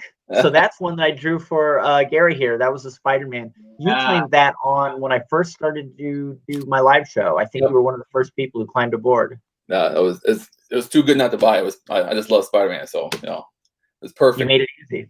And about back to the you know, smaller shows, and it really depends on the state. A lot of the states have different you know, gathering restrictions. Like for us, it's 100, I think, outside and 10 inside, and until that gets opened up to phase 6, which we're hoping, you know, everything's good enough by the end of the year. We should have some conventions here in Michigan again pretty soon. So, but I would like to return to them. I really would. I think Grand Rapids is still supposedly happening. It depends on the venue too. I mean, the venue has to allow it. The health department has to allow it. So, yeah, Well, and this is obvious, but I want to say it. And then it's really up to us to do our part. Right. I mean, you know, if you want to be able to go to shows, then you have to be respectful. You know, wear your masks. I've been to places that have been really good about having like hand washing stations and things like that. And you know, I think we can actually do it. We just have to be smart. Right. Yeah. If the fans want to come, then they'll do the right thing. you know, so we're all itching enough to get back to it. So we'll do whatever we have to do it. But that was an awesome hour. Thank you so much. Thank you for having me. I really mean it. And, you know, whether we do another one virtually, ask me, I'll be back. If we do one in person, if COVID gets under control, I'd love to be a part of that too. No, we'd love to have you, Monroe. I know we've tried several times, but brother's getting married or somebody's getting married or the world shuts down. So, well, I'm married, so I can't use that excuse anymore. But I've got all your excuses wrote down. So I know one of them I missed. I think was because Gavin was getting married. So that's legit. He is married. But September 18th, 2021 is our next show. Cody will be there. Cody, thanks for running it. We'll see you again at 4 with Bill Morrison. Yep. Right now we're just waiting on our next guest to enter the room. So, and here he is. Hey. Perfect. High five and thanks for having me, you guys. Yeah. Thanks, guys. Okay. Bye-bye. Bye. David. Hey, how are y'all doing? Oh, I'm doing awesome. Thanks for joining us. No problem. Happy to be here. We haven't talked in probably a couple months. How's everything going with the COVID, the acting? It's going. Yeah, Well, I mean, we've had to take a little bit of a break and stuff, but we're getting back to filming and everything right now. So we also had to kind of take a break because I had to let the weather cool down a bit because my face would start melting off underneath all that makeup and stuff like that. We can't have a melted Art the Clown, right? Oh no, that does not look right. It just we had one night when we were filming and I was sweating so much that my face would just go. I looked like a stroke victim at one point. So it was not good. It was not a good look for Art. I was like, oh no. So the first time we talked, you told people how you actually auditioned for the role of Art the Clown. Can you tell us that again? Yeah. I just I went in, I submitted for it because I thought I was perfect for the role because they needed a tall, skinny guy to play this character that had like a, some kind of background in physical comedy or clowning, which was me. So I go into the room and the audition, the holding room, and everybody has scripts. And I don't. I never got a script, and I started freaking out because this is my first time really auditioning for a feature film. And I was like, oh no. And I asked at the desk, are there any scripts? Like, oh no, you should have been given one. I'm like, oh my God, no. And they call me in the room and I started apologizing. I'm like, I am so sorry. No one gave me a script. If I could just get one, I can go sit out there for about 5 minutes and I can come up with something real quick. And they're like, oh, don't worry about it. Art doesn't talk, so he doesn't need a script. I'm like, cool. So what do you want me to do? And they're like, well, just off the top of your head, just come up with a scene where you decapitate a guy and you're happy about doing it. And I'm like, okay. And they didn't give me any time to really think about it, so they're just like, just go. And so I came up with this scene. I don't know where it came from. I don't know what's wrong with me, but I cartouchely snuck up behind my victim, knocked him out, took out a hacksaw, sawed off his head, picked up the head, tasted the blood on it, didn't like the taste of it, so I take out a salt shaker and season it, taste again, liked it, kind of bathed in the blood a little bit, and I just skip out on my merry way. And that's what got me the part. Do you think being forced into actually doing that on the spot helped you, or do you think not to overthink it and everything? So I think so. Yeah, it was just one of those things. I just let my instincts take control and just go with the flow. And and it's funny they never told you that Art the Clown wasn't didn't speak. Yeah. Oh, I knew that he didn't speak, but sometimes I thought I might at least get like some kind of like a scene for me to act out or something like that. I am Art. Yeah. Hi. So the Terrifier 2 has been released as far as the trailer and everything goes. When's that going to hit theaters or DVDs? We're hoping for early next year. I mean, we still have to finish. I think we're going to be filming into maybe late October, early November, because I'm supposed to go back at least for one more scene, which is one of my big kill scenes. We already started the first part of the scene way back, I think February. We filmed that part, but we had Damien had to take some time to build the prosthetics, and the virus happened. So we're coming back in to film the rest of it. No, I mean, you talked about Damien. He's the creator of Art the Clown. Yes, yes, he wrote it, directed it, does all the practical effects himself. He's like a one-man army. What is has he done other shows too, or is he stuck basically with the Art the Clown themes, or does he have other movies out there as well? Or he has a few other ones. Like I think there's like Frankenstein versus the Mummy that he released. Of course, he did All Hallows Eve. Yeah, yep. Yeah. But I'm like, this is his real foray into to directing and all that. He's a big, huge. He's very influenced by Tom Savini, so he's a big practical effects guy. And he said he has his hands in every aspect of the film, so he's tirelessly working on his. Oh yeah, he's doing editing on top of filming, and it's just I don't know how he does. I don't know how he keeps his sanity. Well, I noticed that for you, I mean, Art the Clown is that's your character. That seems like you turned it into your personality, what you wanted him to be, because he looks a little different from the original Art the Clown. Mm-hmm. So how was the process into being going from that Art the Clown to the one you wanted to portray on screen? Well, that was a daunting task, because I feel like the original Art the Clown, who was played by Mike Gianelli, he did a fantastic job with setting the foundation for the character. He did a great job with it. It's the one thing I wanted to add to it was more of the clowning aspect to the character. Because I have a deep love and appreciation for silent clowns, especially cinematic ones like Harpo Marx or Charlie Chaplin, Buster Keaton, Mr. Bean, or great physical actors like Doug Jones or Jim Carrey. And I wanted to add those kind of aspects to the character, because I think that adds more personality to him, instead of just being like your typical silent character that just kind of looks at you and like turns his head to the side and then chases you. I wanted more personality behind him. Kind of like how Freddy has that personality and Chucky has that personality. Right, not the typical slasher that just gives the odd look once in a while. Exactly. You have to make him stand out from the rest. Is it a hard jump to going from David Howard Thornton right into Art the Clown, or is it? It can be at times, especially when I have to be very violent with women, because that's just not my actual nature.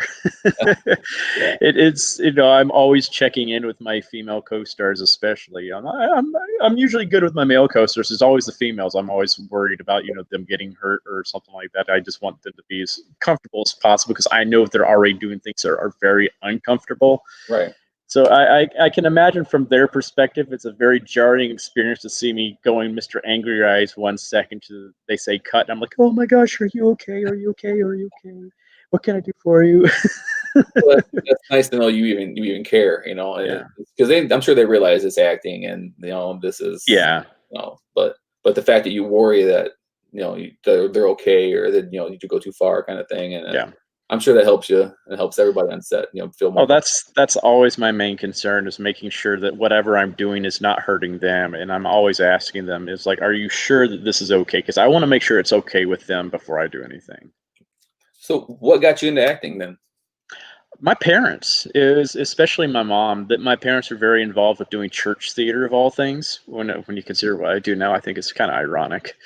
But so they got me doing that at a very early age, and I loved it. And I basically, what really got me into it was when I was in middle school, because I was bullied a lot, and I went to a new school when I was in 6th grade, so no one really knew what I was really like.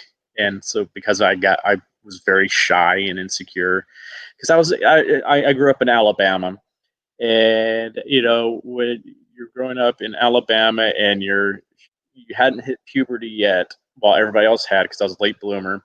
So I was shorter than everybody else. I was skinny. I wore glasses. I had braces. Had a high-pitched voice because I was still a boy soprano in the choir. Easy target in football country. So Go Tide. Oh no! I'm a War Eagle. But it was easy target. So I got made fun of a lot, and at home I was always the funny and crazy, doing all these funny characters and stuff like that. And my mom's like, have your classmates ever seen this side of you? And I'm like, no, I haven't really had a chance to show them that side of me yet, because they never let me talk. They're always just making fun of me. Well, she was like, well, this year they're doing Mickey's Christmas Carol as your choral program's musical. I think you do a great Mickey Mouse impersonation. Why don't you go out for Bob Cratchit / Mickey Mouse in the show? And I'm like, yeah, I think I'll do that. And I did, and I got the part, and I was having fun, and we're doing the show in front of the whole entire school.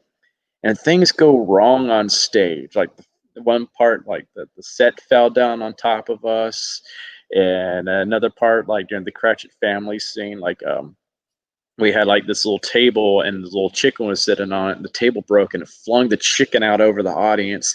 And both of those instances, I just started cracking jokes but in character. And I kept the scene going, even though we were totally off script at that point. And I had everybody just howling with laughter in the audience. And it was like the first time that school people had been laughing with me instead of at me.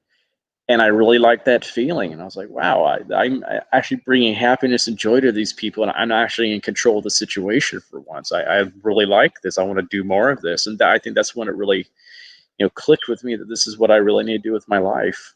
So it's kind of like you figured out you're an improv. I mean, you can do. And how did you do that with your career, improv at all? I did. I took some classes here or there, but it's improv's not really a sustainable career as much as actual like doing shows, getting cast in like film or TV or plays actually is, but you can utilize improvisation in all those aspects. I've utilized it in so many times, especially in auditions. Especially with voiceover work, I will sometimes just be thrown into they'll just throw a character at me on the spot, and I have to improvise a character right there, come up with the voice and everything. Or on set, sometimes Damien's like, I don't really know what I want you to do in this scene. Come up with something. And I'm like, okay. And I there's like this one really fun scene that we have in Terrifier 2 where it was a situation just like that, where we had no idea what I was going to do until we were there, because I had to see what I was interacting with in the scene. And I just came up with this. I sat there and just like looked at everything, kind of like let it digest for a few minutes. And I had this whole entire routine ready to go in less than 5 minutes. And I'm like, I told Damien about it. He's like, that's awesome. Let's film. And he just let me play, and I love that. It seems like playing a silent character, basically, you would have to have a lot of improv. It'd be hard to direct every single moment of what you're doing when you're not actually speaking. So it seems like that would help you as far as this character goes, anyways. Well, that's what's fun about doing this character, because like Damien and I have that really good relationship with each other as actor and director, where sometimes he knows exactly what he wants and sometimes he doesn't, and he trusts me to fill in the blanks in this. So we have that balance there with each other. I mean, sometimes he's directing me down to like, the eyebrow raise or something like that. He's like, I want this kind of look on your face. So speaking of Alabama, do you get home often anymore? Or is it something they go home and you go home and now you're Art the Clown, or? Well, the last time I was home was I went back in 2018 around this time. It was early October. I went back for my 20th high school reunion. So that was kind of cool. It was right after we first came out on Netflix. It was about a month after. So that was like every geek's dream come true, was to be able to go back to the high school reunion and just basically be like, screw you all. But not screw you all. I didn't say that or anything, but in my head, I'm like, yes. I'd have had dreams of going back as Art the Clown and slashing a few of them, but yeah. I restrained myself there, but it was very satisfying though. It's like, the people that wouldn't talk to me back in high school, all of a sudden like, oh my God, it's you. I'm like, yeah, because they had to be horror fans. Some of them had to be horror fans, and they're thinking, I knew that guy, Yeah, he was the quiet kid that no one ever talked to. Now look at that. He's cutting people upside down. Do you think theater helped you as far as coming out of your shell then and being more outgoing? Yeah. Oh, very much so, very much so. Because it's weird because people are so used to like my on stage persona, I would say, and I'm more of an introvert than an extrovert than people realize. So it's just like it's one of those things that really helps me get to like come out of my shell, because in a lot of ways, it saved me because I was, I went through a dark period in my life, especially after my mom passed away. And it was one of those things where I could escape from myself for a little while. I could be someone else, and it was nice. And it's very therapeutic in that way. So after high school and after theater, did you pursue it more theater then? In a way, I mean, at first I was trying to be practical and pragmatic with my life, and so I looked at it this way. I was like, well, an acting career is not a certain thing. It's not necessarily a stable income per se, guaranteed. So I was like, well, I could probably still do theater on the side. I could still do like community theater, but I should probably look at getting a real job per se, a real job. And so I always loved kids and stuff like that. So, I come from 4 generations of teachers. So I got my degree in elementary education with a minor in history. And I was firmly on that path. And then my mom passed away while I was in college, and we had that heart-to-heart talk right before she passed away, where she imparted probably the best advice I ever had in my life. Where she just said, don't do what you think you have to do with your life. Do what you want to do with your life. And it was about a year after that, when I was in my internship, like it really hit home. And I was like, oh wow, because I was doing a story time with my kids one day in class, and I was doing all the little voices for all the characters, and they were all laughing and having fun, and it really hit me in that moment where I was like, I'm getting more fulfillment out of entertaining and making my students laugh than I do teaching them. I think this is what I need to do. And I talked to my dad that night, and he's a NASA engineer, so I expected a very, stern talking to, that you've put all this time and effort and money into this degree, and that's a stable career path, blah, blah, blah. And he's like, oh, no, your mom and I always thought that you should be an actor, but we didn't want to tell you what you should do with your life. We wanted you to discover that for yourself. So it's like, yeah, go ahead and finish up your degree, but after that, go and do what you want to do. And that support had to be an amazing feeling to get that Oh support. yeah, because that's not usually the reaction a lot of actors get from their parents when they say they want to go into acting, especially ones with real jobs. Yes. But I always had that degree to fall back on if I ever wanted to go. Right, you could always go back to teaching, right? Yeah, I could always go back into teaching if this didn't pan out. But every household in America needs one right now. So yeah, that's the funny thing. It's like, yeah, I think this whole the coronavirus outbreak really has shown how valuable teachers are to our society now, when parents had to take on that mantle. And they realized it's not as easy as they think it is. Wine sales have surged. Oh yeah. Oh man, I should have invested in some vineyards or something like that before this. So, did you go into acting class after you finished your degree, correct? And you started. Correct. Did you go into any acting classes or anything before you started to pursue your career in acting? Not really. I took classes here or there, but I really wasn't going to the classes to really.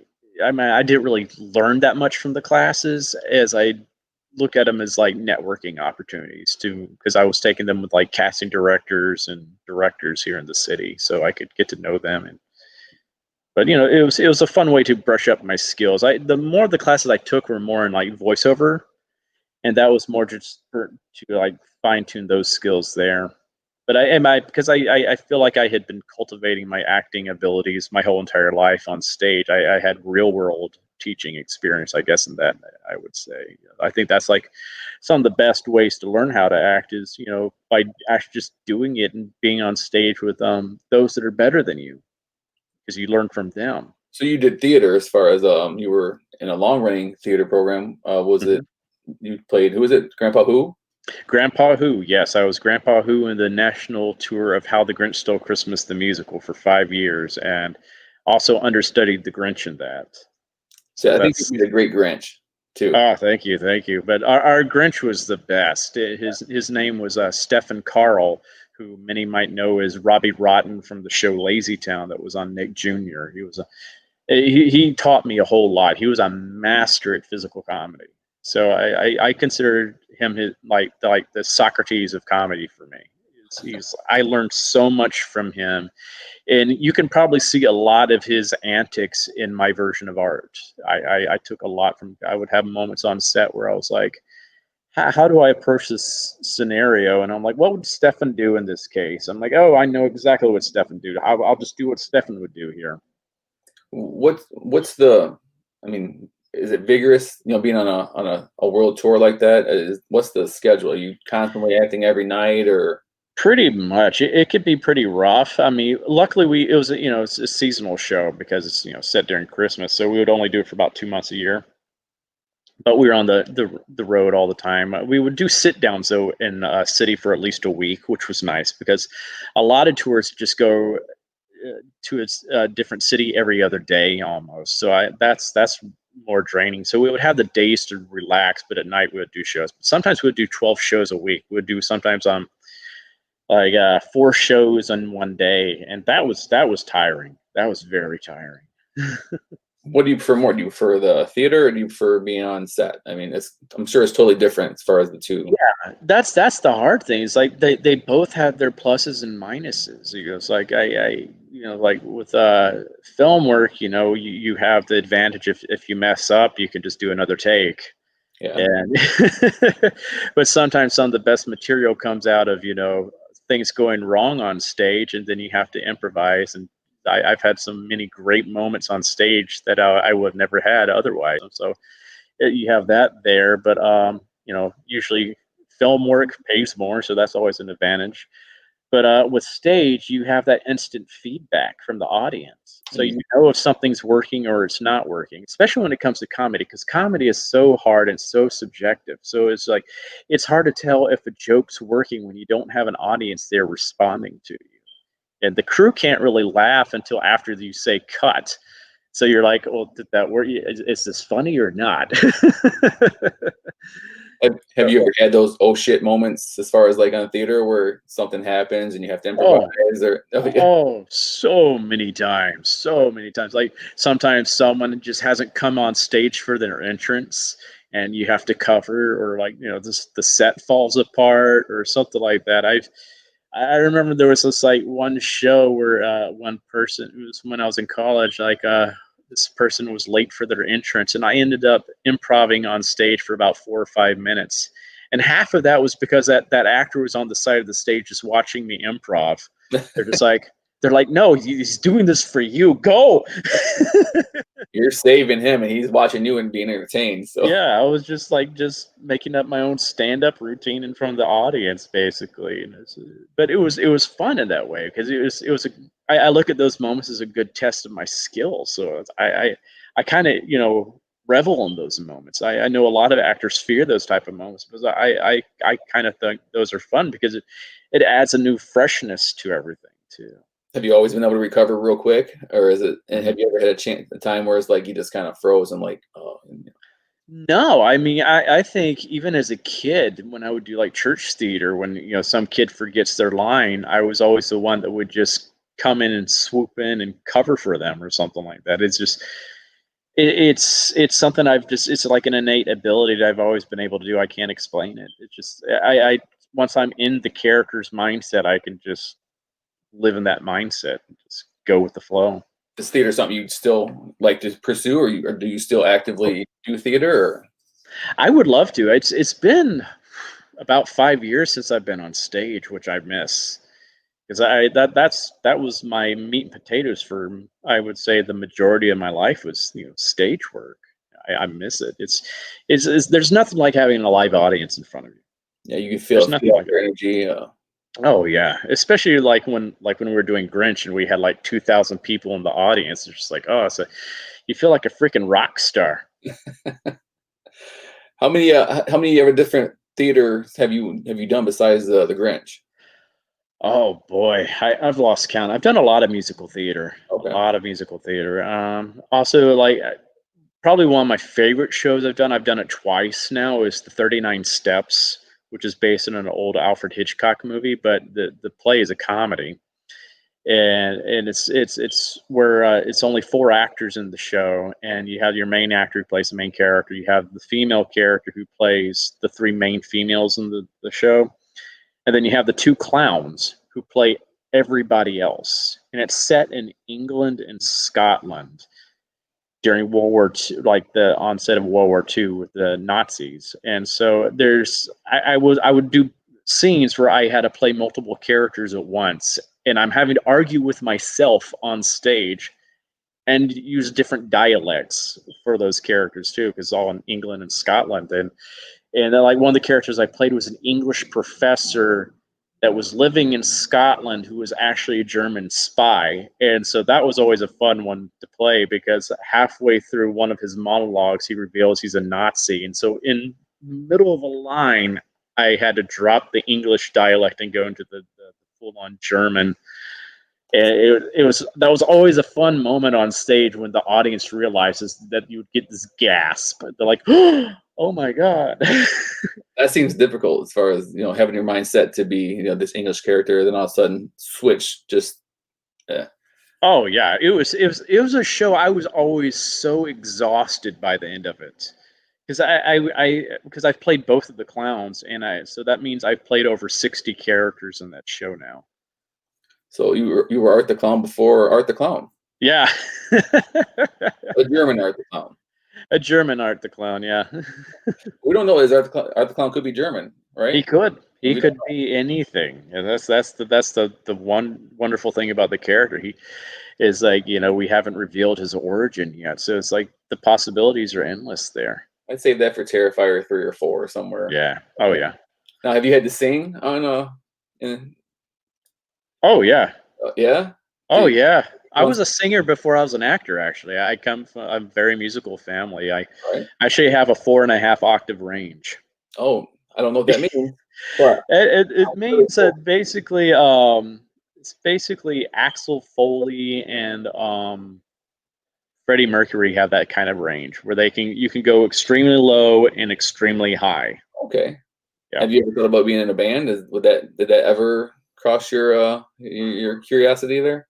It had crossed my mind a few times back in the day, but I was more involved in doing theater. I actually played piano too, so I could have probably been on the keyboard of all things. But well, if you were to, what kind of band would you have been in? I mean, heavy metal, hard rock, classical? I would think probably like a rock band, because I love doing rock, or jazz. Yeah, I like jazz and blues a lot. Do you still play the piano a lot, or not as much as I used to? I've kind of fallen behind on that. I've just gotten so occupied with doing other things. So it's just like, but I do like to play from time to time. See, now I think that would be an awesome scene in the Terrifier, is to have. Oh yeah, that's sit down and play some chops or something. I would love to do that at one point. I think that would be fun for him to do at one point. It's like we're not doing it in Terrifier 2, but I've put that thought in Damien's head before. I was like, it would be fun if Art had a little piano routine, like my little homage to like Chico Marx there, I guess you could say. So as far as the Terrifier, you got part 2 coming out next year. We're hoping for part 3 and part 4. I think it's just one of the great horror movies that reminds me of 80s. Mm-hmm. It's not as campy as some of the 80s movies, so I hope it keeps going. As far as your clown, I have a question. Sure. How long does it take to get into the Art of Clown makeup? Is it makeup? Is it a mask? What's the process of that? It is a mask. It's a gelatin mask that Damien made. It actually, strangely enough, he did a mold of my face, but he's not using the mold that's taken from my face. I'm actually still using the mold that was taken, the mask that was taken from Mike Gianelli's mold. Because is that Damien fit right?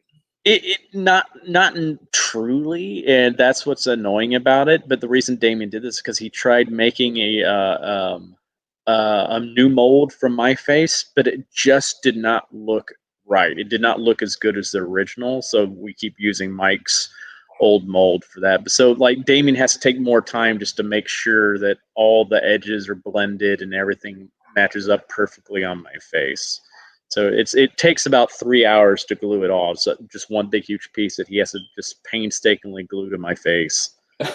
Is that something really hot and uncomfortable to be in, or is it something that? No, it actually breathes pretty well. So it's just like once it's on, I don't really feel it. It's becomes like a second skin, really. How hard does it take off? I mean, since it's glued to your face. Yeah, that takes a little while. It takes about an hour to take it off because all that glue. Yeah. Is like the mask itself comes off. It's just having to scrub off all the glue. That's not fun.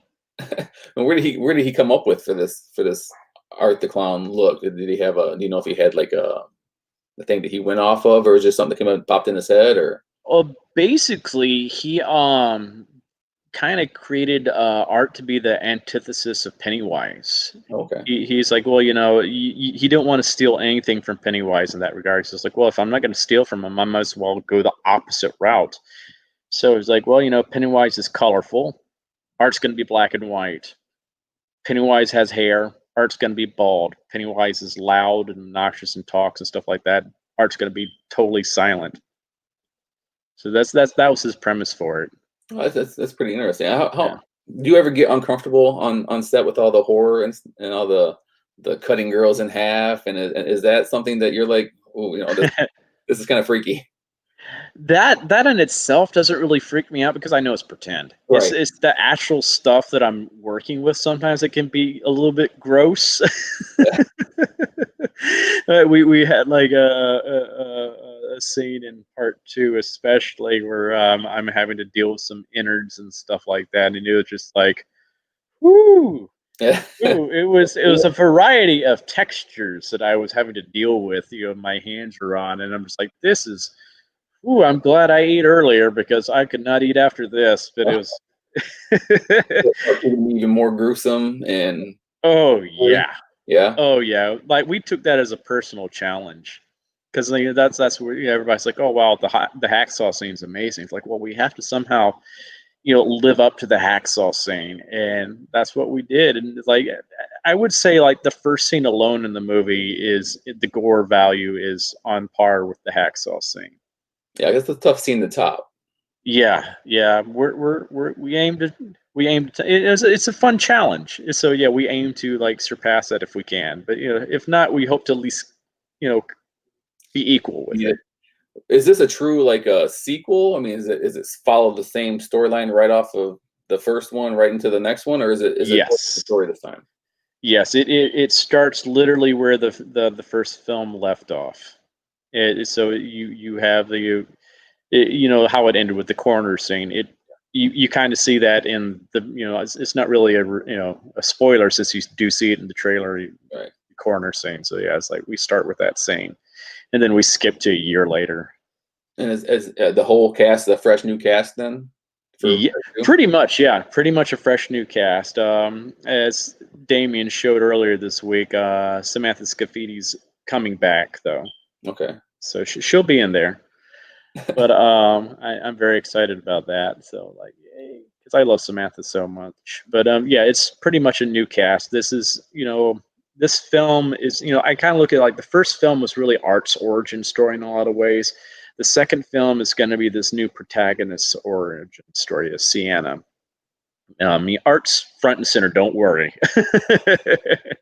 He's not just going to pop in for like 5 minutes of the film or something like that. He's there. He's there. If that happened, people would riot. So. Oh yeah. But I'm like, this is Sienna's story as much as it is Art's story this time. So we're really building up that character because he needs the Batman to his Joker, and I think we found her. Oh, okay. Yeah. So it's fun. You think this is something that can sustain a couple more, another one? Oh, definitely. Yeah. Oh, definitely. Oh, definitely. Especially the way this one ends. Yeah. Yeah. Now, when you guys are doing that, you do that on purpose? So if this one does really well, that you got the beginning of the third one right off the bat? Yes, we already know how we want to start the third one. So. Oh, did you? Yeah, it's actually something that we wanted to put in the second film, but we didn't have enough room for it. So we're like, oh, well, we'll just make this begin in the third film and then go from there. Let's do it. Yeah. Is there any other, I'm looking at my notes, any other films you'd like to go, you'd venture off into, and as far as away from horror, like romantic comedies or any just regular comedies or just. Oh God, yeah, I would love to. That would be fun. I was just thinking because one of our fans did we have this great super fan named Eddie that does these super fan mashups of Terrifier with different films, and he did one of Home Alone recently, where they had me on a Marv's body, and I was like, oh my God, I would love to do a film like that. That would be so much fun. Just like that type of character, just like I would, because I love comedy. Comedy has always been my thing. So I would really love to do some good slapstick, especially. You can see the comedy just in art itself. You can see the comedy. Yeah. So which is nice. It's my love. It's just because it's especially physical comedy seems like it's a dying art form right now. You don't see that nearly as much anymore. It's like that was the thing that was really big, especially during the black and white days. It went through I would say maybe the 50s and 60s. It came back for a little while with Jim Carrey, but yeah, that's what I was gonna say. I would think Jim Carrey be the last one that I remember that did slapstick comedy, over the top kind of stuff. Yeah, it's because it's an art form in itself. It's very challenging. It can be very, very physically demanding too. So you got to work out and do your stretches. And oh yeah, I discovered that. I had a moment on set for part 2 where I was. Well, you see it in the trailer where I'm swinging a club and it's having to do this whole reaching behind my back over and over again. That next day, I was just like, oh God. Oh my God, when did I get old? I could barely bend over because my back was just killing me from just having to do those swings like that, because I was just doing one of those over the top, almost cartoonish swings. And I was like, it comes quick. You wake up and you're just old. Oh, hitting 40 is no joke, I tell you. It's like, son of a, I gotta stretch now, because back in the day I could do that stuff without stretching. I'd be fine. Now I'm like, okay, I gotta stretch. Yeah, definitely have to stretch now. Well, at least you felt it the next day, not right in the middle of leaning on your shoulders, going, oh, whew, time out. Yeah, we gotta take a time out here. Oh, I did have a few moments like that, but that happens to all of us though. It's like that's one of those things that I never really thought about when I would watch horror films. So like when you see the stab. It's like, that looks like it's easy to do, but like when you have to do that for several takes over and over and over again, your arm starts to go, oh God, this is starting to hurt now. See, I always wondered about that with like food scenes where they had to go take it and you had to eat the same hot dog over and over. Like that God, it's like, hey, let's just take this last take and we're gonna make this is it. Yeah, it's like I can't eat anymore. It's like I can't swing another axe for this is it. Yeah. We had a few times too where I would like sometimes like, can someone come in and relief pitch for me right now? Do you have a stunt double? I have like, and I would say not really say stunt double, but I did have some people like were because I have horrible depth perception, and I knew like some of these like swings at a prosthetic were going to be a one-time thing, so you have to hit it dead on. And I'm like, I do not want to be the one that messes this up with my horrible depth perception. So I'm like, someone else, please take a swing at this thing, because I don't want to mess this up, knowing how much effort went into making this prosthetic. So like, those are the times where like I'm stepping back and letting a more capable person do it right now. What can you tell us about this next Terrifier movie? Is there anything you can explain to us as far as like what's going to happen? Not nothing, no spoilers, but trailers or what's going to come out. And well, it's definitely bigger and better, I think, than the first one by every aspect. It's just like it's definitely more plot oriented, I would say, than the first one was. I think that was like one of the main complaints we had about the first one, that there wasn't much plot to it. So that's something Damien definitely took as a challenge to himself, is to make sure this one actually has a cohesive story arc to it, and there is clear motivation going on, especially with Art. That's even sometimes like, what's Art's motivation here? And he's like, okay, well, now he has motivation for this, and you'll see. But yeah, that's one of the big things we have with it, and it's like it's I like I said, like the kills are bigger. I think I think the first 5 minutes of the film would give us an NC-17 rating. No. Yeah. Struggle with the R, or is it? It's, I mean, I'll be fine with an R, but I just honestly think just the way we are going with things, that would alone would give us an NC-17 rating. It just with the gore. It's just like, yeah, it's like, but that's something we would wear, proudly. Where it's like, yeah, it's like, why not go with an NC-17 rating? It's like, who knows? We could be one of the most successful NC-17 rated films ever.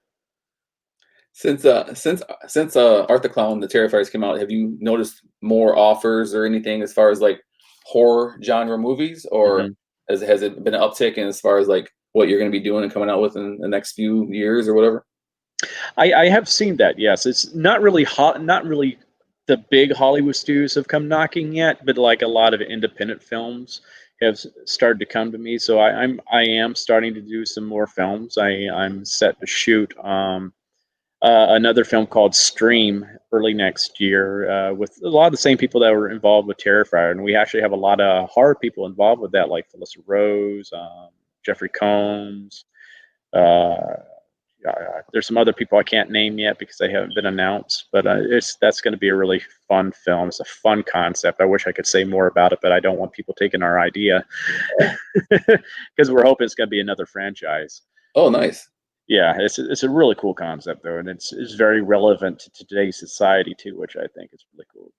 Kind of gathered just by the name alone, Stream. Yeah. But I have that. I have another project I can't really talk about yet because it's kind of secret right now. I mean, the project itself is not secret, but my involvement with it is kind of secret at the moment. They're hoping to they're doing an Indiegogo campaign right now to raise more money for that, but I'm just going to come in for a cameo for that, so that should be fun. Yeah. Do you think it's going to be hard to separate Art the Clown from another horror character if you have to portray another horror character? It depends on the character. Yeah. It's like my character in Stream's a silent character too, so I'm intentionally going to be doing some things just to make sure he is not Art. Yeah. Yeah, and that's something I've been concerned about. I've been talking to the creators about that. It's like, how can we make sure that he is not Art? Like, what? Because the characters are similar in ways, and so I'm like, okay, I just want to make sure I'm going to differentiate the two. Yeah, so it's a conscious effort for you, and the producer or whatever, the writer, that make sure that this is not another Art the Clown. This is whatever your character's name is going to be in this. Exactly.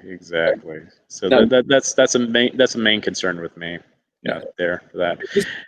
Did you say that you had a movie coming out with Lou Temple? Yes, that's another one too. It's called oh my God, I totally just blanked. All the time. Yeah. Oh my God, I feel so horrible. I just totally blanked on it. What is that?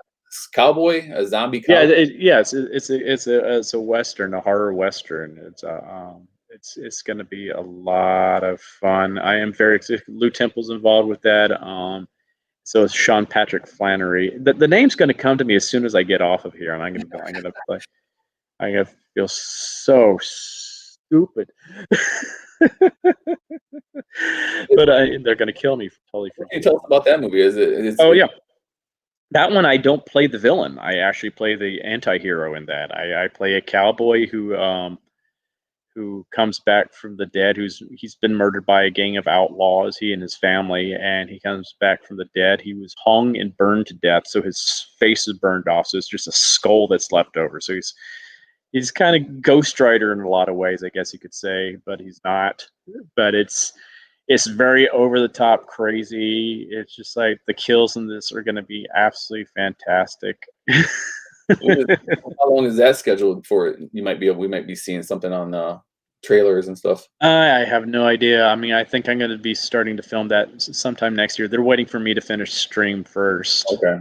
So I'll be filming that afterwards. So how long is it, I mean, pre-COVID, how long does it typically take to create like the Terrifier or Terrifier 2? I mean, I know it's different now because of COVID, but how long does it usually take to make a movie like that?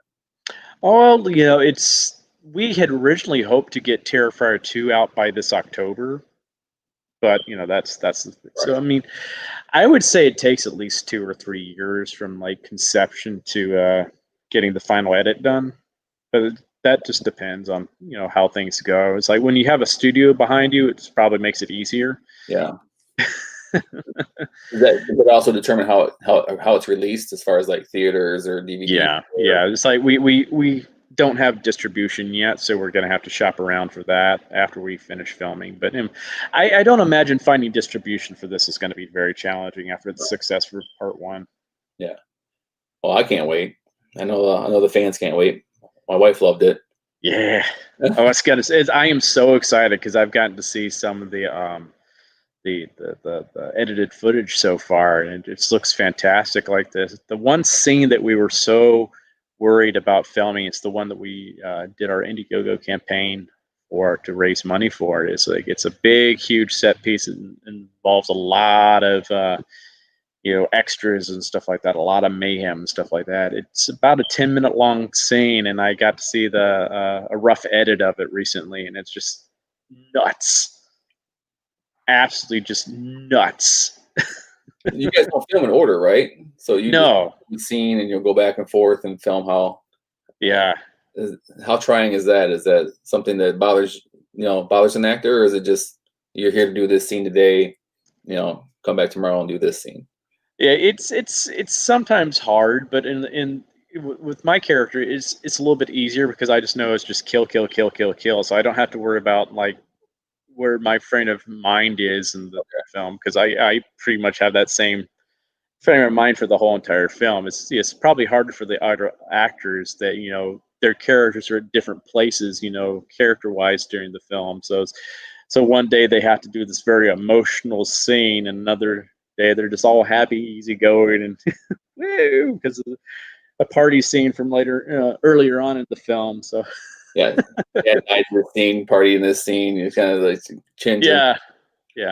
No, no Art the Bride and the Bride of Art coming in at all. Not yet, at least. No. Oh, I just remembered the name of the film too. It's called Spirit Reckoning. Spirit Reckoning. Oh, I've never Yes. seen that. I would have never Yes. seen it in a million years. That's gonna be really cool too. I mean, I know you said it's like Ghost Rider, just not the character reminds you of Ghost Rider, but as far as being like a cowboy zombie movie, I mean, with the the game they had out, Red Dead Redemption. Oh yeah, love those games. See, I love westerns anyway, so I was like, this is to be able to play that kind of like spirit of vengeance in this type of film. Oh my god! So you're a western fan. Is this something you would like to do a regular western movie one day? Oh, of course, I would love to. Like a John Wayne type western movie, or oh yeah, and I would be fine just being some ancillary character like the town drunk, or just some like just sleazy outlaw, part of the gang or something. I mean, any of that kind of stuff. Even if I'm like the local barber, I would be happy. Well, I think you'll get one. I mean, I can't wait to see these movies come out. I don't know how much time we got left. We got another 13 minutes. Yeah, we can kill some more time. We can kill some more. What do you want to talk about? I don't know. What do you want to talk about? Gee, Pride, what do you want to do tonight? I want to eat. Yeah, that's always a good thing. I won't leave. I'll stay here. What's one of the biggest things you've got out of being in these movies? Gosh, I would say like personally, or or job wise, or what? Just personally, just I'm Art the Clown, and that's got to be a pretty cool thing to be able to say. I mean, that's a lot of people say that's kind of character. It's pretty surreal, but though I do have my humbling moments. Like the other day, just like 2 days ago, I went into a Spirit Halloween store because I was like, I wonder if they have any of our merchandise up in here, like Trick or Treat Studios or something. So I was like, because like someone had shown me a picture earlier. They were at a Spirit Halloween store where they had the animatronic that looked a lot like Art the Clown in there, but it wasn't. But it was definitely supposed to be him. Yeah, definitely a knockoff Art the Clown animatronic. So I was like, I want to go see if that's in there. But it wasn't. They had the Pennywise one up, but I didn't see any of our merchandise in there, so I asked like the clerk there, and he's like, "What's Terrifier?" And I'm like, "Oh no." He's like, I want to know because like we've had several people come in here and asking if there's any Terrifier stuff or Art the Clown stuff, and I'm like, "Why are you working at Spirit of Halloween and you don't know horror films?" That was not on that resume or on Yeah. that. Yeah, and I was like, well, and I even said, well, I'm actually the actor that plays Art, and he's like, oh, that's nice. I was like, yeah, that's a good humbling moment there. This what you're supposed to look like? Is this the mask we're supposed to get in? Yeah, he's like, who is this? Well, like, what does he look like? I don't know. Well, oh, he's a clown. Oh, okay. I'm like, We have yeah, clown this. masks in aisle 3. Yeah. It was like, it was a very humbling moment. So I was like, okay, cool. See, I need to go home, put your mask on, and then walk back in there. Oh yeah. That's the thing. It's like, yeah, you just don't know. But that's kind of the nice thing is like people don't know what I actually do look like in real life most of the time. So I have that kind of little bit of like, yeah, like anonymity in that regard. So yeah. Which is good. But you'll lose it eventually. Maybe we'll see. Yeah. I look at Doug Jones, who's played so many characters, so many great characters in movies, and people still don't know who he is when they see him. That's crazy because he could just go on. Oh, I'm Silver Surfer. I'm Abe Sapien. I'm God, Pan's Labyrinth, everything. It's just like Star Trek. The new Billy Bones. That's you. Yeah, so and that's how Doug is too. He's just like the sweetest guy in real life too. So it's just like that stuff doesn't faze him in the least. He is so humble. So do you like that then? Having the anonymity, of being able to wear the mask and being that. So it's like, it can be pretty good because I kind of look, you see these other celebrities that are constantly hounded by like the paparazzi and stuff like that. Like, oh my gosh, look what they're eating for lunch today. Oh my gosh, they actually drink water. I'm like, I wouldn't, especially when they have kids. I mean, I don't have kids yet, but it's just like, I can only imagine what that's like when you just want, sometimes you just want to have family time. Right. You don't want people like, hey, look at me, take picture. It's like, take a picture of my kid while I'm eating. Yeah. Yeah. It's like you want to have that, that personal time to yourself. So it's like, I'm totally fine having that anonymity. I would rather be that type of actor anyway, where I just get to play fun roles, but I can still live my own life outside of being on film.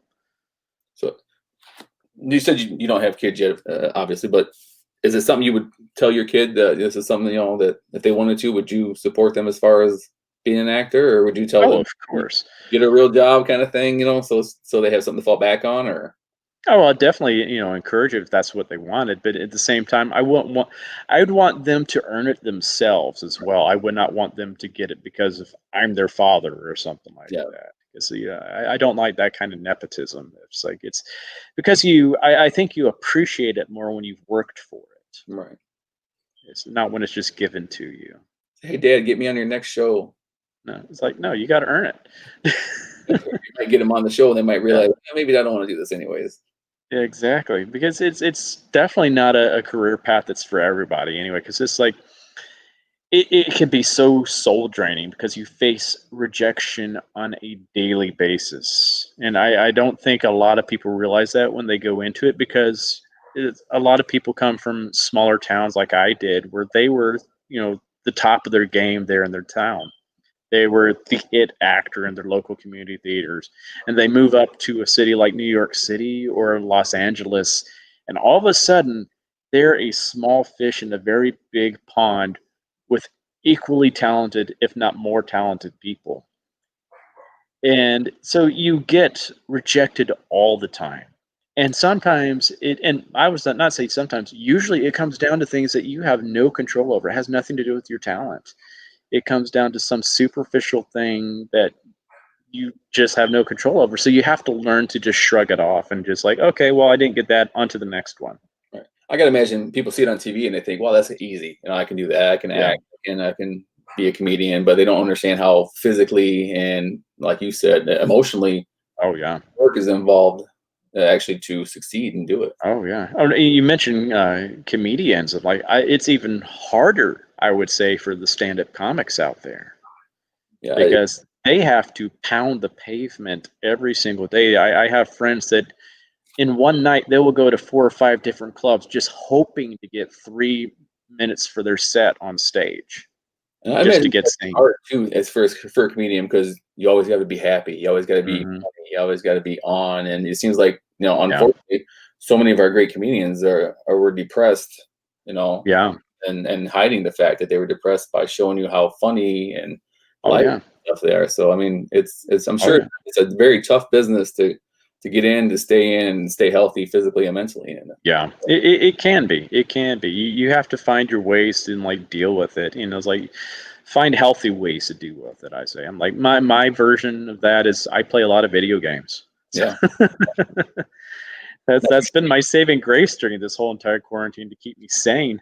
I feel a lot of guys stream those. Do you stream them on like Twitch or something like that, or is that just something you just do for you? I just do it for me. That's I don't want people just hearing me cussing at the screen. Or seeing me just flat out sucking and getting my ass handed to me. What games you play now? I recently just finished Ghost of Tsushima, which is an amazing game on the PlayStation 4, and I just started playing the new Avengers Marvel game. I've seen a lot of people posting about the Marvel game. I see a lot of the good things about it, but I hear that it's almost annoying. Like some of the characters are really annoying on it. So I don't play. So I don't know, but it's a big. I just unlocked Tony Stark, so I'm happy. So I'm a big geek, so I'm just happy to be playing all these characters. I'm like, this is great. I'm having fun. If you could be a superhero character, what would you be? I mean, I know you've been the Joker, correct? Yes. But I mean, he's not a superhero; he's a super villain. Joker's my favorite villain of all time. That's who I would be, definitely. But if I had a superpower, I would probably, like a lot of people would say, like Superman and stuff like that. I was like, I think I would rather have like super speed. Super speed? Yeah, I think there's there's so many things you can do with that. Who's your favorite superhero then? That's a hard one because I love Batman a lot because I just think personally he's Marvel. Yeah, I'm both. But DC wise, I would say Batman's my favorite. Marvel wise, I would say Spider-Man's my favorite because Spider-Man's the one I could relate with the most. I've always been Spider-Man. Yeah, Batman seems more or less less of a superhero and more of just a rich guy that has a lot of cool shit. Yeah, and that did a lot of training. Yeah. A lot of training. But like Spider-Man is like, he was the geek like I was, and he's like, he's never had it easy. He has to still balance being a superhero and also just doing his day-to-day jobs just to make ends meet and sustain personal relationships. Well, I have somebody who wants to say hi to you because she missed you at Astronomicon. And she was so depressed. Hi. Hey, how are you doing? Good. Thank you for bringing such a cool character to the screen. Oh, you're welcome. Thanks for letting me. I'm a horror freak. Every night we have to turn Tubi or something on and watch something, don't we? Something. I go by myself upstairs and watch a scary movie. Oh yeah, it's fun stuff. It just it's great escapism, I think. Yeah, and you don't have to think too much when you watch them. It's just watch and they're cool. Well, it's because you watch the same one over and over. Well, yeah, I do watch Halloween a lot. Oh well, yeah. I mean, given that, I mean that's a great movie. Yeah, the original Halloween, the big, and the Rob Zombie ones are really cool too.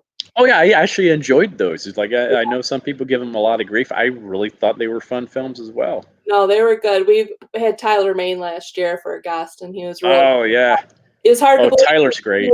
He played a killer. He was just so nice in person. Oh, he is. He's Art the Clown. Yeah. I know. I'll give you a secret. Most of us guys that play these horrible killers on screen are big teddy bears in real life. Yeah. Well, I don't want to know that. Yeah, it's the funniest thing. It's true. Yeah.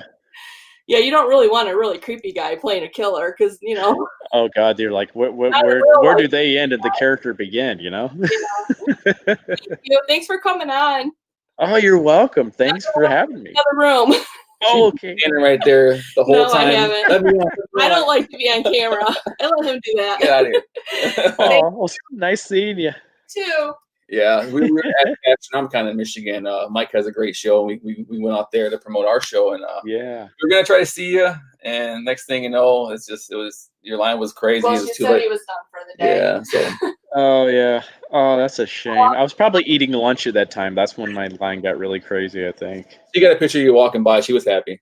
Oh, that's good then. Was it in costume or out of costume? In costume. Oh, that's even better then. Yeah, because that was when I was in my full-on bloody outfit too. Yeah, we were in the lobby promoting the Arkham Con, and you walked by, and I'm like, oh my gosh! I'm like, because my son's girlfriend loves Art the Clown, so I'm like sending them to her, and she's like, oh, you're so lucky you got to see him. That's so cool. Yeah, I was like fangirl, and it was pretty cool. Oh, I fanboy myself. You have no idea. I'm at these cons. I'm fanboying. I'm just like, yeah. We have so many guests every year, and there's only been a few that I've been a little bit like Tyler Maine. I was a little bit like, I didn't know what to say to him because I'm nervous, but. Tyler was actually like the first one that we really got to know at our very first con at Mad Monster Party. He hung out with Damien and I. We had dinner with him for like 3 or 4 hours one night, just sitting there shooting shit and drinking and stuff like that. He's great. I love Tyler. Maybe you'll get to do a movie with Tyler one day. You guys can work together. That'd be a cool. Yeah, it might be happening. Maybe, yay! It might be happening. You never know. Awesome. So speaking of fanboying or fangirling, who is it that would make you that way? If you Oh gosh, like Doug Jones is one of those that did it to me. Like you said, he's a sweet guy. Yeah, he was great. One of those where I had it was like a holy crap moment was when I was down at Spooky Empire in Florida, and I was getting my makeup on, and my manager comes in and is like, David, we got someone here that wants to meet you. And I'm like, okay, bring him in. And I just thought it was a regular fan, and all of a sudden, like, I just hear this, oh wow, and I open my eyes. It's Christopher Lloyd. Oh jeez. And I'm like, oh, that was like, oh my gosh. How's that feel? That makes that somebody like that wants to meet you? I mean, it was amazing. It was just like the idea that I just brought a smile to Christopher Lloyd's face made my year. It was just like, it's like he has brought so much joy to my life, my entire life. So just to bring a smile to his face was all I needed. That was wonderful. Well, I totally enjoyed having you on. I would love to have you here in Monroe one day. And if it was up to my wife, we'd have all horror figures and characters at our show. So, but we'll make it happen one day once we're back to normal again. Yeah, your guy's in Michigan, so I'll keep bugging. Yeah. Oh, I'd be happy to. I'd love to. All right. Thank you so much, David. If you have anything you want to tell anybody before you go, or where they can follow you or whatever, yeah, sure. Shout that out right now. You can follow me on Facebook or Instagram under David Howard Thornton, and I also have a Cameo page where I do birthday videos. I actually got to record a few after I'm done here, but you can find me on there under David H. Thornton. You'll know me by my Art the Clown picture. But that's where you can find me. All right. Thanks again, Dave. I appreciate you coming on. Oh, you're very welcome. Thank you for having me. Thank you. All right. You take care. Have a good one. Bye. Bye. All right. Who do we got next? Frank James Bailey. Hello. Hello. And Great Car. Hey, I cannot hear anything. 1 second, everyone. Uh-oh. You can't hear anything? Should I use an anonymous voice so I can hear it? Hello. There it is. All right. Like I said, You're muted, Kyle. Yeah, you're muted. So you probably might have to just unmute it on the on your screen. On screen, maybe. Should we put a sign up that says you're muted? You should be able to hear us though. Would you be able to see it? Well, if you want, we can go ahead and Kyle's first. So let's see. Kyle, you're muted. There you go. Muted. There we go. Okay. Well, I'm going to get off here, let you guys run the show. Like I said, you'll have your scrolls going. Just tell everybody we are good, I think. Help each other out. Oh my God. I'm that guy. I got to say, this is a little bit different than the last couple of online Comic-Cons I've been to. It's usually just a one-on-one person. This is a little bit different. So you'll guide me through this. I got you. I got you. That's why I'm here. Questions, Stephanie, I'll help you out. Yeah. Okay. This is why artists shouldn't do tech stuff. Well, okay, so I know both There of we you go. We're guys, good. and I'm so Yeah. excited that I think. I get to talk to you both at Oh the my same God. time. So we have Frank James Bailey, and then we have Kyle Rise Irving. Hi, you guys. Hello. How's everybody doing today? Not too bad. You know, just trying to get through this thing. I miss going to cons because I miss, you know, talking to people. I miss being in front of somebody. Coming in and out. That's so You weird. know, I mean, I like these, you know, going to the online Comic Cons and I'm making it work, but I just miss talking to people in front of people. But you I'm an know, outgoing guy, so you get to do this from the comfort of your own home. Yeah, You don't true, have to yeah. worry about weird smells or like gross people touching you. I mean, I kind of like it. Don't judge his house. You don't know what goes on there. Yeah. Ooh. What was that? It was Kyle's phone, I think. I think Yeah. he just, Reverberation there? he put on the live feed, and I think it just echoed. It's It okay. became like a never-ending infinite loop. Is Yeah, what- he should be back, reverberation hopefully. there. It's got like the microphone too close to the speakers. There we go. And he's back. Is that better? Is that better for you? Doing it on I your don't know phone? what was going on with my computer, but for some reason, like none of the audio was working. So, Okay, well, we can hear you good now. So on the phone. Yay! Hi, everyone. All right. Well, you know, I guess first up, we'll start with you, Kyle, because it's all about you right this moment. Because I'm the embarrassment. Yeah, we're gonna make it all about you because you flubbed the beginning. You know. So why don't you introduce yourself to people and tell people what you do?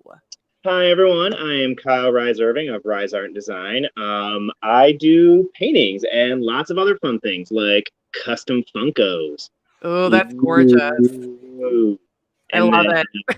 But yeah, mainly, I kind of do the art that you would not normally see at conventions. It's more of a graffiti kind of like urban style stuff. And I remember my first convention, which Stephanie and I were actually talking about this. Like, I was so terrified to do because I was like, my first convention's Motor City. Oh my god! And I was worried my work was going to be too much.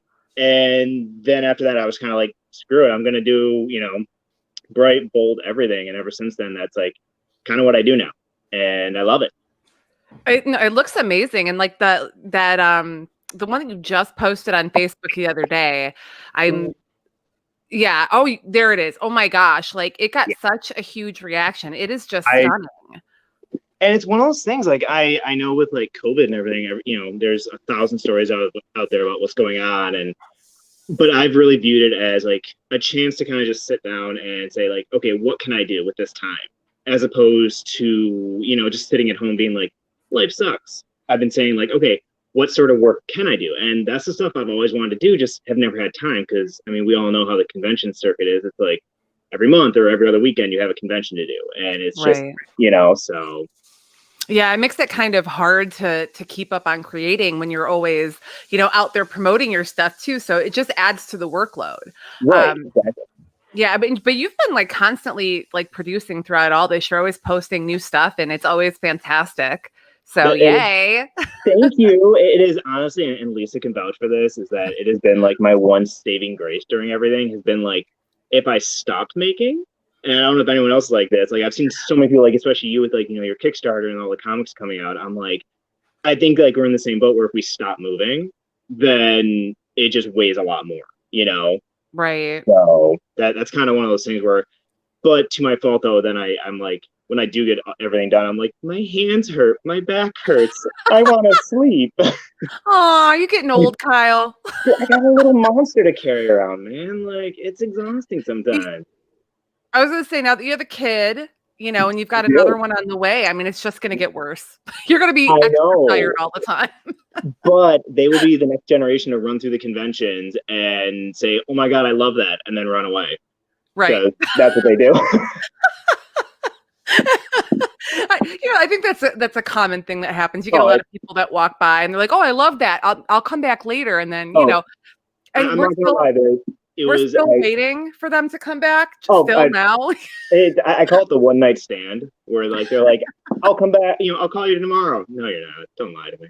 And then, but no, I remember it was funny. I was telling Lisa about this, that it was at last year's Grand Rapids Comic Con where like, and it was like my first time being away from Riley for the weekend and stuff like that. And then this little kid was like, I really love that, but all I have is this much. And I'm like, take it.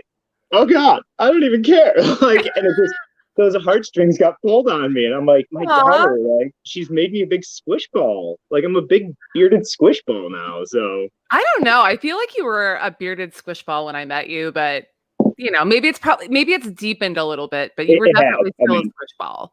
I legitimately cried at the movie Cars the other day. So it's, yeah, you're at my level now. I'm sorry. It's just all over the place. Like, you know, I watch something and I'm like, I love it. Okay. But, so do you want to show off like some of your paintings so people can see like what you've got in stock right now, and you know, maybe talk about some of them? I mean, it's up to you. This is your time. I'm just here hanging out. The way the laptop was set up, it would have been amazing, but that failed. So hey, so yeah, I got all these here. I got my Demigorgon, my Cable, and Alice. Some other fun stuff. I've really been getting more into video game stuff just to kind of try something new. And painting Kratos was kind of like a dream of mine, so I was like, why not? And then got some fun ones over here. Sorry for the angle, everybody. Which, yeah, I'm like, and it's one of those things, like, even doing, you know, trying out new things, I'm like, hey, why not try out, like, more colors and brighter colors? Why do the normal stuff? So, and then, because you can see, I got some small 8x10s. 8x10s are 65, and they come framed and ready to hang. The big Cthulhu, which actually does come with all my Funkos, come with custom boxes, is 130. And then one of my things that I've really been kind of known for now is painted skateboards. Like, it's one of those things, like, I take the broken skateboards from skate shops and I just deck them out and work, you know? And it's like, because otherwise they just get tossed. So why do that, you know? Oh, so gorgeous. Thank you. And then, yeah, like, I, you know, got the Mario, because again, yeah, Mario's a plumber, but why does he got to be a normal plumber? Make him badass, you know? Your wife just called you out. Can confirm he's always been a bearded squish ball. I knew it. Thank you, Lisa. Thank you, Lisa. See, she knows me so well. I mean, and then one of those things I've really been getting a lot more into is the custom painted Funkos, like the smaller ones. And I've been really kind of trying to push the edge with them. And the biggest thing that I say about them is, you know, like, I'm not disrespecting Funko at all. They have some amazing work.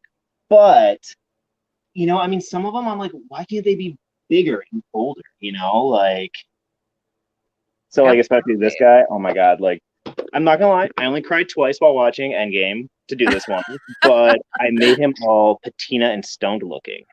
Ooh. Go. That's really cool. And I like how you did the box too. And that's the thing, is, like, I want to give that the whole experience with it. I want to give the whole box, the whole Funko of art. Well, and what's really cool about that is that people that collect Funkos, some of them are like purists, but others just want to have something unique. And this gives them something that really is original and unique. Exactly. And that's the thing, is that, like, I remember, where was it? It was actually at Monroe. I had one, and this guy, like, it was literally 5 minutes into the day. This kid walks up and was like, I love that, and just, like, whipped out cash. And I was like, you must really love it. Cool.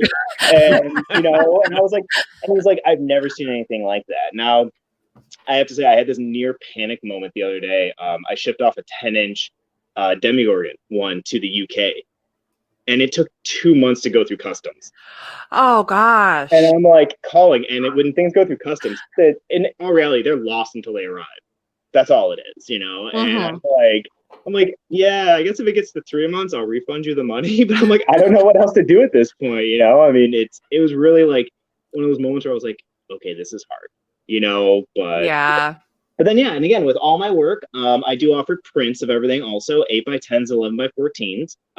And everything is on all my prints are on my Etsy shop, where if you just Google or go to my website, KyleRiseIrving.com, all my links are there.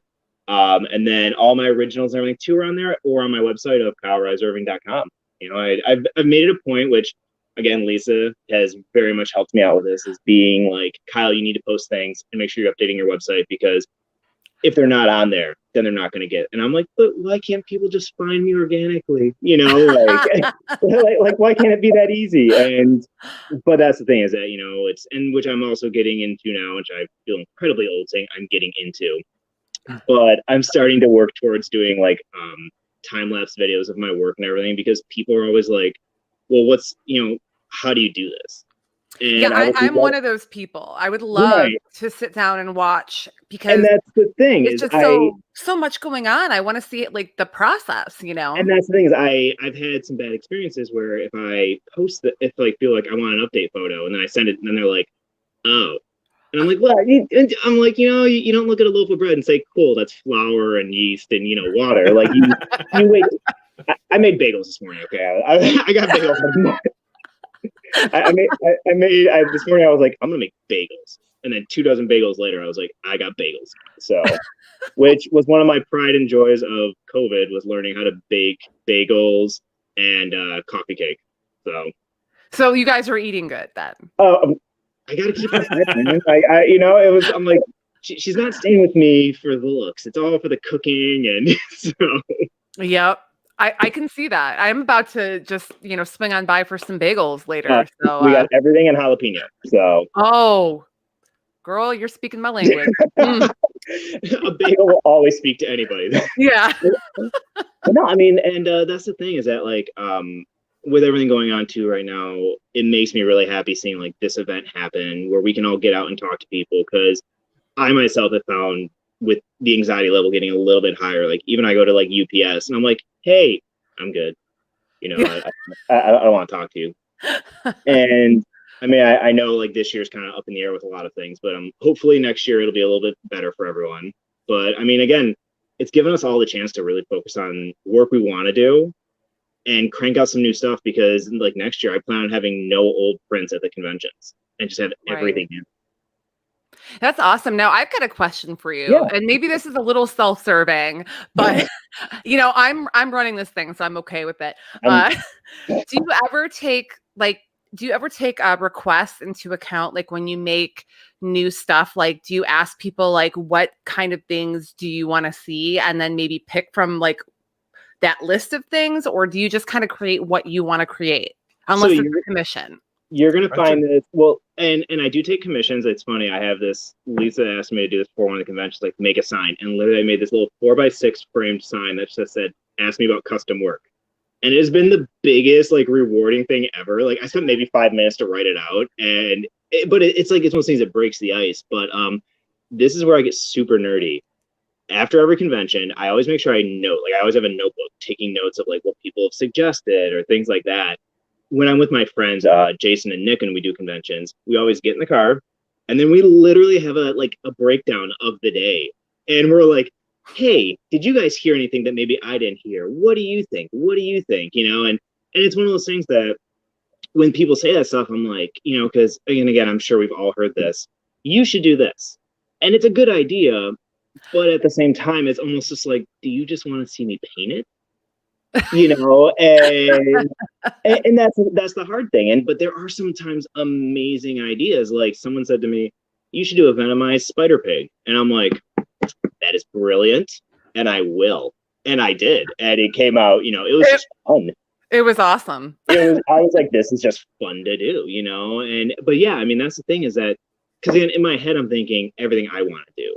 But I always go back to, again, my first Motor City. Some 10-year-old kid was like, where's your Pokemon? And I'm like, I'm going to do Pokemon.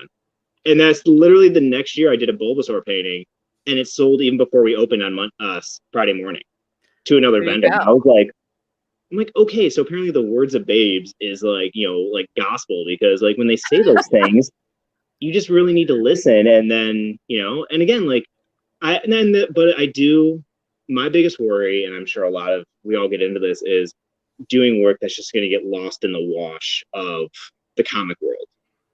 You know, like I do say that I never did a Joaquin Phoenix Joker. Everyone said like, you should do it. But when all that happened, my worry was that it was just going to get lost in the flood of Joaquin Phoenix Jokers, you know? Right. Same thing with Baby Yoda. I only think I did one Baby Yoda.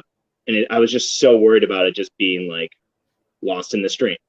So, but and then again, I mean, I might have missed out on that opportunity, but I was like, you never know. Exactly. And at the end of the day, I'm like, if my heart wasn't behind it, I don't want to just crank out a piece because being creative, we all see what happens with that. It just becomes very, animatronic or, robotic, and you're like, cool. Right. If your heart's not in it and you're not doing something that you want to do, it makes it a chore instead of like a privilege to be able to do it, And that's kind of the thing is like with the Spider-Man piece, I mean, you can see like the layers of paint, the layers of spray paint. And I mean, I took so much time with this and care to make sure that every layer came out like perfect. It's gorgeous. I mean, just that's one of my favorite ones that you've done. It's just, I mean, and I love all of your stuff because I really like your style. But I mean, that one just was, it was just like, you look at it and you're like mind blown. and that's the thing is like, has been sitting in me for so long that I'm like, you know what, I need to do it, so, and thank you so much. It's one of those things like when you hear those things, you're like, because again, you do something this busy, my fear is always being too much. Well, I mean, but that's like when you do graffiti style art, I mean, that's kind of a part of it though. Like to me, like that, I mean, not all graffiti art is like super busy, but your style works really well with it. So it doesn't look messy. It looks very like you're doing it the right way, in my opinion. Thank you. And that's the thing is like, I'm always worried that someone's going to be like, because again, you hear those, wow. And you're like, is that a good one? Is that like okay, what kind of wow are we getting at here? Like, so, but yeah, Absolutely. It's almost like the moment I said to myself, I'm going to do my style of art was like the greatest moment in my creative career. Cause I was just like, you know what, I'm done. I'm going to do me. And that's it. Absolutely. And I mean, obviously it's been working out for you. And that's what I love to see with my fellow creators is them doing what they're passionate about and people eating it up because it gives me joy to see everybody doing well. Oh, and that's, it's so rewarding. It really is, especially when, you see like your friends do great or like, when you see like, Kickstarters get funded in like a day and you're like, oh my God, that's amazing. And I could, and I could be part of that. Cause like, I wanted to be part of that, and right. And that's the thing is like and at the end of the day too, if we're not all here for each other, then, I mean, because we've all chosen to go this different route in life of like, hey, I'm going to do the non-sleeping, too much coffee and, like stressing myself out for deadlines and hoping something works, like where's my shift order with all my coffee? I need it now. Hey, Kyle, I have a quick question for you. Yeah. How long does it take? I bet you most people don't know this, but how long does it take to do an artwork piece? I mean, that one that you had there is obviously a long time, but on average, how long does it take? So like something like, let's see, like this cable one here, which again, you can see like the different layers of scraping and stuff like that. It usually takes me about 4 to 5 hours. To do the whole thing? To do the whole thing. And then, I mean, you got ones though, like where is it? Like the Demigorgon, again, sorry, the angle of my camera. Like it's, it's a little bit messier, but that was actually the hard part with that one is making sure that it wasn't too messy. Right. But again, like 16 by 20s, and this is where I get into like my nerdy business brain. I like to stick with like a 4 to 5 max 6 hours of work, just because at that point, then, with like setting an hourly rate and everything, then it kind of, you're like, okay, I've spent like 20 hours on this, 16 by 20. And but like, the Spider-Man took me about 13 hours. And the nice thing though is I have a heat lamp in my studio, and it's actually a bulb they use to keep hamburgers and sandwiches warm at a fast food place. I kid you not. I put that thing over my paint and it dries it in seconds. It's amazing, Like I used to use this old, I used to use just a really high wattage bulb. And on some of my older work, you can actually see on the back of the canvas, it's burnt because the bulb was too hot. And now I have that. So like when having ADD works in its advantages, I can work on like 4 pieces at once. So I'll have like one drawing, one sketching, one ready for line work. Oh, and then I got a Funko that's over here that I just need to finish up, and that's the thing is like with the Funkos now, I'm really super excited. I got all of my horror ones in the other day from Amazon. So I got like the Jason, the Michael Myers, the Freddy, and then I got all the zombie marble ones too. Did you get a pinhead? I didn't, only because Pinhead, like, it's weird. Pinhead and Leatherface are like $60 a Funko. I don't know why they're so pricey for these So random what you're Funkos. telling me is that my Pinhead is worth $60 now because I have one upstairs. Yes, and if you want a custom one though, let me know. I was gonna say I can Oh, bring it to you. And yes, because I looked at it and I'm like, he would be so much fun, but I'm like, man, I can't spend $60. No, I feel that. I am gonna hand the reins over to Dave. I just wanted to pop in for this segment and say hi to you guys and chit chat for a minute. Thank you, Dave, for letting me disrupt. Commandeer things. Yeah, I appreciate it. And it wouldn't be Monroe Pop Fest without my face being somewhere in it. So I feel like this is appropriate. So there you go. All right, you guys. It was good to see your faces. Keep kicking butt and keep writing, keep painting, keep doing all that beautiful stuff. And I will talk to you guys really soon. Bye. Bye, See ya. guys. Hi, Dave. Hey, Dave. I don't know if you guys know what, like, I'm just here to facilitate stuff. So discuss amongst yourselves. Well, I'm curious, Dave. You said your daughter bought my books when I was at last Pop. Absolutely. Did she really enjoy the comic? Because I'm starting to do more comics now than books. I was just curious. She's pointed that out to me. I believe she follows you on Instagram. Yeah. Awesome. Yeah, because go ahead. I was like, now, from a writer's standpoint, which one's more difficult, I guess? Which one is it, like, hard to adapt from going to writing a comic to writing a book? Yes, back and forth. Here's the thing. I really liked, back in 2000, I started writing screenplays, and I really enjoyed it. Now, it never sold anything, but I still have those kind of as a backup, and I'm going to, get back to them someday. It took me a little while to realize that, when you're writing a comic, it's kind of like writing a screenplay. It came real easy to me. And writing a screenplay to me is easy. But again, that's when I learned how to write screenplays. But anyway, when I wrote a book, with the book and the novels, you can put more detail into things, but it's not as visual. The idea behind the original concept of when I made these books was it was an illustrated novel, put a picture here and there. And, I really like the format, but, it's $20 for a book as opposed to $5 for a comic. Somebody might like the comic, more visual because there's a lot more pictures and stuff. Right. So, and that's the thing is I've actually looked at, like, working with people to do those sort of, concepts of, like, hey, half-page artwork. Because, again, my worry with doing art is because I'm actually getting into doing comic pages and comic covers just to because I'm like, hey, these are nice, like, and they're, really quick. I can do them in a night, and but I'm like, but I don't want to do the same repetitive image, small cells, stuff like that. Like, I just I don't want to, like, for me personally, I can't do it. And I'm like, but that's the thing is, like, hearing that about the novel, I'm like, and again though, that's the downside is, like, they are $20, like, it depends on how big the book is and how you want to sell it and that kind of stuff. But mine were $20. I mean, they obviously didn't cost me that much to make, for me, then when I try and sell them, I sell them for $20. But still, a comic is more. I think more people are willing to take a chance on $5 for a comic than they are for $20. Even though they look through it and I like all this.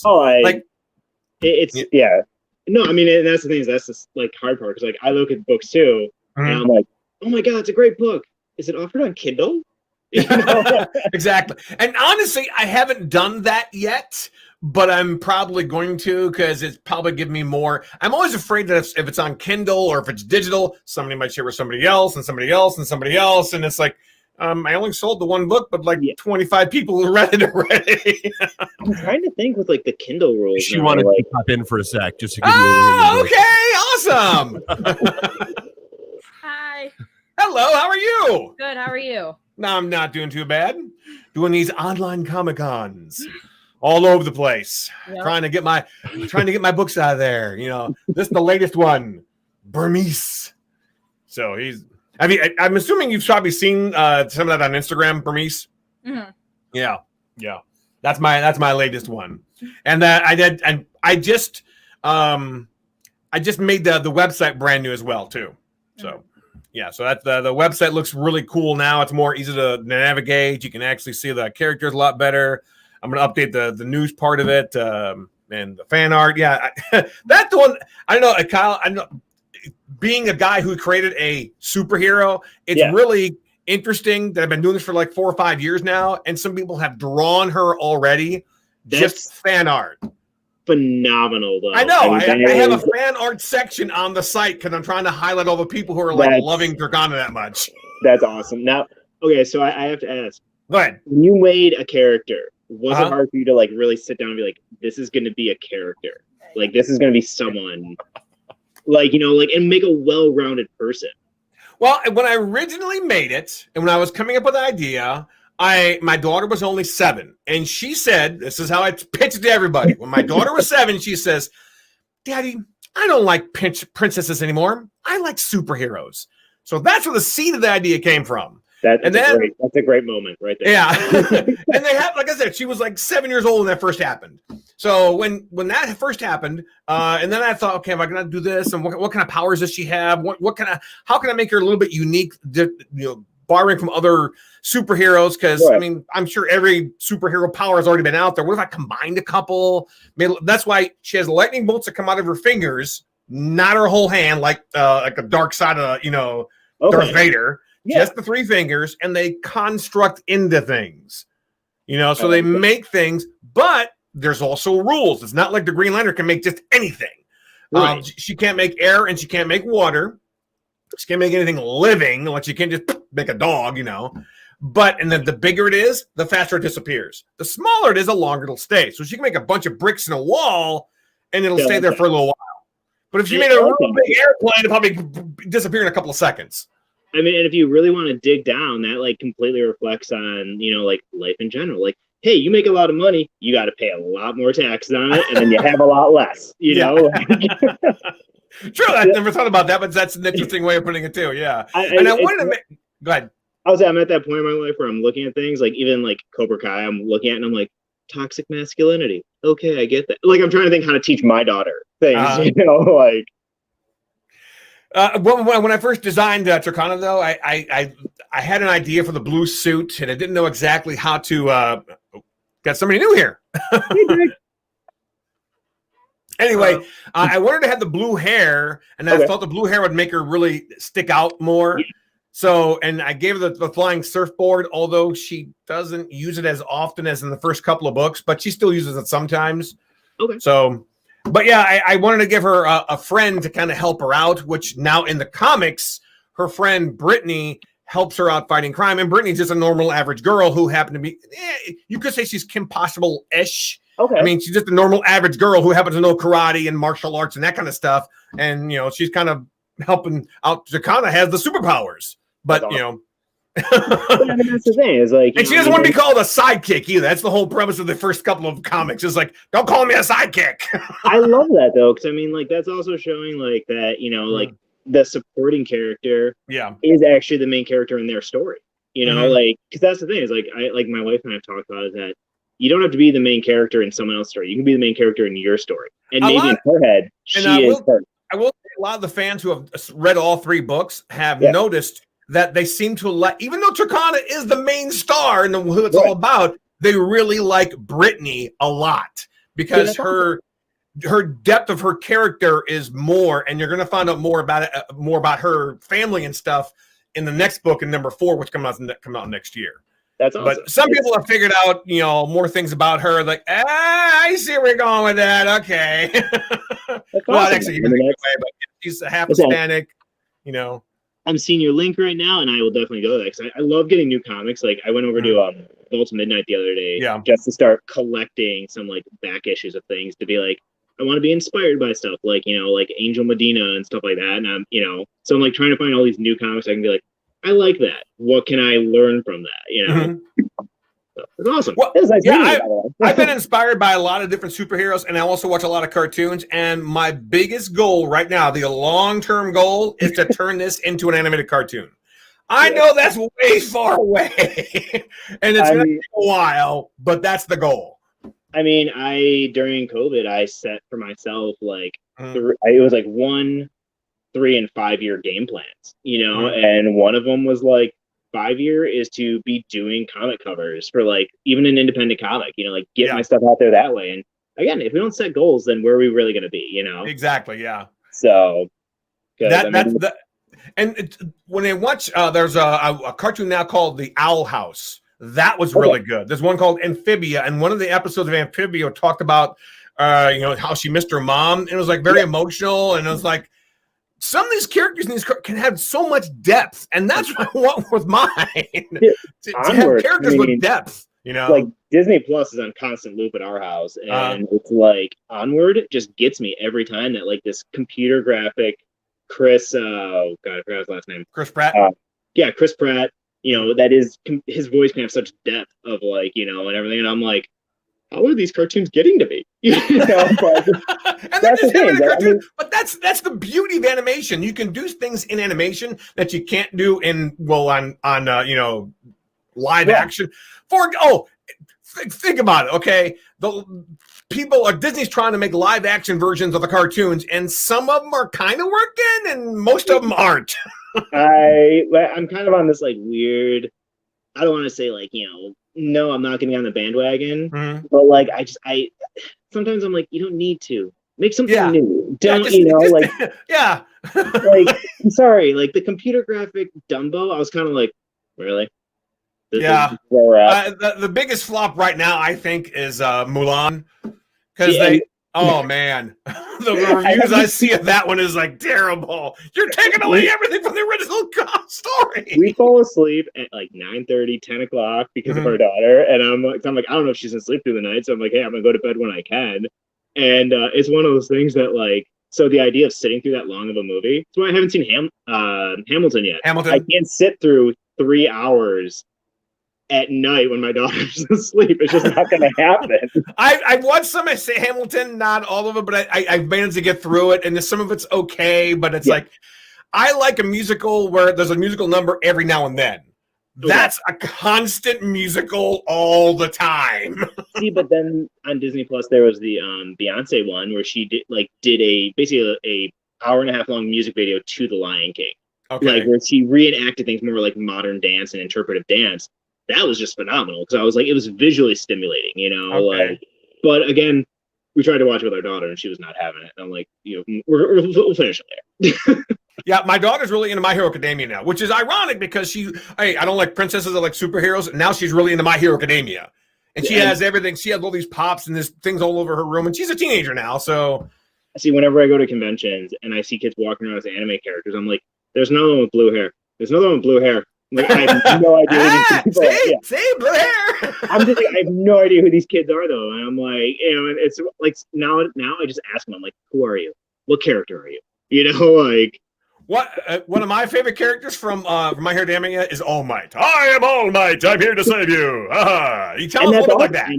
And that's awesome. Like I like that sort of persona I love, but I'm just like, I see it and I'm like, you know, like I see these anime characters because I used to love anime.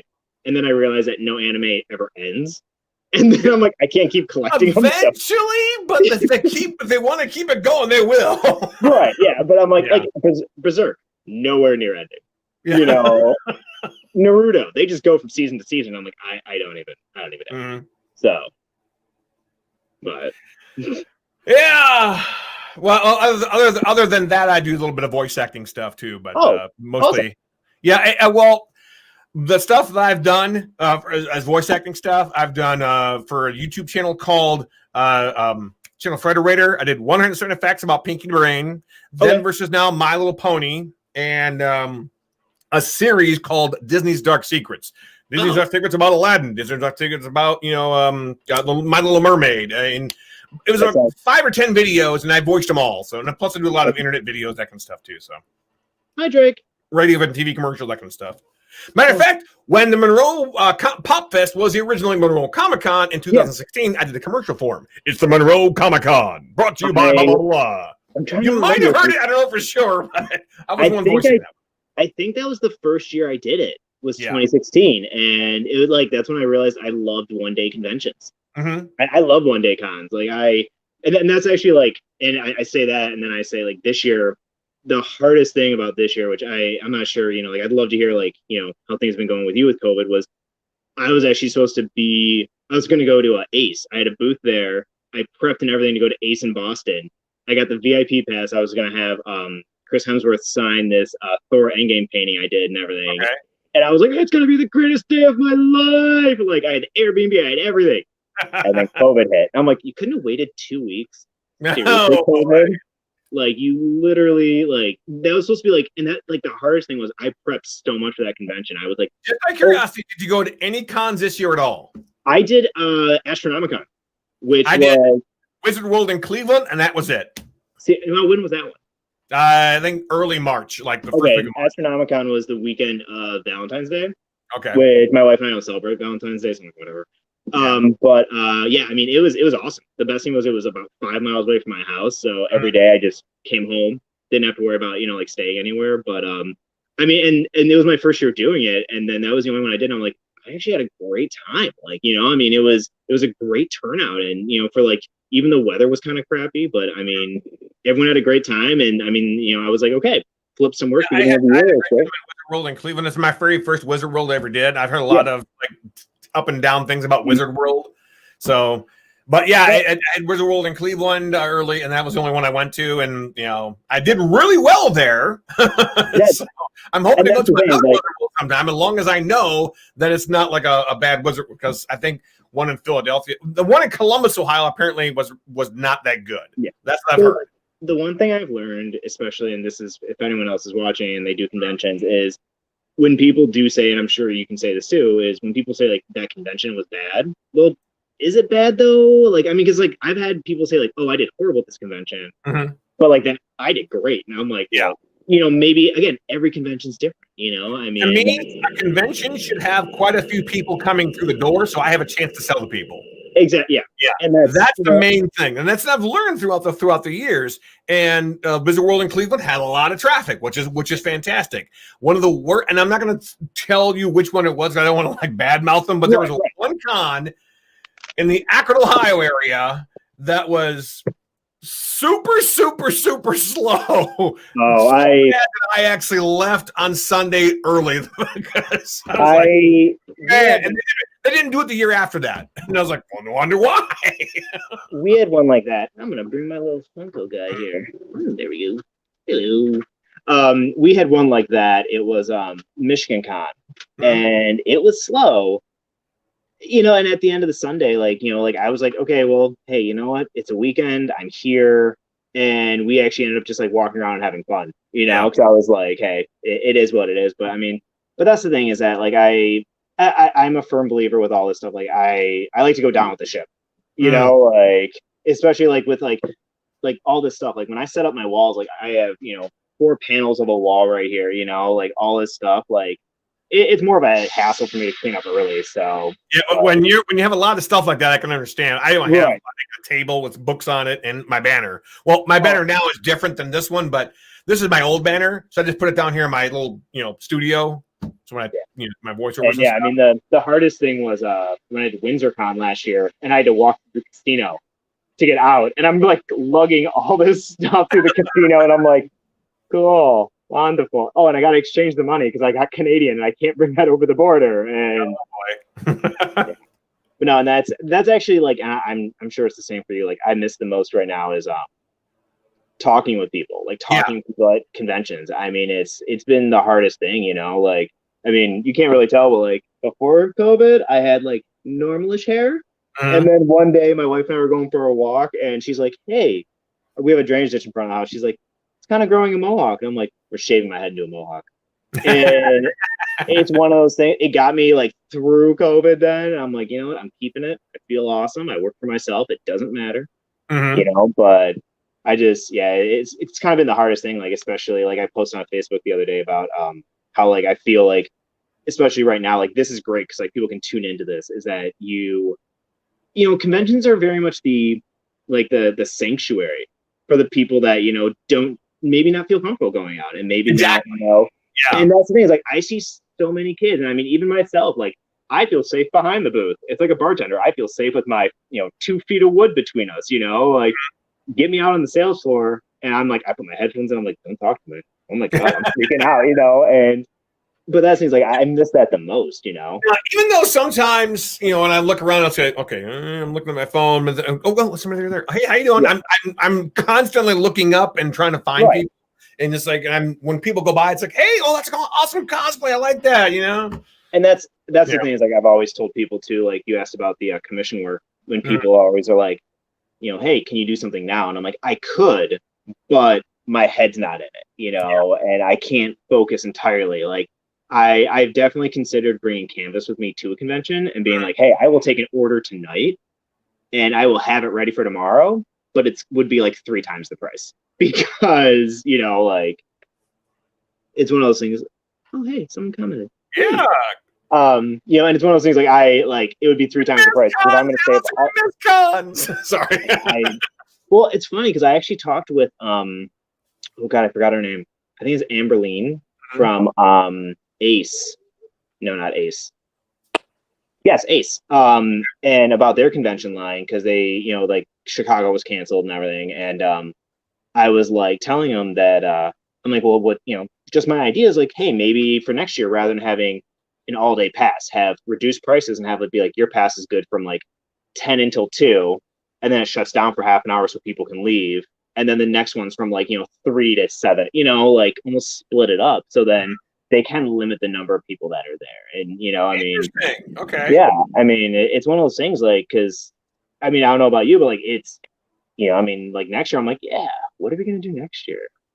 I want to get a mask that has like Turkana on it. So if we still do our mask, but we can still go out, at least I can brand something. You know? My masks now are like my personal accessories. Like, how do I feel today? Like, if I go into a store and I want people to stay away from me, I put on my mask. It's got like a Mortis Joe's mouth on it and everything from Mad Max. And I'm like, okay, nope. I'm like, you stay away from it. You know, if I'm going somewhere quick, I got this really light one that with my artwork on it that I got from Vistaprint that I throw on. And I'm just like, okay, going into the party store or something, you know, like, but yeah, I'm the guy too that has like 4 hand sanitizers in his car. You know, like I get in my car and I'm like, you know, this. And I mean, at the end of the day, I tell everyone, I'm like, you know what? We're all doing our best to get through this. You know, I mean, like I'm lucky that a lot of people are returning to work and everything, which is great, you know? So, but yeah, and it's kind of crazy, like I was saying about the UK thing, that I'm like, I asked someone, I was like, why, you know, like, hey, what put me brought you to my website? And they're like, well, we have no conventions over here, but things are going really good over here in the UK. And I'm like, that's cool. Way to rub it in. Lucky you. Yeah, I'm like, wonderful. I'm sorry for the 2 months of customs now. But you mentioned something like you shipped comics to. I shipped comics to India recently. Okay. It only took about a month, but still had to go through customs and stuff. Yeah. I tried to ship something to Peru, and USPS wouldn't let me. Oh. And I'm like, I wonder why. Like, I tried to do that, and then I wasn't about to ship it FedEx or UPS because it was like, you know, $200 to ship it, and I'm like, the Funko, you know, yeah, I would have taken a wash, but yeah, I was kind of like, okay, like maybe UPS or USPS doesn't deliver to Peru. Hi, Dave. How's it going? I was just jumping in for a sec to go. All right, Drake, what do you got? Hey, Drake. Well, one of the things that I know exactly. It's like it's one of these things. Are you there? Are you there? Here's a story. There is right. Who knew the Brady Bunch had Zoom in the 70s? Who? Exactly. Yeah, sorry. Drake, it's all yours, man. All right, thank you. I have a lot of stuff from last year. A lot of old print. I have a new print too. I have the larger and the smaller ones. I did post something on the Popfest page of everything I have, but one thing I've been working on lately that I've been really happy about, I jumped on the earring, like the jewelry stuff, something new, because I wanted to try something different. And what I did was I found a bunch of my old, or obviously clean, but I found a whole bunch of my old, like tiny Pokemon toys from when I was little, and I was able to refurbish them a little bit, paint them, and turn them into jewelry, you know. So they're like that small. I have a parrot here, which I took a lot of the ones I could find the evolved forms for. I turned, like this one's Clefairy, and I turned them into earrings like that. And They're I'm planning on making an Etsy page soon and putting them on there. But I have a lot of the evolutions. Like I have obviously I have the Pikachu ones, the Pikachu and Pichu, and then I have a lot of single earrings, which is just one Pokemon. So I have like, for example, I have just like Rolts or something. But I saw these going around, and I thought I should jump onto them. And locally, when I've been selling them, they've been doing well, and I'm trying to jump on to selling them, shipping them out. So that's the main thing I've been working on recently during COVID. But also I've been making buttons and keychains of my older prints of like a lot of the Dragon Ball Z ones I did, because those ones are ones that usually do really well in person from the past few years I've been working on.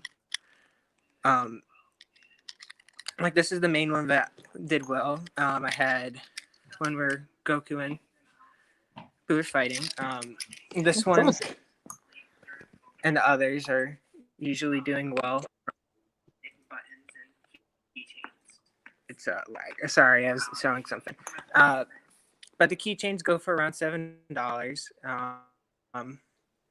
But mainly the prints of what's been doing well.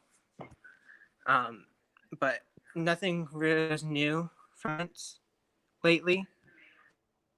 Mainly just been doing. Can you guys still hear me? I'm here. Yeah. We're just listening to you, man. Keep going, man.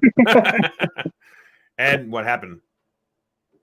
Being I think his internet kind of went off or something. Oh, there it is. Okay. Yeah, I was gonna say I think his connection's a little unstable. Gotcha. Any more, Drake?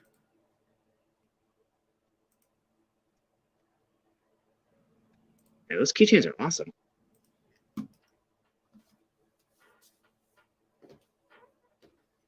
Drake? It's too quiet. I know. It's getting a little creepy. It's kind of. Keychains are awesome.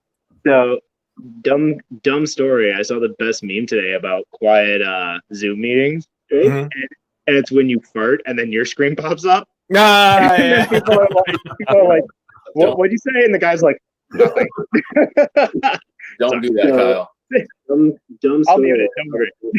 At Zoom meetings, right? Mm-hmm.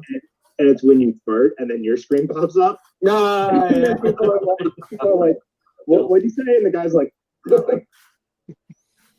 We had a loopback echo coming from somewhere. There it is. Hey, Gary. You guys, Kyle, Frank, thanks. I know Drake's having a little trouble here. Frank, why don't you tell everybody where they can buy your stuff and what you got for sale real quick?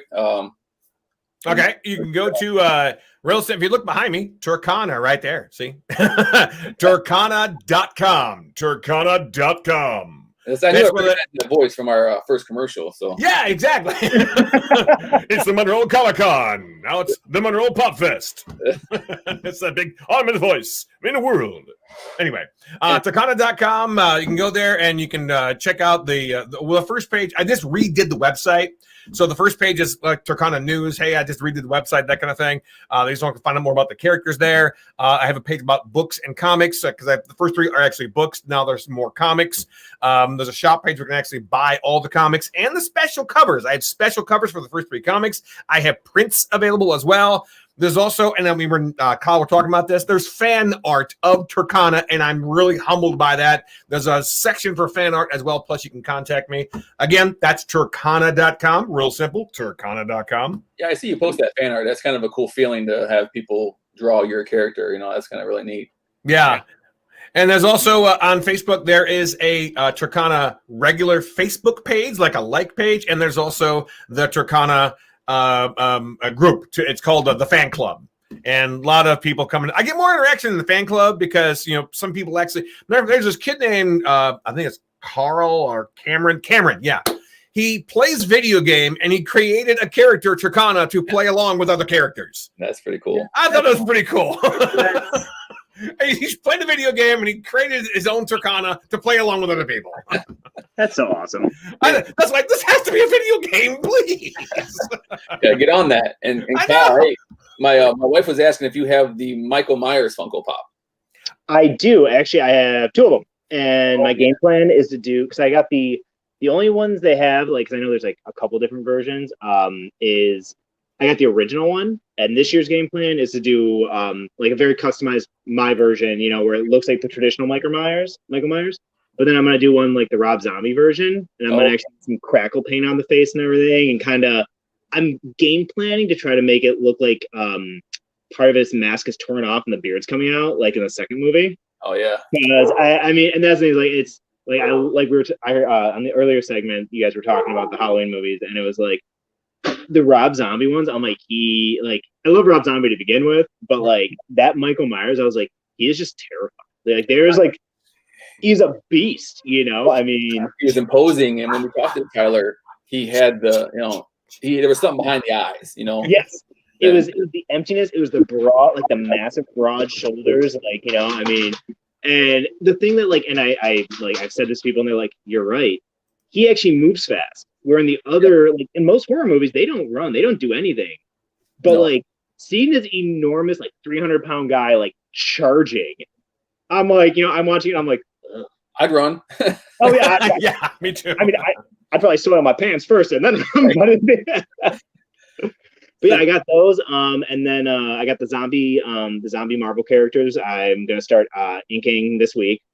And then Freddy and Jason, because it's one of those things like with the Freddy Krueger one, his face is more of a pink color, and I love actually making it look like that burned skin and everything. And but yeah, like last year, like again, I didn't think the horror ones were gonna go over so well, and I ended up buying, you know, bulk this year. So they came in on Amazon, and I'm like, yay!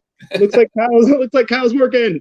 Well, put one aside for the Michael Myers. I'm sure she'll be wanting it. So gotcha, sir. And what do you got for sale today? Any of you guys got anything for sale today that people can message? You go first, Kyle. Okay. Oh, I mean, basically everything. I got, you know, all these paintings up on the wall. Like the thin guys here, the 10 by 20s are 120. The 16 by 20, the bigger guys are 180. And then let me move this over. I'm sorry. Would have been a lot easier if my computer worked. And then all the Funkos here are all 60, and they come painted box, free shipping. I ship everywhere. So you got Vampire Batman, Red Death. You got, you know, the Iron Man snapping, some Dragon Ball Z ones.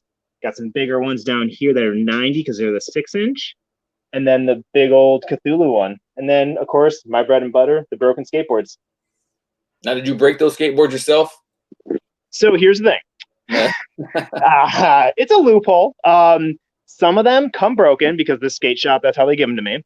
But I have broken the first round of them. I've broken myself. Technically, I still break these, but with a sledgehammer now. Oh, okay. Because they're already partially broken. I just need to make sure I really break them. So at least once a week, I go out to the backyard with a sledgehammer and a couple skateboards. So stress relief. Let out your frustration. I mean, it's either that or I just run all hours of the night, which I do now anyways. So it's like, although we have a skunk problem in our neighborhood, so I'm like, I'm not going to run at night anymore. Somebody's asking, do you ever think of doing some custom Cobra Kai Funko Pops? Now that I've seen the show, I am totally on board with that. I actually have a note in my sketchbook about getting some because, like, again, I when the show first came out, I was like, cool, Cobra Kai, and then I watched it, I'm like, this is amazing. Yeah, when Netflix took over, it took off. It was on YouTube, I think, for a year or so before. Oh my god. Yeah. Part of me wants to find like an actual like Camaro or something, and then make like, you know, the Johnny one with the customized Camaro and everything. Like, dude, I hate Netflix for making me feel like a pop culture hipster.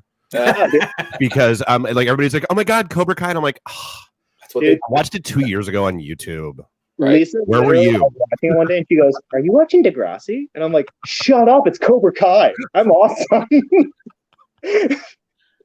So yeah, but I would definitely be down with that. If you want to hit me up on either Facebook or my website, KyleRiseIrving.com, you can message me, and yeah, I can definitely hook you up. And Frank? This is the latest comic book. This is comic book number 3, which is called Burmese. And he basically is a 300-pound, 7-foot-tall guy. He's very, his intimidation because he's so big and strong, but he doesn't really need that because he has the snake charm around his neck that can sort of have mind control of you. And that's where, like I said, Brittany right there, he's making her fight her friend Turkana. Oh. But anyway, yeah, that's the latest comic book number 3, and I'm working on the 4th one coming out next year, so I'm not halfway done with that. But yeah, the 3rd comic has just came out like a few weeks ago. I had a little opening or online party to kind of get it kicked off. So that's the latest one available. But there's also comic book number 1 and 2 also available, and the first couple of books you can find them on Turkana.com. Any closing statements you guys want to make? Tell the fans. I want to say thank you guys for coming on. I appreciate it. I want to thank you for having this, because all the cons I've been to, none of them have done this. Oh, Yeah. Well, I mean, Gary. there's a guy that I know of. His name is Pops, and he's doing a different kind of Comic-Con thing. But he had his own. There was no Comic-Con before that. He just did an online one. Oh, okay. You're the first one that actually has a con and said, guys, I want to do a con for you guys, and you did. Yeah. All the cons I was scheduled to go to didn't do this. Oh, so yeah. I want to say thanks, man. It's important for us to get you guys out there and we get to see your face. And Well, Dave was a big. And he's got photos of me that can never see the light of day. So right there. No, Gary, thank you so much. Like, it really means the world that you wanted to, help us out and get this out here and everything. And again, just connect people, because I mean, this is like, like I was saying, like conventions are all about like getting those connections, talking and seeing people, and having this has been like, honestly, I was nervous because I was like, oh my God, I'm going to be on TV, I'm going to be online. But it's like was the one thing I've been looking forward to all week. So thank you, Gary, so much. You guys did great. It was a pleasure having you on. I really can't wait to actually see you guys again.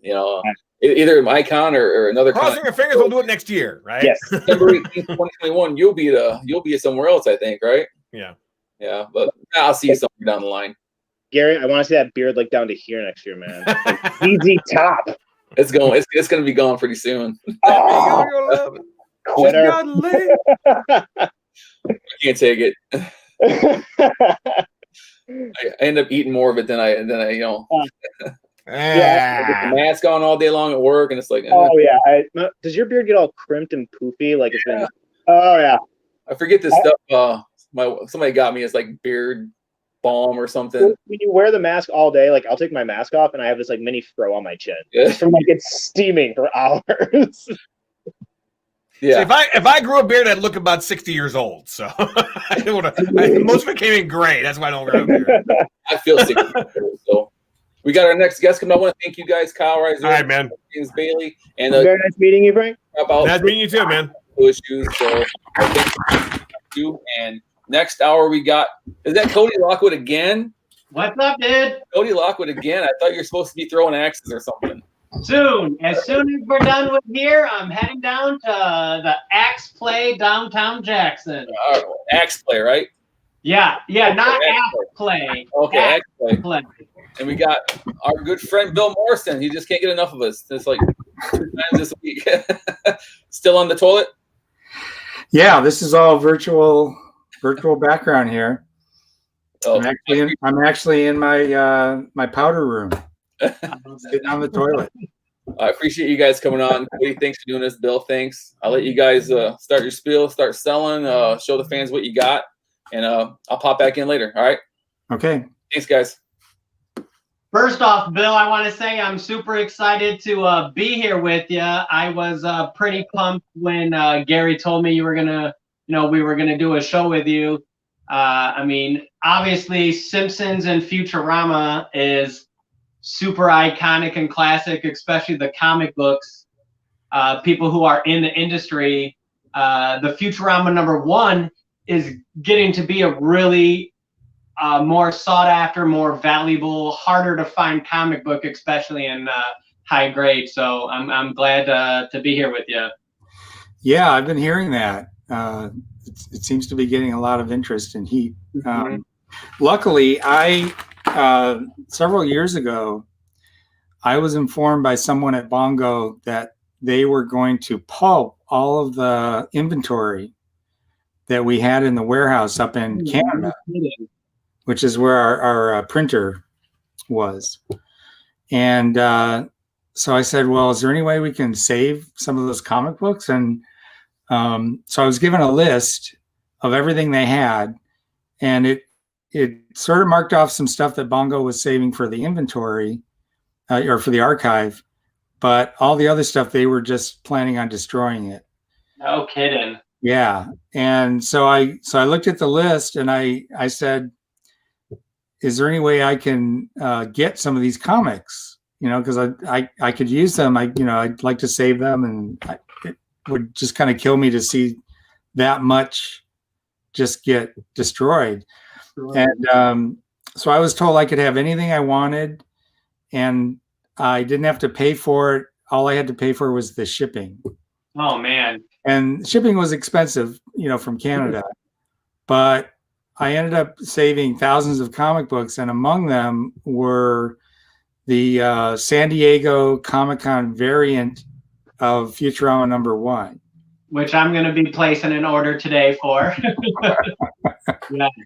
So with those comic books, so even if we were to look at, say, what the print run of that San Diego Comic-Con print run was, that's not actually even what existed, because they ended up trashing a bunch of those, right?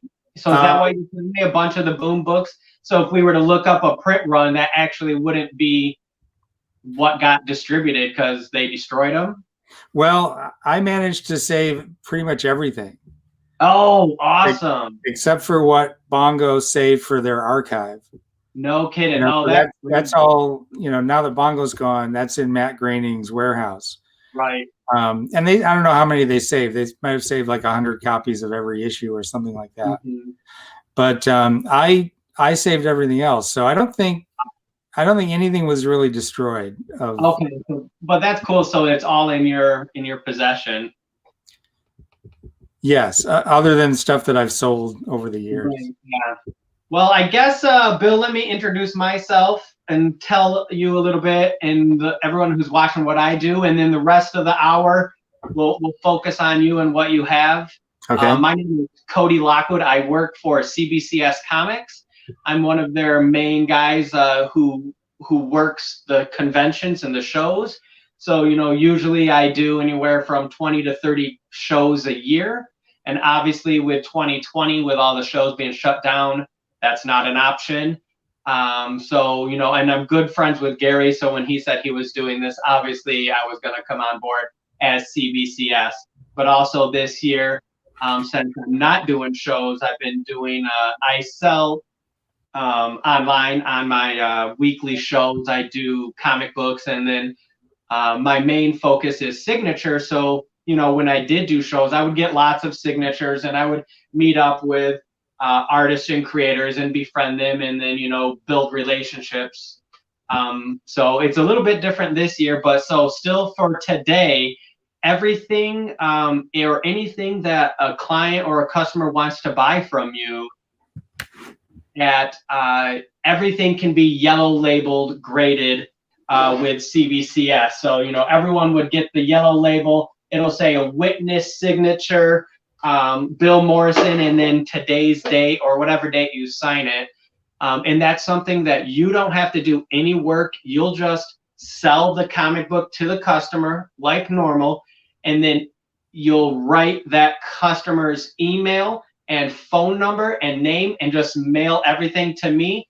I'll invoice the customer and take care of everything. So anyone who's watching, I'm not a in-between man. I work actually for CBCS, so we'll be able to get anything yellow label graded. And the cost-wise, it's $23 for the grading and the signature witnessing, and then just your return shipping. And that's something I'll deal with. So we don't even have to worry about that at this show. So Bill, let's see what did you bring out? I know you were advertising. You had a lot of books. Yes, and do we have the price list that I gave to Gary? Gary? I don't. Where's it, Gary? Let's see if somebody can pull that up and maybe send it to us.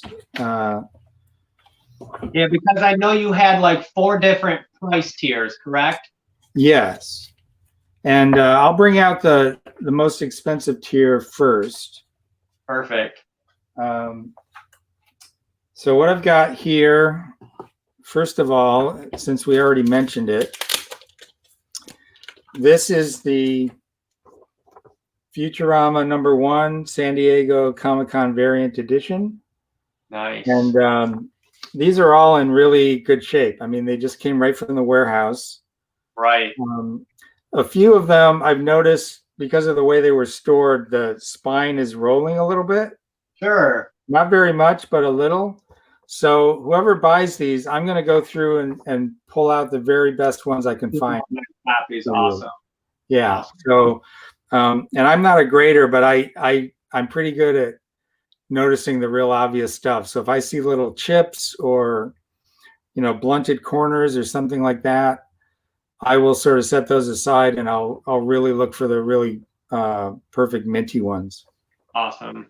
So this one is at the $60 tier. Okay. And now, does your signing or your autograph cost extra if they buy a book from you? no, that's all included. So that includes the signing and I include the shipping in that. Okay. Now you're going to do the shipping though, and I wasn't aware of that. Yep, I'm going to do all of that. Yep. So you can pull that out of the $60 fee. Well, it'll be the return shipping, so they'll still pay whatever your shipping is, but we'll just bundle it all together in one box and ship it to me. And if and you and me can take care of that together as well. Okay, great. So that won't come out of yours. Okay. My question with this, so I'm a big collector. One of my favorite things is to get a remark from creators. Is that something that you offer for an additional fee? Yes, for an extra $20, I will do a remark on the cover.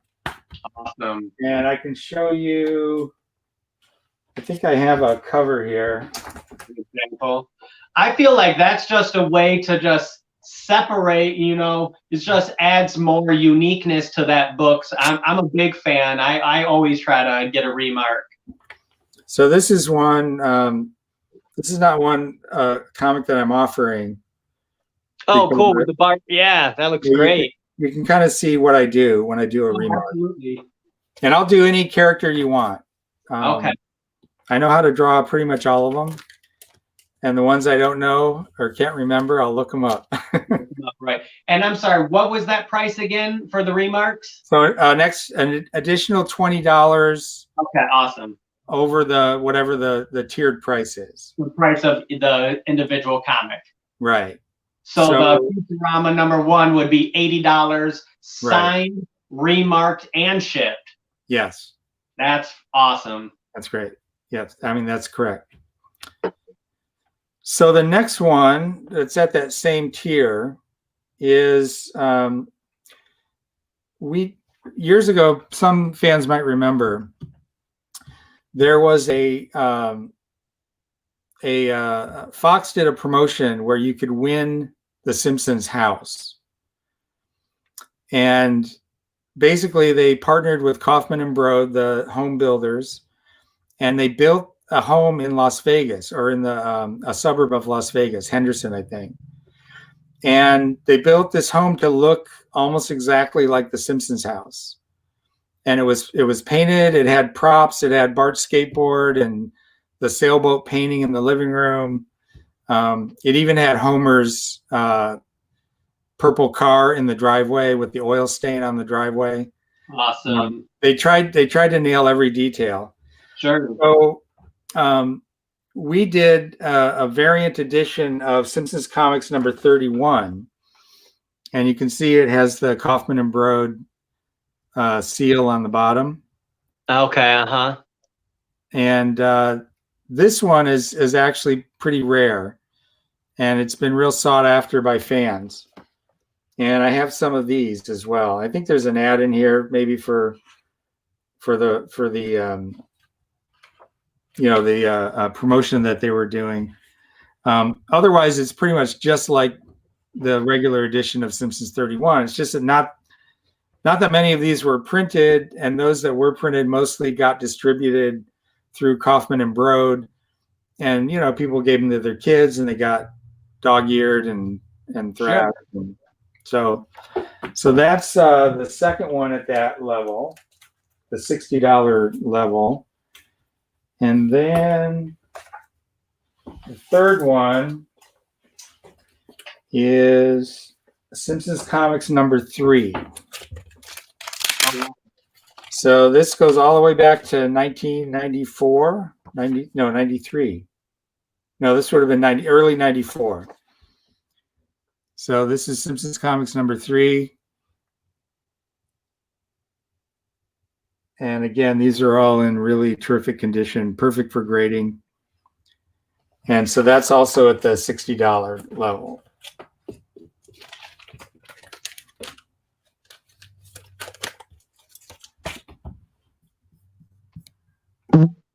Now, while we're talking, I'm going to see if I can bring up that price list, which is. Gary just sent it to me here. Oh, great. Okay. Okay, so it looks like the three $60 tiers are the ones you just talked about. There's 3 of them, and then there's the $40 tier, and that's basically like the Tree House of Horrors, and some early Futurama, Captain Carrot. Those are kind of like the #1 issues, and the Treehouse of Horror, which are giant size, which is why they're a little more expensive. Right. They're all like 48 pages. So here's one of the Treehouse of Horror comics. This one is number 17,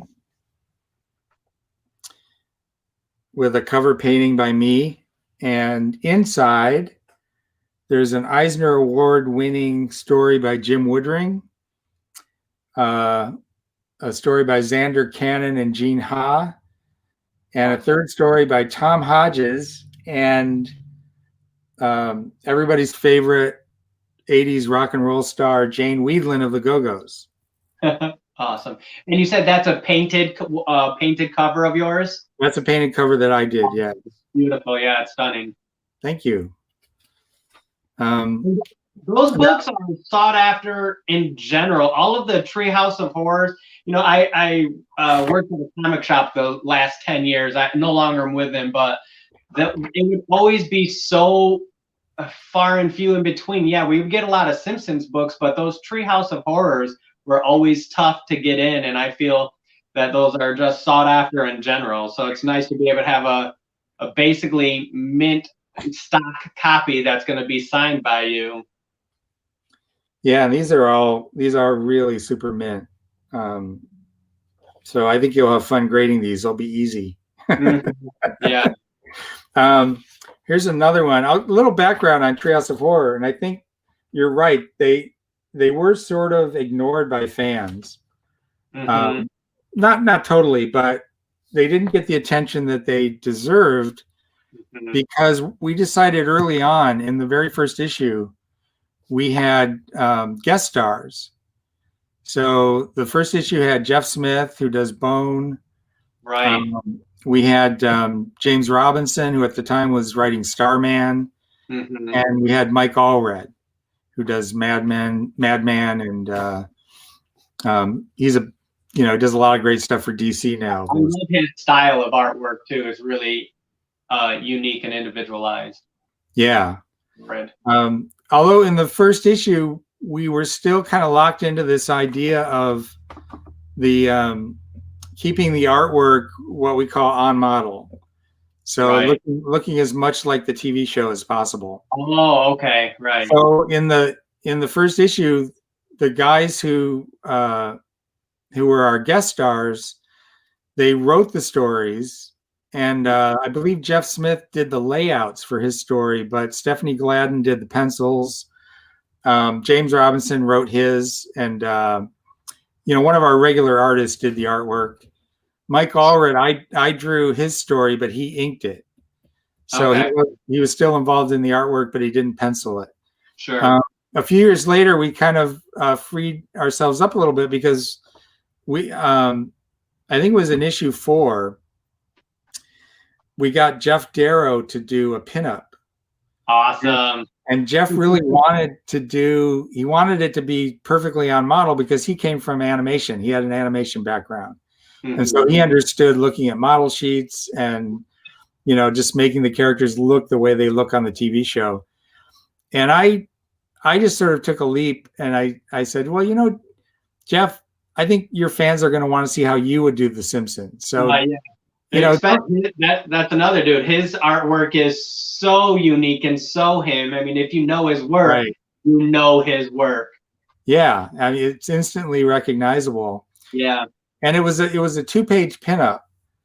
And I thought, I'm probably not going to get into any trouble if we have 2 pages that are off model. Sure. So I told Jeff, I said, please, just do your own style. Just make it look like you. I still sent him a lot of reference because he requested it. And he did this amazing 2-page scene of the aliens from Rigel 7. I think it was Rigel 4 back then. I think they changed it. But anyway, Kang and Kodos. Yes, yep.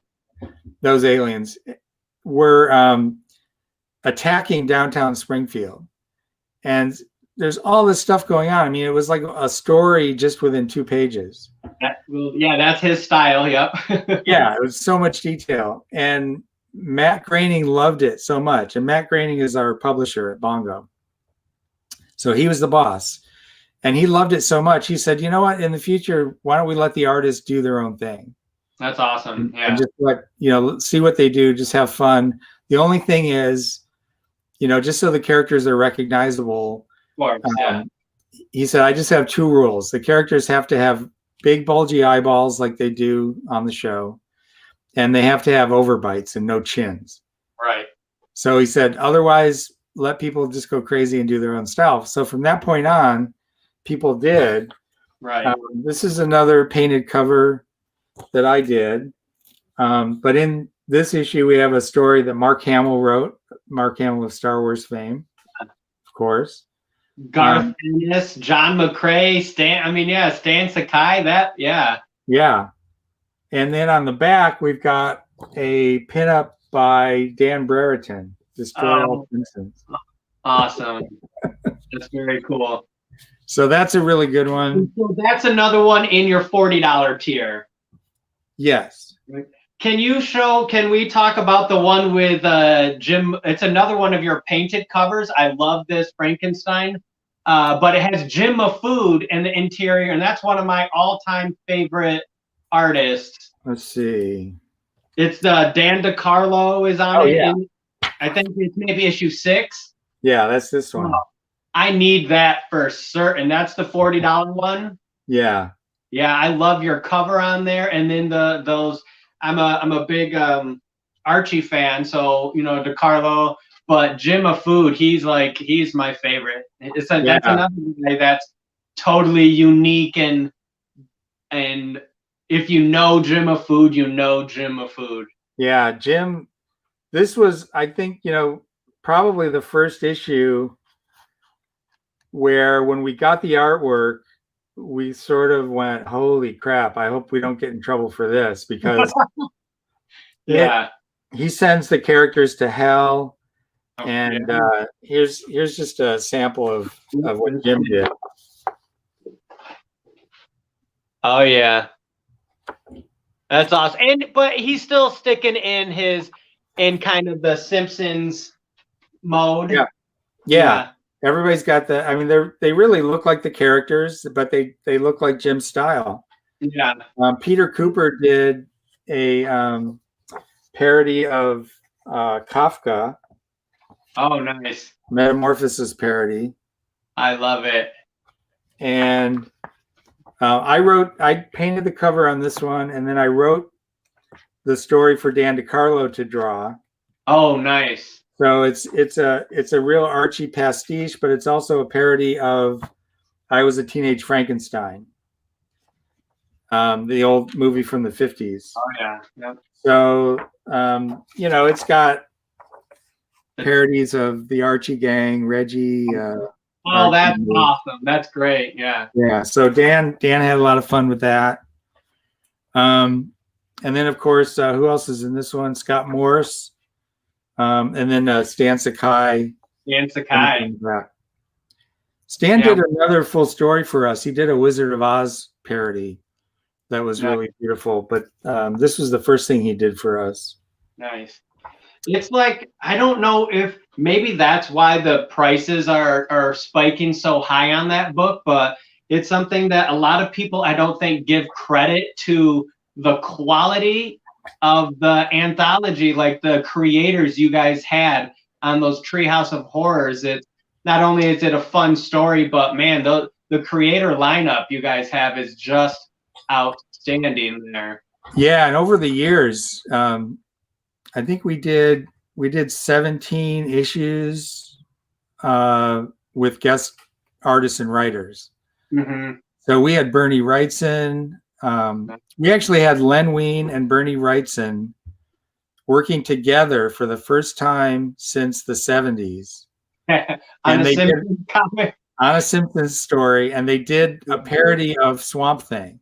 Oh, even better. So it's called Squish Thing. Homer's transformed into a giant squishy monster, or not a giant squishy monster, but he kind of looks like Swamp Thing, but he's all made out of green lime squishy. There's like an accident at the Quickie Mart, and the squishy machine explodes. That's and awesome. So it parodies the origin of Swamp Thing, but with Homer and Squishy. I love it. We had Gene Colan and Marv Wolfman do, in that same issue, they did a parody of Tomb of Dracula. Nice, just huge names. It's just Yeah. awesome to think of. That's awesome. And We had I Mark didn't Schultz, Al Williamson. I should have done like research or like look up stuff before I was on here with you, but I just like to. I'm a collector, so this is exciting for me, because I guess I never even realized all of these. You guys had all of these creators on the Treehouse of Horror, so like I'm even more excited now to get to these. The amazing thing with like every year at Comic-Con, I would usually try to get the lineup for the following year for Treehouse of Horror, because I wanted to give the creators, a lot of time to work on their stories, because I knew they would be kind of squeezing it in amidst the regular jobs that they had. Right. So I would, just kind of walk around and meet, if there was somebody I wanted to have in the Treehouse who I hadn't met, I would walk around and kind of search them out, or I would connect with people that were already friends of mine who I wanted to invite to get on, right? And I never once had anybody turn me down, because how could anyone turn you down to work on such an awesome project? Yeah, everyone would, the answer I got all the time was, "Oh, I'm a huge Simpsons fan. This would be a dream come true. Yes, of course, I would love to do it." I heard that over and over and over again. And we even had people that we had one writer, a guy named Chris Yambar, who's also a cartoonist. He does a comic called Mr. Beat, but he was one of our regular writers in the Bart Simpson title. Mm-hmm. And he kept after me to write a Treehouse of Horror story. And at that point, we kind of locked ourselves into having the guest stars, the people who weren't normally working on our books. Right. So I kept telling him, I kept turning him down, even though he's a good friend of mine. And I would say, "Look, Chris, I really can't do it, because we got to leave room for the superstar guest creators, and you're one of our regular guys, and it just won't work." One day he called me up and he said, "If I can get you Gene Simmons, would you let me write a Treehouse of Horror story?" And I said, "Well, what do you mean? Because Gene Simmons is not an artist. So, if you bring Gene in to write a story, what are you doing? What's your part of it?" And he said, "Well, Gene and I would write it together." Okay, so it would be co-written by Gene Simmons. Yeah. So I said, he kind of wore me down, and I said, "Okay." And I didn't think he could get Gene Simmons anyway. So I was like, "Yeah, okay, Chris, whatever. If you can get Gene Simmons, sure, you can write a Treehouse story." So like 2 weeks later, I get a call from him, and he says, "Okay, Gene is in." And I'm like, are you serious? What do you mean, Gene? He goes, yeah, I talked to Gene. I said, how did you talk to Gene Simmons?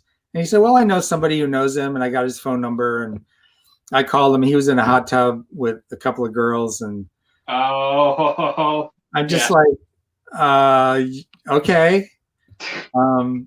You know, and I'm true to my word. So I said, all right, you know, Gene, if Gene and you are going to write a story, then you got it. You're in. Absolutely. So then I started thinking, you know, because I'm planning the next issue, and I'm thinking, okay, I've got Gene Simmons, and, you know, who do I put with Gene Simmons? Because, you know, anybody else, even, you know, a superstar in the comic industry, Gene is going to outshine any of the people I could bring in. Yeah. So I started thinking, what if we did a rock and roll issue, and we got other like horror themed rock stars, like say Alice Cooper, or Rob Zombie, or Marilyn Manson, or Ozzy Osbourne. So I called Chris up and I said, hey, do you happen to know somebody who knows Alice Cooper? And he said, let me work on it. And he called me back in a couple of weeks and he said, okay, Alice is in. Oh. I'm like, seriously? He says, yeah. And he says, the only thing is I get to co-write with Alice as well. And I said, okay, well, I'm a huge Alice Cooper fan, so I'm drawing that one. There's no way I'm going to assign that to somebody else. So I'll draw that. So now I've got these two major rock stars. Yeah. And I'm thinking, who else do I get? I got to get, you know, because we always had at least 3 stories, you know, who else can I get? So I was able to get Rob Zombie's phone number, and I knew that Rob was a comic fan, and he was actually doing a comic for another publisher. Yeah, he's got quite a few, yeah. So I called Rob, and he was all excited. He said, yeah, I'll do it, absolutely. He ended up having to sort of drop out because he was working on a film and he couldn't make the deadline. But he said, here's my idea. I want it to be a parody of House of a Thousand Corpses. And I want you to make Krusty the Captain Spaulding character. Yeah. And I want it to be called House of a Thousand Donuts. So that was kind of his contribution. And then he said, and you can put me in the story if you want. And so was his name still credited? Was he still credited like in the credits for co-writing it, or I don't remember if it was inspiration by or something, but we put him in there somehow, and we got Ty Templeton to write it. Nice. Ty actually wrote it and drew it. Ty, I was gonna say I love Ty's artwork as well. Yeah, Ty's amazing. I mean, he's got so many. He can do the Batman animated style, and then he's got, you know, his own style. He's great. And I actually, because of the page count, I had room for a 4th story in this one. So at the time, I thought I couldn't get Ozzy Osbourne and I couldn't get Marilyn Manson, but I thought, who could I get that kind of fits in this group, but it would also be kind of funny to have this person with these 3 scary heavy hitters, right? Yeah, rock stars. I got Pat Boone. Okay, yeah. At the time, Pat Boone was occasionally on the Osbournes because he was Ozzy Osbourne's next door neighbor.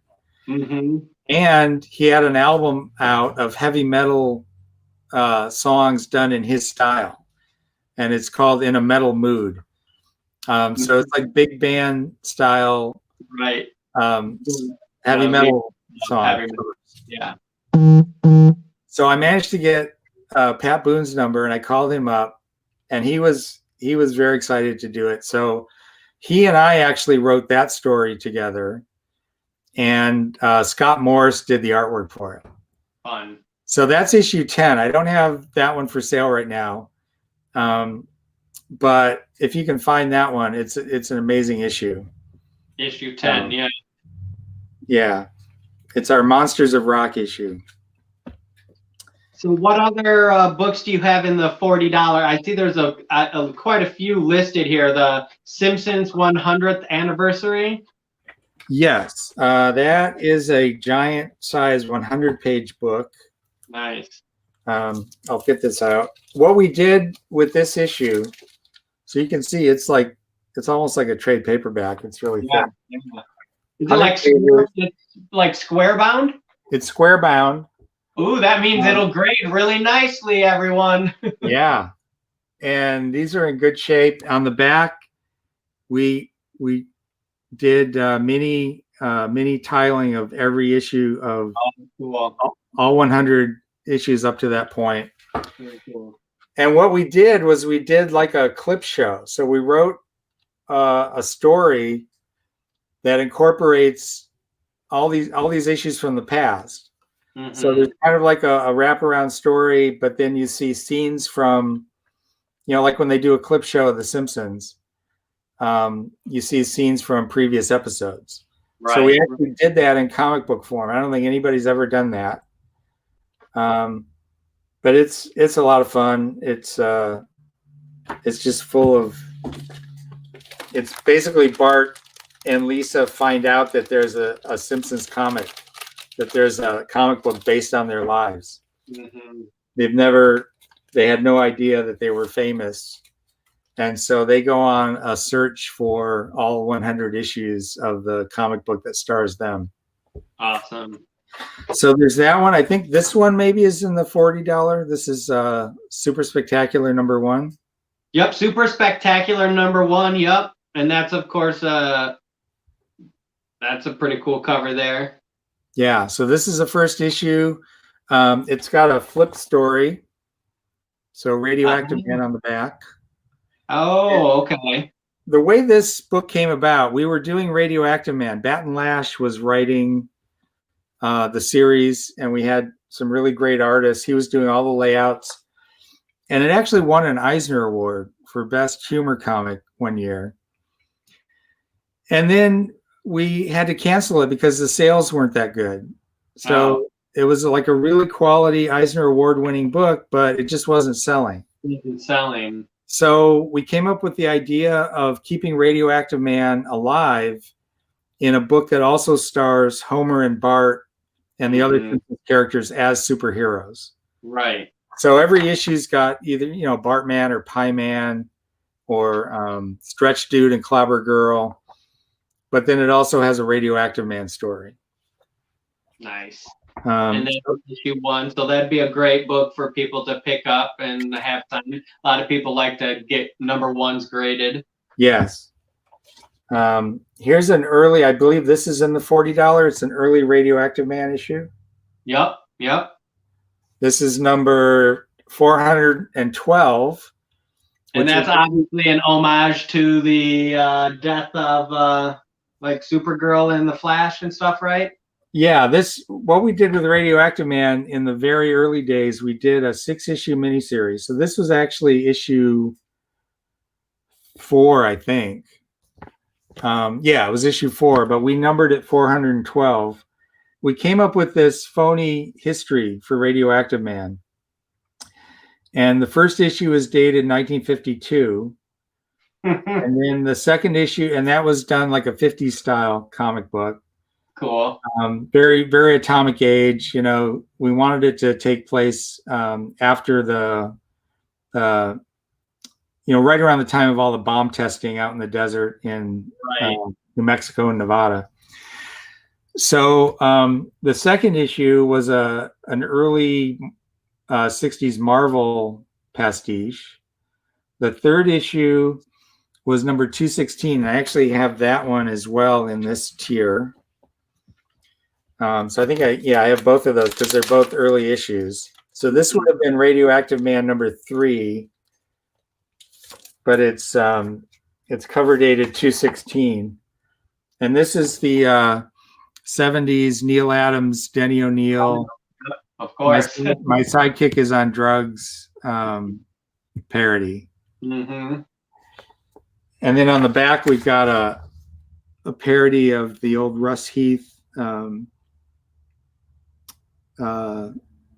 soldiers. You could those mini soldiers ads. Yeah, I can't really see from my phone, but yeah, now I the ads with all the soldier armor. Yep. So anyway, so we did that all the way up to the present day within 6 issues. So the fourth one was the 80s, like early 80s, or I'm sorry, the fifth one was the early 80s. No, fourth one was early 80s, fifth one was late 80s, and then the sixth one was an Image Comics parody. So it went right up to the present day, Nice. which at the time was 1994, with Radioactive Man number 1000. And Steve Vance, who was the editor, came up with, he actually had a publishing schedule from 1952 to 1993. And at some point, do you remember when DC did Action Comics Weekly? Right, sure, yeah. And so it was coming out every week. And that's why Action Comics got to issue number 1000 way ahead of a lot of the other comics that started in the 30s, is because they had that period where they were coming out with one every week. Every week, yeah. So in our phony publishing schedule, we actually had Radioactive Man coming out every day for a period. See, I looked at that. So Radioactive Man was actually the first comic to hit issue 1000. It was. I love it. Yeah. This drove comic book retailers crazy. Oh, I would imagine. By the way, because they didn't know what was going on. Issue 412, what? Yeah.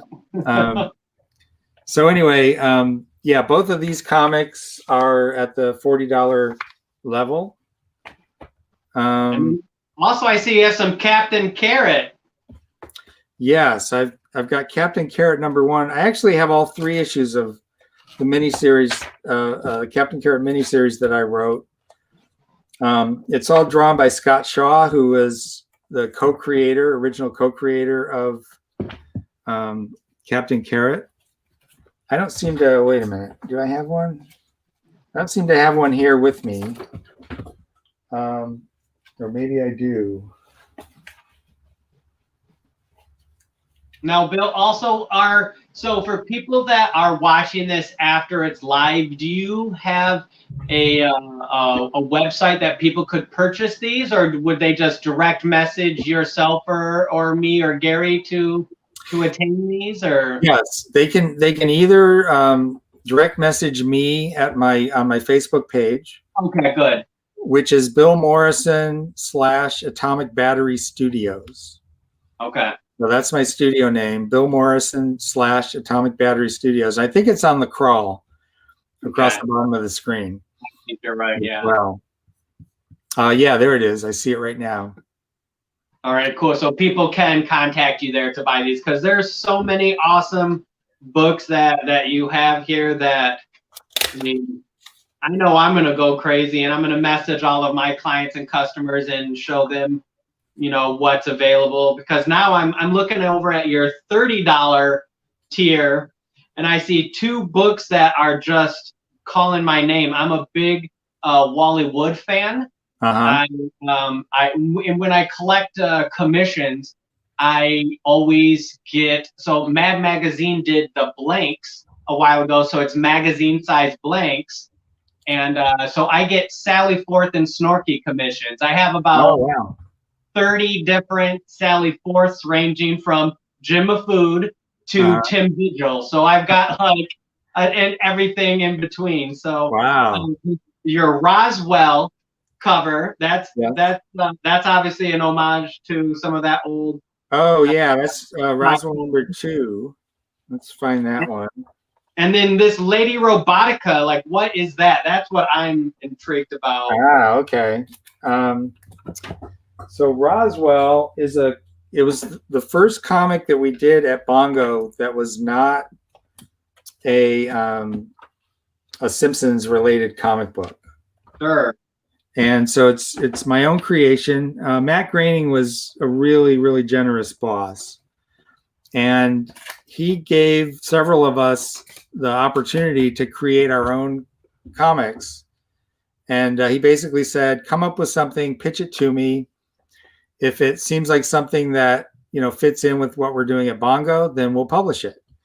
So this is, I'm trying to find the Roswell that you're talking about. This is the other one I have. This is number 5. that's the one with it looks like they're like underwater. Yes. Monster. So who did that artwork on that cover? That's awesome. I love the artwork. Oh, thank you. This is all me.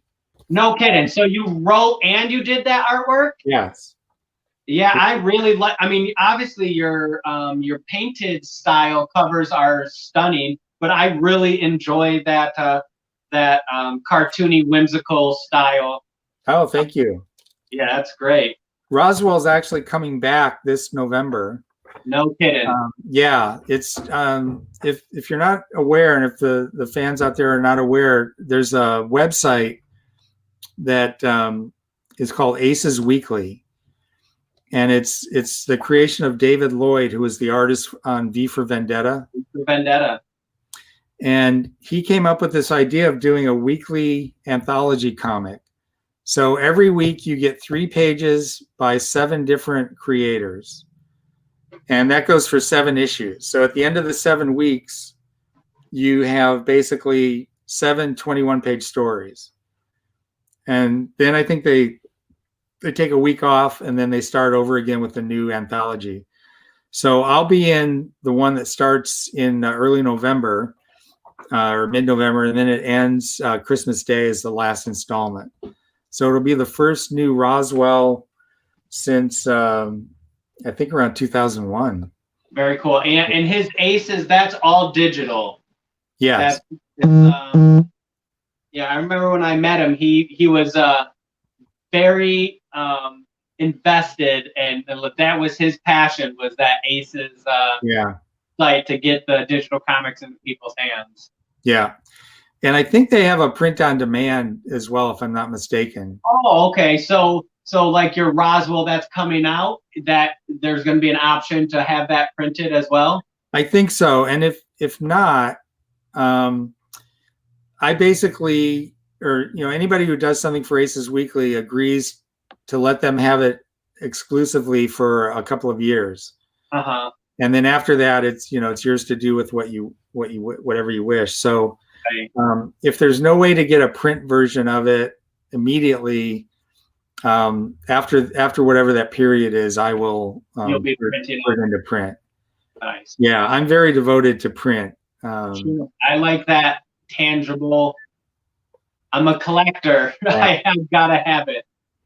So this is that's what I was. Yeah. This is Lady Robotica #1, and this is the variant cover by Jim Silk. Okay. And it's a creation of me and Jane Weedland, again from the Go-Go's, and it's about her. It casts her as a science fiction space hero, and who becomes a cyborg. Mm-hmm. And it's drawn by, the first issue is drawn partly by me and partly by Tone Rodriguez.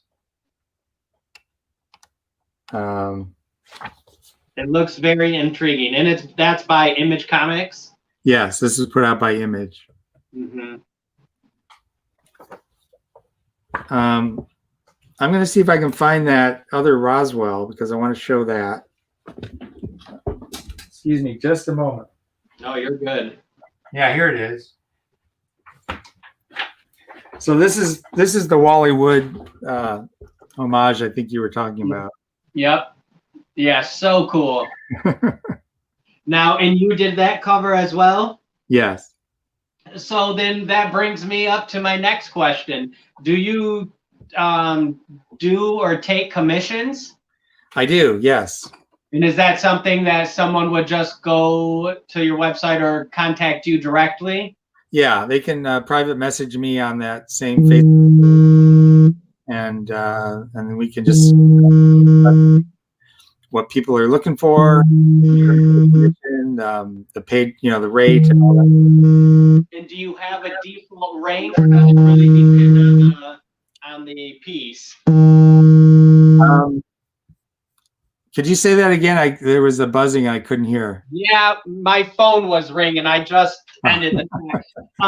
But so on your commissions, is there a default price, or does it range widely depending on what they want? There's a lot of factors. It depends on size. Some people just want a pencil drawing. Some people want it inked but no color.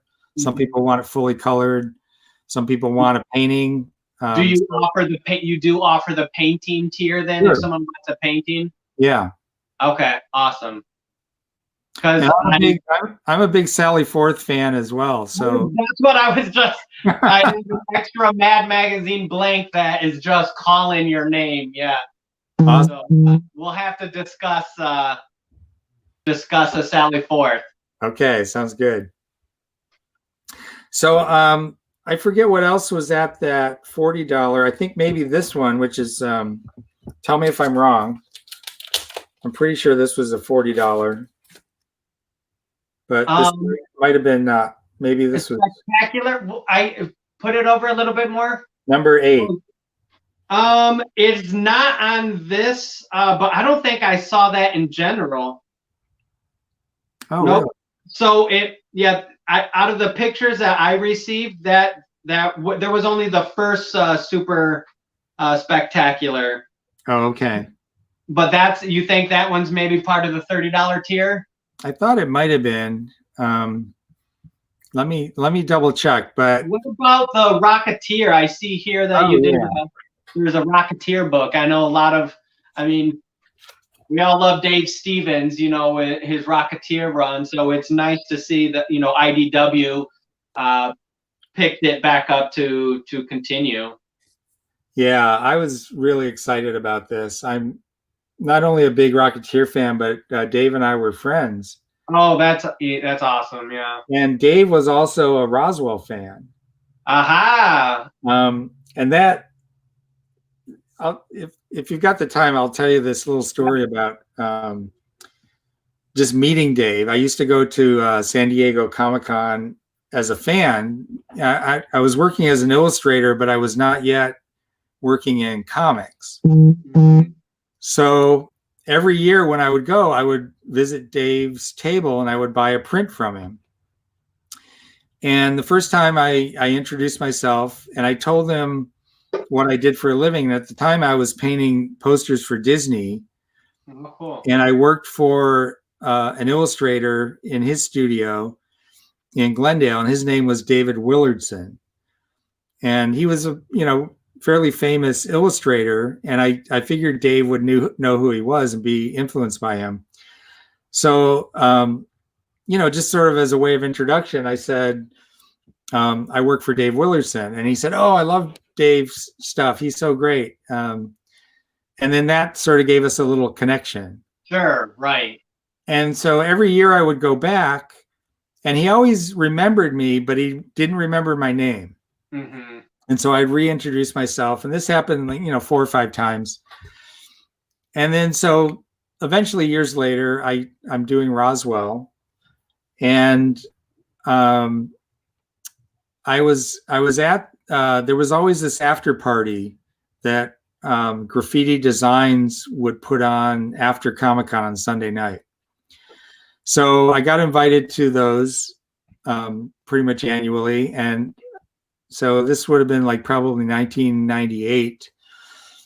I was at the party, but I left early because my wife, who is a performer, was performing in Orange County, and I wanted to drive up to Orange County from San Diego in time to see her perform. So I was there with a friend who was Matt Groening's assistant. And I said, hey, I need to go, but let's get together tomorrow night because Bill Leibowitz at Golden Apple has his annual after party and we can meet there and, we can catch up. So we agreed to do that. So the following night, Monday night, I meet up with her. The Golden Apple store is packed with people, and it's spilling out onto the street, onto Melrose and Hollywood. And it's just a real scene. And, but I managed to find my friend, and we're walking around inside the store, and she said, oh, hey, I saw this guy last night at the party, and he was wearing a hat with your Roswell character on it. And it was a hat that Graffiti Designs had put out. And I said, "Oh, that's interesting. I guess I must have sold one of those." Cool. And she said, "Yeah, and I saw the guy here. He's here at this party too." And I said, "Oh, well, point him out to me if you see him." So we're walking around some more, and she goes, "Oh, there's the guy that was wearing your Roswell hat." And I go, "Which guy?" And she goes, "No, the guy there with the blue shirt." And I go, "Well, that's Dave Stevens." Awesome. And she goes, "Well, I don't know who Dave Stevens is, but that's the guy." And I go, him. And I'm thinking, well, maybe he was wearing it ironically, just somebody gave it to him and he put it on and, doesn't know anything about it, but thought it was cool or whatever. But I didn't really think Dave Stevens was wearing a Roswell hat because he was a fan of Roswell. Sure. So a little later, I was walking towards, they had a table set up with soda and stuff, pop as we call it here in Michigan. Yeah.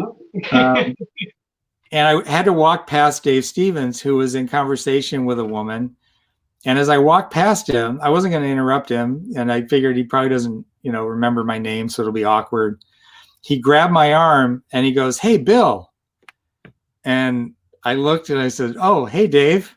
And he said, "Hey, I was just talking about you. I was telling my friend here about your Roswell comic and how cool it is." Oh, awesome. I'm just like, this is not happening. Right.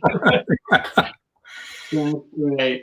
So he goes on and on about it. He tells his friend, "Yeah, I'm sure it's here in the store. You should find a copy." And, it's just blowing my mind. But anyway, after that, we sort of became good friends. Sure. Yeah. And as I mentioned, my wife was a singer and she used to perform at the Derby in Hollywood. Mm-hmm. It was a big swing nightclub. Fun.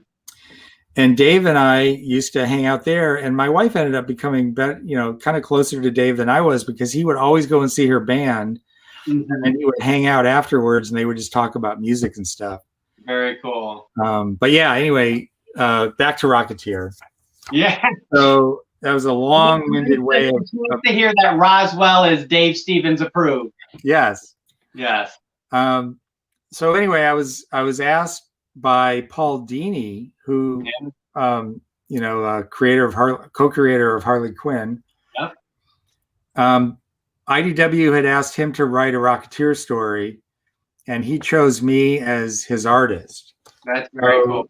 So this issue includes a story by me and Paul called Betty's Big Break, and in which Betty Page is cast in a 1940s movie serial. So this is my artwork, a little bit different from my Roswell style, very different from my Simpson style. So yes, and cover by Darwin Cook on this one. Amazing. Yeah. Incredible Darwin Cook. Another, he and Dave, two of my favorite artists, and two who were just taken from us way too soon.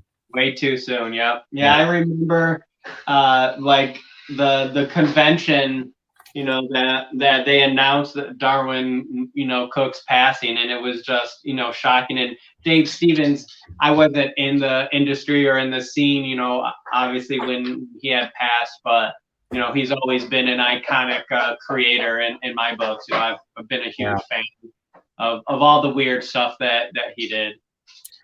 Yeah, Dave Vixen. So many great covers. Yeah. So where are we with what's the next level? Is it the $30 or $20? I can't remember. So that's a good question, Bill, because I only had those 3 stages. I had a 30, a 60, and a 40. So I must not have saved the $20 tier. Okay, give me just a second and let me go to the Facebook page. Yeah.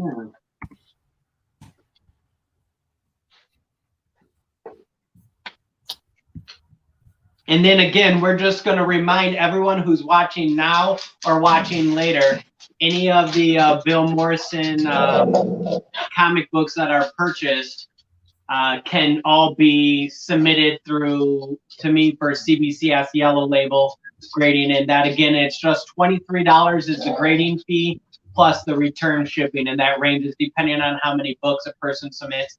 But for example, if a person submits just one book, that's $48 out the door. That's for the grading, the shipping, the insurance, that's everything. So just for customers to have a mindset of what to spend. And that's my dog saying hi to everyone. Sorry, guys. Okay, you're right. We've only got the 3 tiers.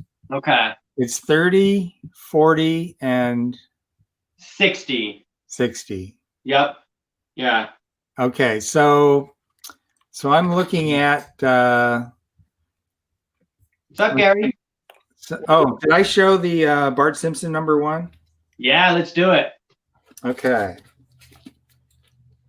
Yeah, we're gonna have to wrap it up here in a few minutes, but I'll post those pictures on our links too, so they know the $30, $40, and $60 tiers. Oh, great! Thank you, Gary. Oh, you're welcome. Thank you. Yeah, that's the Son of Homer issue 1, correct? Correct. Yeah. So this was it wasn't our first Simpsons spinoff, but we decided to do a Simpsons comic that had multiple stories and was sort of modeled after the kid comics that I grew up with. Sure, right. Disney and Little Lulu and Harvey comics. So these are all ages, great for kids, but great for adults as well. It's, lots of short stories. And we ended up attracting people like Sergio Aragonis and Peter Cooper and Carol Lay. And for a while, it became sort of like the hippest kid comic ever made. I think SpongeBob might currently hold that title. But in terms of like the creators involved and what they were doing, it's incredibly cool, but also, very kid friendly. Good for kids, but still super hip for us collectors now who like have that certain taste. Right. All right. Well, I think that's it for me. I'm tuning off. Bill, it was a pleasure to get to know you and talk with you. I'll be in contact with you really soon. I really enjoyed this last hour. I feel like you and I, a lot of times when I'm talking about art and my favorite creators, people look at me blankly because they don't even, if it's not, someone super modern, they just don't understand. So I really enjoyed, I feel like you and I are on a really similar level for creators that we like and follow. So yeah, I hear you on that. And I look forward to the Sally Forth commission. Yeah. I'll send you some of the other examples I got. All right, I'm out of here, everyone. Thank you, guys. Gary, we love you, dude. Thank you. Love you too, man. Thank you. Take care, Cody. Yeah, I appreciate it, Bill. If you want to tell everybody where they can find you real quick, I know it's been scrolling, but if you have anything else you want to promote real quick before we shoot to the 5 o'clock hour, feel free. I think I talked about pretty much everything. So you can find me on Facebook at Bill Morrison / Atomic Battery Studios. You can see me on Instagram at Atomic Battery. And on Twitter, I am at Bill Morrison Man. Sounds good. I appreciate it. I know Cody's going to contact you. I've already sent you a message. We got some books we want to get to. So see you in the real near future in person. And thank you for all you do for us. Thank you. My pleasure. Thanks, Gary. Take care, everyone.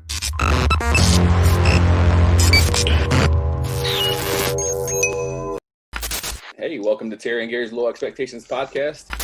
Pro wrestling superstar Rhino and his co-host Gary come to you live each week with guests from the worlds of pro wrestling, comics, movies, sports, and more. So if your standards aren't too high, Terry and Gary's Low Expectations podcast is for you. And even today, when I'm in there wrestling, I feel energized. I feel good. I feel like I've got a lot left in the tank.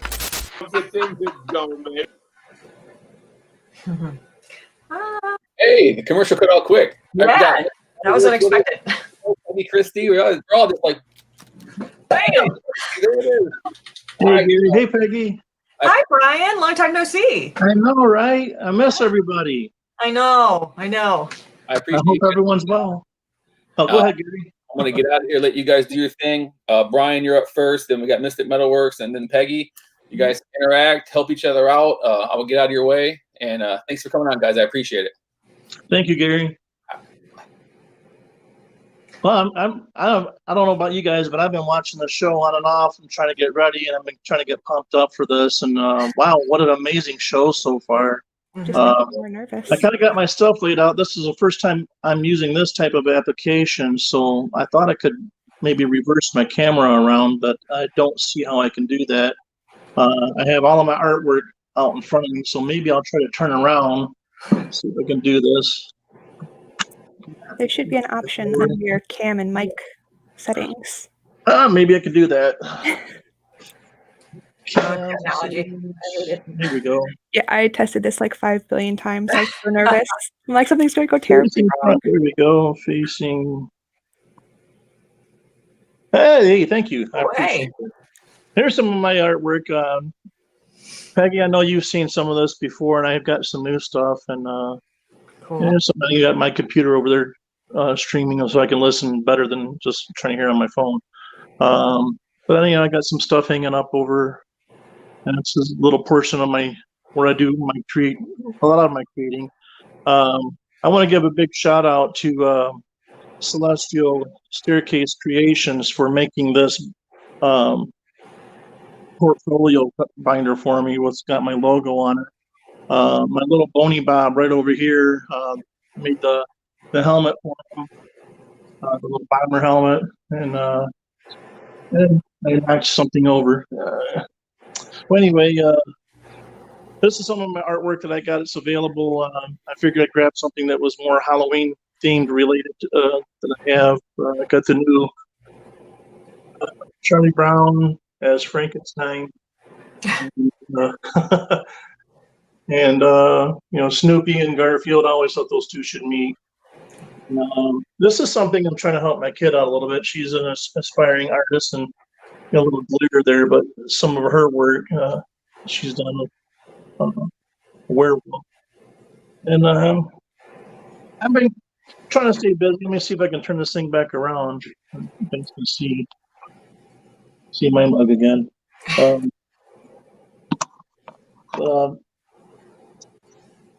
those of you who don't know me, Brian Lowe, I work I have my little studio, Doodles 67 on Facebook and Instagram, and I have a Gmail. I don't have a website.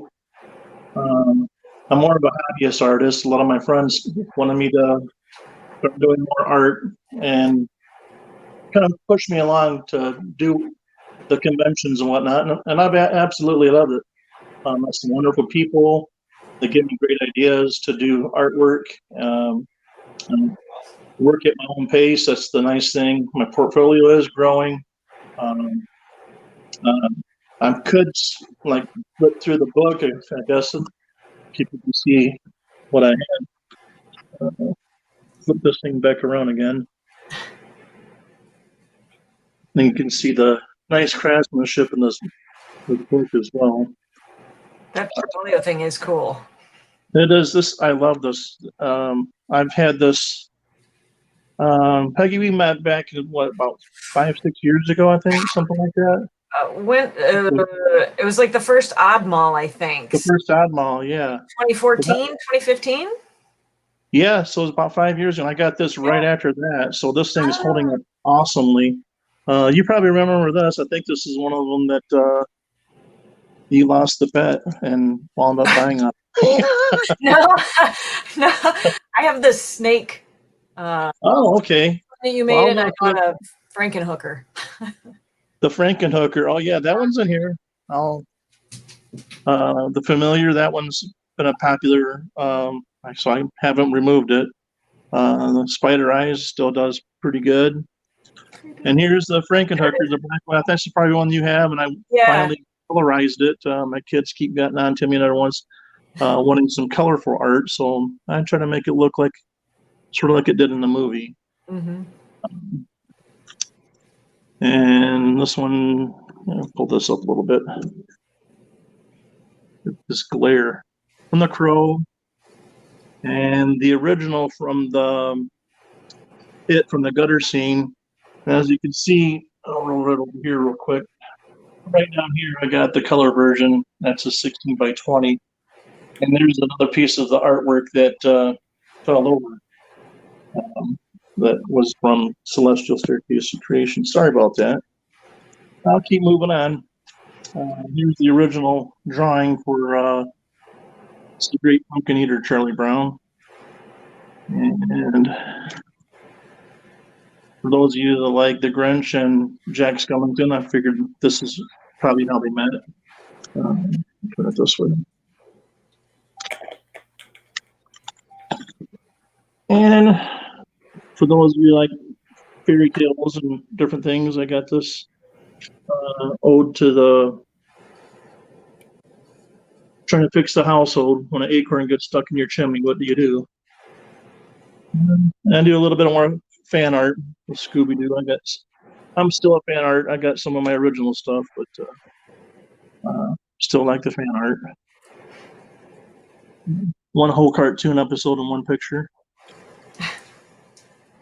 And then I have a bunch of friends that love The Walking Dead, and that kind of got me started into doing the comic convention. So I've kept little pictures in my portfolio since it kind of helped me get my start. There's Michonne, Abraham. This is my style. I call it a sort of a refined sketch. So, Rick. Here's the black and white version of Michonne.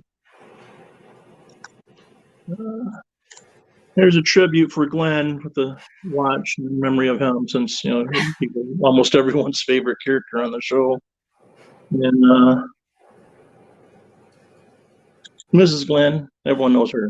That means needed. And there's my rendition of Daryl. So Daryl and Carol. I hear there's a spinoff coming up with those two since the show's ending, and I know some people are happy and a lot of heartbroken.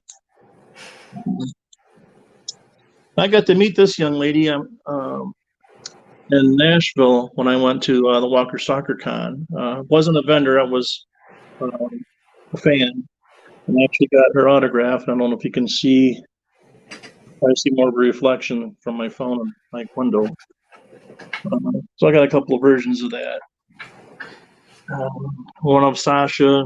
I had to watch that episode twice to get this, and all of my artwork is freehand drawn. I don't do any tracing and whatnot for these prints in my portfolio here. So I just look at the picture, I study it, and figure out, see if I can make it look like the people involved.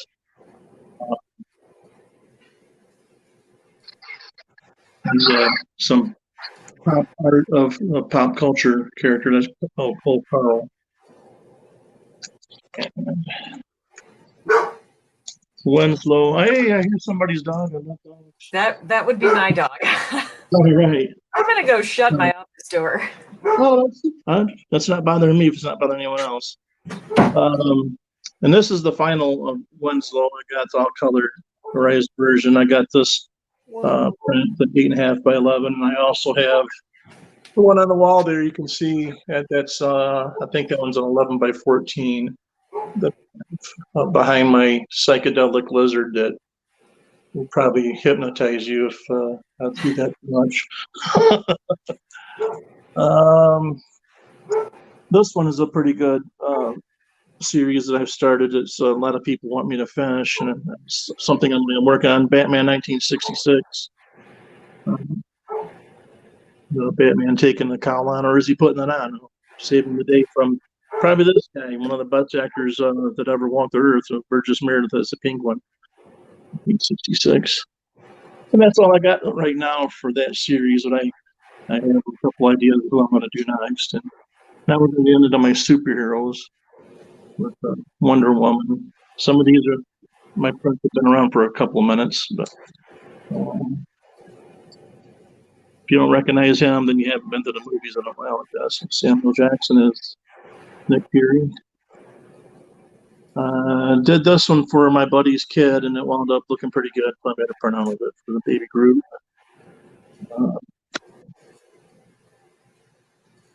No Captain America, played by Chris Evans.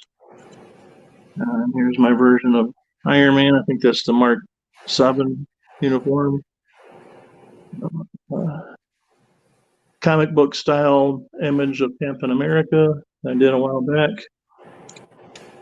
And, Superman. Batman leaping in to save the day.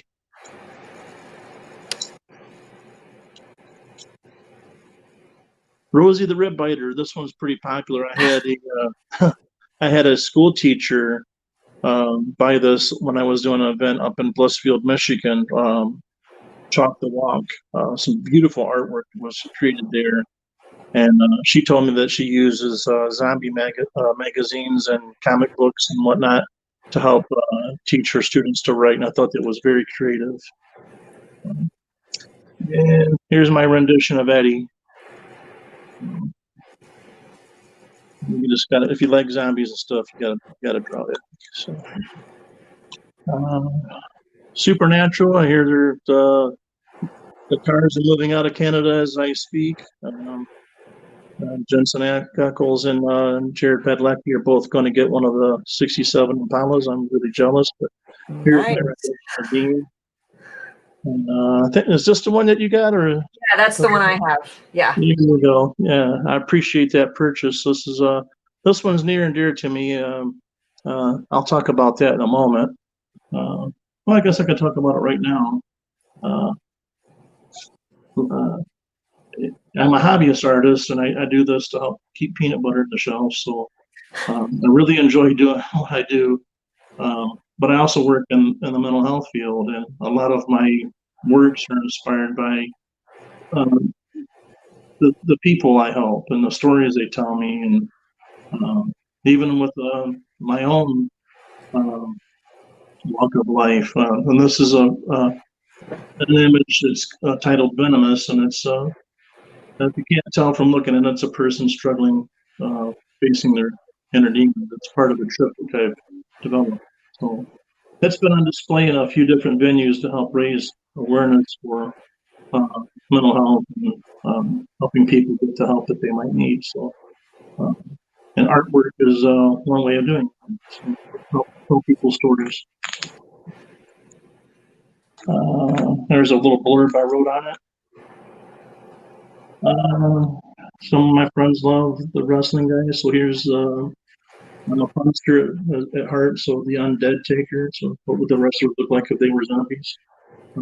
Dwayne the Rock Johnson. I'm still waiting for the Rock to get back with me on that one. So. And last but not least, so Kurt Barlow from Salem's Lot, one of the scariest movies I've ever watched when I was a kid. So having older brothers didn't help much, but now I draw stuff like this.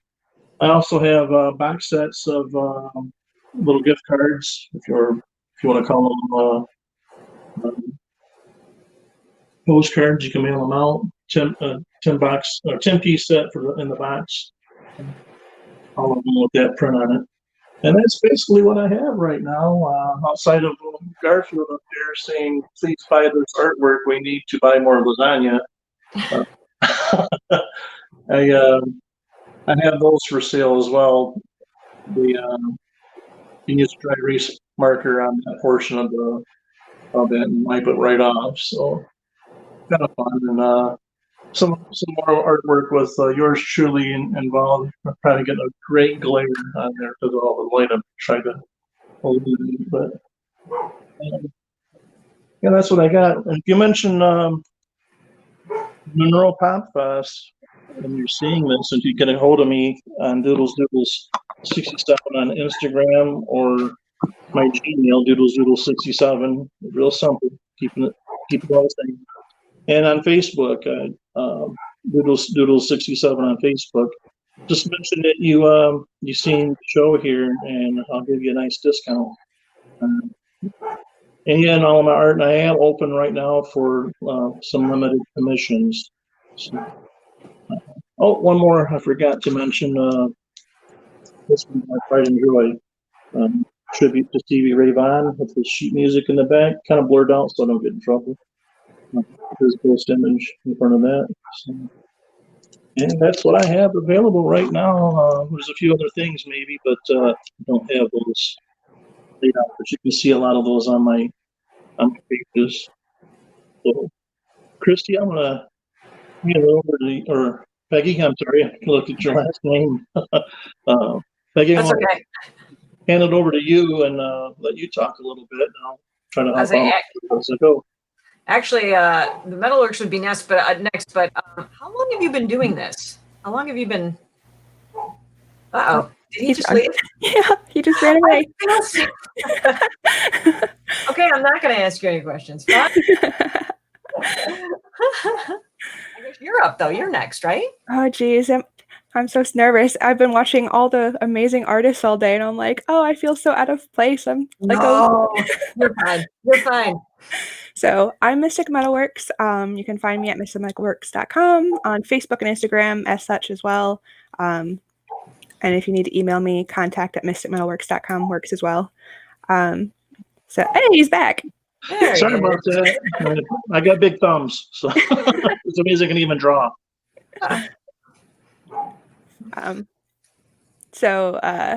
Yeah, I obviously I don't like really showing my face, so you guys get to just stare at my stuff this whole time. I feel like the odd one out. Everyone's been like sitting in front of their cameras all day, and I'm like, I'm just gonna sit here and set up my camera. So I have some of my different stuff on display right now. I got dice bags. I sell dice. I do scale mail, tops, belts, buttons, stickers, all kinds of crazy nonsense. I traditionally do Renaissance festivals, anime cons, Comic Cons. I was supposed to be doing about 25 plus shows this year. I got through 4 of them, and then the world ended. Wow. So I'm sure you both can relate to the I did one, so I got one in before everything got shut down. So yeah. I luckily got to do. I did 2 in January and 2 in February, and then I had 2 to 3 scheduled for every month until pretty much the end of the year. And I was like, this is gonna be the year. This is gonna be like, I had like bought a whole bunch of new stock and was like making new things and like revamping my logo and my setup. And I'm like, this is gonna be the year. And then 2020. Yeah, that's So yep, it's been fun. It more or less forced me to finally actually get around to making a website. I had one for like events and like contact me about custom work, but there was like no shop to speak of. There was like 2 things in it, and I'm like, oh, I guess I have the time to work on that now. There's no excuse now. Yeah. So that's basically what everything on here I offer on my website. Your work Can you looks get amazing. closer? Oh, thank you. Can you get closer to your stuff? Oh, sure. It's all on a rolling cart right here. So there you go. Got the top, and I got buttons. I do various wire wrapping and chainmail pendants. These are actually captured D20s. You can take the die out and still roll it for, making all of life's big That's cool. Wow. I do buttons and pins and stickers made with my various art as well. And then I'm a dice retailer for several different companies. And I go around because there's a lot of crossover in like fair and D&D nerds. Yeah. Right. I have about almost 30 different laser etched designs that I sell on various earrings. I'm slowly starting to work on keychains for that as well. They're all anodized aluminum, so they're the scales themselves are lead free. I use all stainless steel findings. I offer clip-ons, kidney style hooks, posts. So no matter what kind of ear piercing style you have, I have something to work with it. And then I do scale mill dice bags and all different kinds of. Oh, that's some crazy glare going on. My camera's not that great. And I can do custom colors. So obviously I have a few of the different pride flags going on here. I have a lot of friends in the community, and I try and be as supportive as possible of them. So I have all the different colors represented of like Harry Potter house colors, LGBT, different fandoms. And then I can do scale mail tops that are fully adjustable. They fit any size chest. So whether you have a lot, a little, I can make it fit you. Those are cool. That is very nice. Really good quality work too. I mean, thank you. So you do like chainmail and scales? Are those different?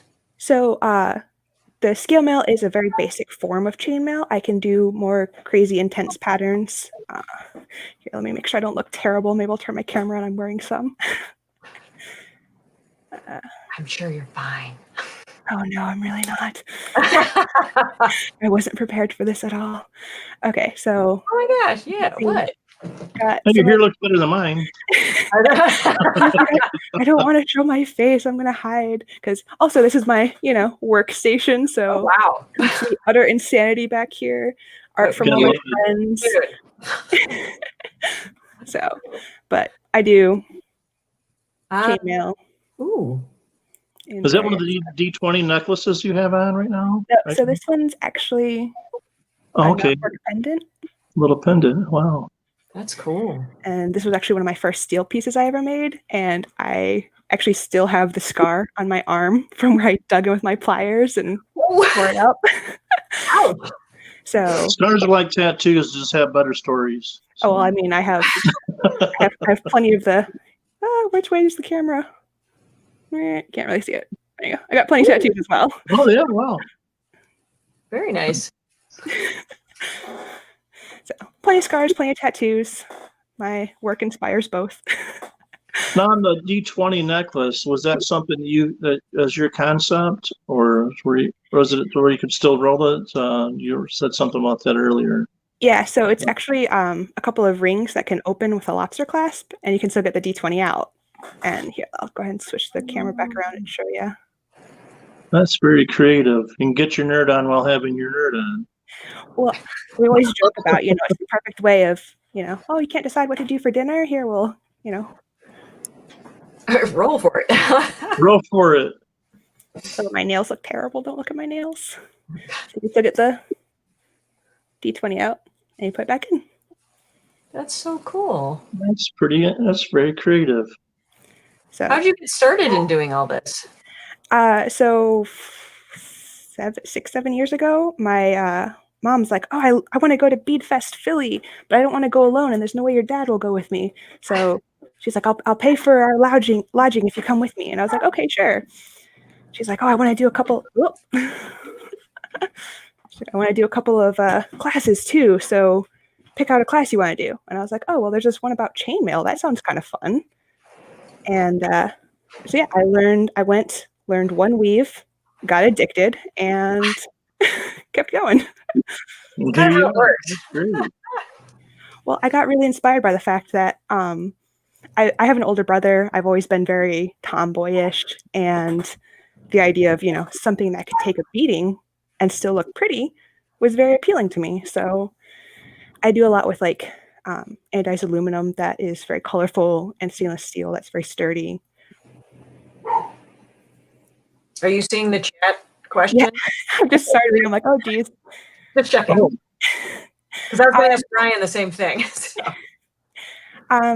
So the prices vary drastically from piece to piece. The earrings are $15 online. The necklaces or the D20s, I think, are also $15 online. And then some of the collars and necklaces vary depending on what colors, what length you need. But you can go to my website, mysticmetalworks.com. Oh, geez. Yes, that's my very nice big brother. Yes, totally.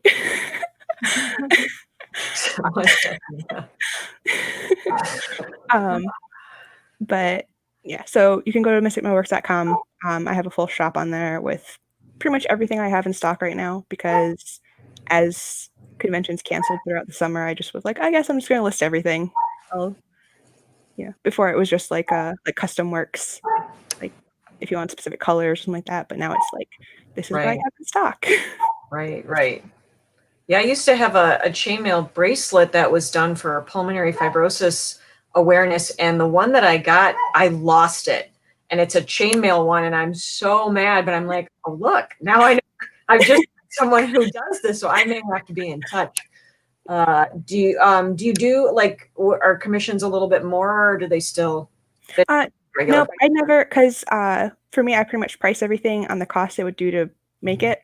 Okay. So for me, it's more of there might be a lead time. So if you need colors or sizes and rings I don't have, Okay. it would take longer, but otherwise the cost would be the same.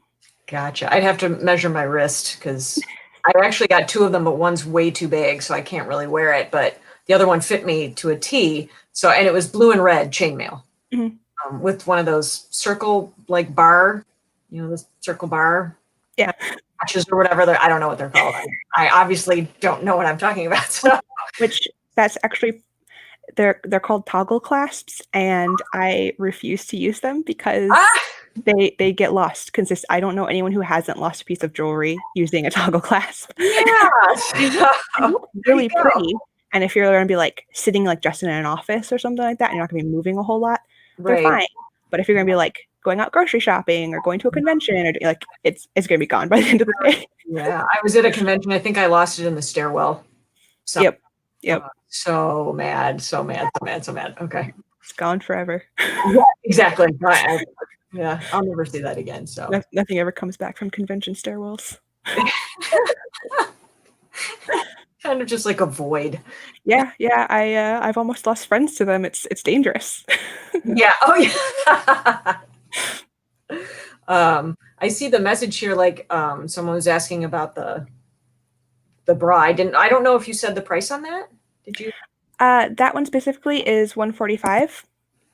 And then I do offer like longer styles where it covers a little bit more down the front and to the sides. This one was the original creation because obviously going to festivals and fairs a lot of women wear corsets and want a little bit of extra oomph on top. Right. So they it actually drapes really nicely so you get a little bit of jingle over the top of the corset. Very nice. That's so cool. Oh geez, all my family's showing up in the chat now. Hey, he's back. Hey, I made it. I'm not going to touch the screen anymore because every time I try to view the chat, I accidentally leave the room for some reason. I'm not sure what happened, but I heard everything. So. Oh, there it is. See, I'm in the private, and I was like, "Where are all these comments you're talking about?" I just found it. Okay, here we go. Oh, yep. Got it. So you're I can see the chat box, but every time I touch it, I don't know if my. Stop touching it. I'm not going to touch nothing. So. Angering the phone. The technology gods are angry with you. Yeah, right. Something. Yeah, the typo demons love my fingers, so then I'm not touching nothing. So it could be me. Technology hates me, so. Same here. No matter where I go. That's all. I traditionally don't have a problem with technology. It's more the utter panic leading up to it that technology. This is gonna be the one time that technology betrays me. I'm like, I actually need you to work right now. Yep. Doing online D&D campaigning, grinding dungeons in video games. That's it doesn't matter. It can blow up then, and it never does. Of course, this is gonna be the one time it does blow up. That's what happens with me in email when I'm actually trying to get work emails in or out. The internet crashes. Oh yeah, that's when your mailbox just eats them for like a week. Yep, gone. Yeah, no, Brian, I was trying to ask you the same question on like what you were charging for your sketches or what do you charge for commissions and stuff? Oh, I'm glad you mentioned that. On my prints, I'm offering they're 10 a piece. And I'm offering a Monroe Pop Fest. Almost said Comic-Con, but I don't want to do that no more.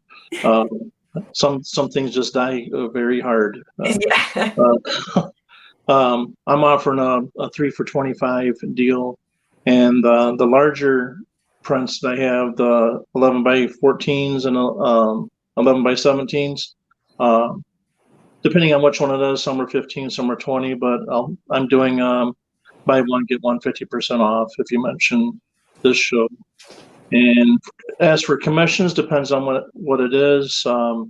If you go to my Facebook or my Instagram, you can see some of the, it's not really, I guess it's semi-hyper-realistic images that I've done, portraits for people, and those range depending on what it is, who it is. Like I've done some deals for my family members, but right around $100 range for something you could frame and be a really nice picture. I don't have anything in my portfolio to show that, but if you go to either one of my pages on Instagram or Facebook, you can scroll through the things that I posted and see a couple of them. And that's what you said. You just have the Facebook page, right, Brian? Yeah, I'm gonna have to figure out maybe sometime soon on how to get maybe a website going so I can get more. I tried the Etsy, and I'm not really tech savvy with a lot of things, and Pinterest is too confusing. It's like, it's so easy. I'm like, I'm doing pretty good how I'm doing it right now. If I can grow and figure out how to do something that works for me, I'm interested in learning. So. All right. And Amberly, you said you just got a website going now? I've had a website for a couple of years, but it was just like where to find us to buy my stuff in person and like, contact me about customs that you said you wanted at the show. And now it's an actual full-blown shop, and so you can still awesome. There's a very empty event page right there, and it's a contact form, but it's mostly the actual shop. Yeah, I know. On mine, I just kept deleting stuff as they were. I had a whole page full of stuff I was going to do, and then I'm like, no. I've been trying to because I always create Facebook events for it, because I had a friend who basically was like, oh yeah, do that, because that's basically your resume for other events. They can look at your page and they can see, oh wow, they were at this. So I've taken to creating Facebook events, and then I've been trying to if the show gives an updated time for 2021, I've just been switching it over to that. But some of them are like, we don't know. Like, okay, I guess I'll just delete this event then. And it's gone. Oh, well. That's a good idea, though. I kind of like that. Yeah, it's great. Because then they can go and see it, and they're like, oh, wow. Oh, so I did see them at, this event last year. Oh, right, that's where I saw them. Right. So it's really helpful. And then also when you forget, like, wait, was that last year? Did I go last year? Or was it the year before? That's good to have. You can make some great connections going to the conventions, and you don't have to worry about reinventing the wheel. Most everybody I've ever met has been so helpful, saying, "This is what I did. Maybe that'll help you out." And that community is just that we belong to is so wonderful. The people are so willing to say this might help you out. Oh yeah, the artist community's been great. We have like a little Michigan artist group that does like a lot of the anime cons together. So we're always like, these apps are open. Go apply to this one. It's go do this. And so we like try and lift each other up and share information, because I mean, if you're there by yourself, it's not anywhere near as much fun if you're there with your friends. That's very true. Very true. Absolutely. I know when I'm sitting in the artist alley, I mean, I would have paid to be at the event anyhow. And if I'm making money, that's a plus. What I really get a charge out of is seeing when people walk by, they're interested in seeing my art, but talking with everybody.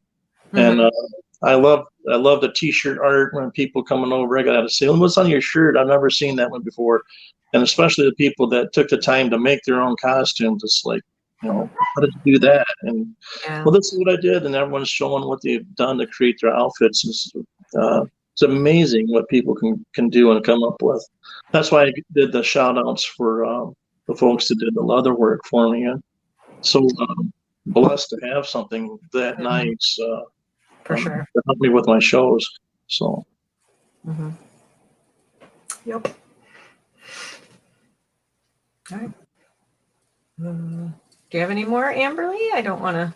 No, I basically was like, I'm just going to sit here, show my things, and then like panic hide in the corner. That was always my plan. So You did a wonderful job. Well, you did great, and you turned the camera around. So I'm yeah. usually the one like hiding behind the like grid walls and like just sitting there doing chainmail at shows. Like my husband do all the talking. He's very like bubbly and outgoing. I'm like, cool, you talk to the people. I'm gonna like hide under the table.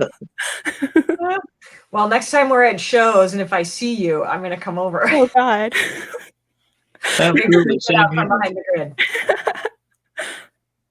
I know it is kind of easy though sometimes to I just want to sit over here and kind of do my thing. Yeah. I get that. I do. I get it. All right, cool. All right. So should I talk? Yep.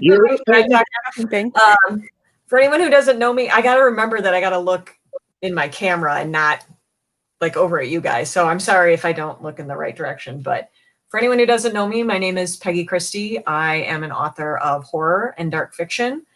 I have a couple of books I can talk about, and actually one that's going to be coming out that I'm super excited about. But we'll get these other ones out first. I have two. I don't know if these are they right way for you? Is it the right way? Can you read it? Yeah, it's Dark Doorways. Okay, yeah. Okay, good. I wasn't, because to me it looks like it's backwards, so I'm not sure. I have two anthologies. This was my first one. It's called Hell Hath No Fury. I love the cover on it. Luke Spooner is the artist for the cover of this one, and my second one, which is Dark Doorways. Luke Spooner did the cover art on both of those. These are both short story collections available from Dragon's Roost Press. May contain anywhere between like 19-22 stories each. Very themed, no specific like theme or anything like that going on. And then this is my first novel. It's called The Vessel. Oh my God, everything's backwards, so I'm tilting everything the right way. What's that, Ryan? You're doing well. Okay, thank you. The Vessel, it's actually published by Source Point Press, which is under Oxeye Media now, I believe. This is actually my, it's about Chinese energy vampires, and basically about my vampires in that story they feed off the life force of humans instead of blood. So when a vampire is, they're very, almost like Spock, very logical, emotionless. They don't really have a lot of that until they feed off the energy of someone, and then they take on their emotional or personality traits for a short while. But there's a rule in the vampire community that you're not supposed to feed off people unless they're willing, or you're just not supposed to do it at all. So there's this fight between the vampires that are holding up the law and the ones that are now rogue. And they're fighting against each other with now a human woman who has come in to fulfill a prophecy that has been around for a few thousand years. And vampires are my favorite thing in the whole world. So this was my spin on the tale. So those are all available. I have links to everything on my website. If you go to themonkeyIsIn.com, I have a writerly pursuits and stuff page, and I have the images for all this stuff, and then there's hot links in there that will take you, because there are paperback versions, digital versions, PDFs, Mobi, eSub, Smashwords, all different kinds of stuff. So you can find all of that there. And the one that I have coming out, it should be out in October. The Kickstarter for it just ended last week. And obviously I don't have a final, I have a proof copy. So it's not going to say not for sale across it. But Don England is the artist. And I wrote the story, and it's called Plague of Man, SS of the Dead. And it's an illustrated novelette. So it's pretty short. You know, you can see it's not super long. And it's something that we hope is going to be a series. But it's basically about these plague doctors. And when I started writing this story, I was doing research on the actual plague doctors from the 14th century. And a lot of them were actually not medical doctors. They had no training. They were just there to kind of witness the deaths, mark down people's names and their ages and that kind of thing, or to witness signing of wills, that kind of thing. So I was like, well, maybe we make our plague doctors kind of watching all these things that are happening through history. And in this particular story, it's the hero, I guess, is a young boy named Jacob. He's in a concentration camp and he's trying to survive by assisting this crazy doctor who's trying to make a super soldier. And so the plague doctors are watching everything that's happening. And so yeah, the Kickstarter for this just ended and we were funded, which is awesome. Great. Yeah, so I think we're going to start fulfilling everything, excuse me, in October. So by October, that will be ready to go. I'm assuming at this point it'll be on Amazon, but I'm not sure if we're doing just paperback or if we're going to do e-versions too. Not quite sure. But those are the things I've got. Hey, real quick, Peggy, can we get a sneak peek of like maybe what some of the interior art might look like? Oh yeah, absolutely. Hang on 1 second. Let Might me intrigue somebody to buy it. I mean, maybe even yours truly. Actually, here's the inside cover. Just flip it upside down. Yeah, right? Not is it right? I'm such an idiot.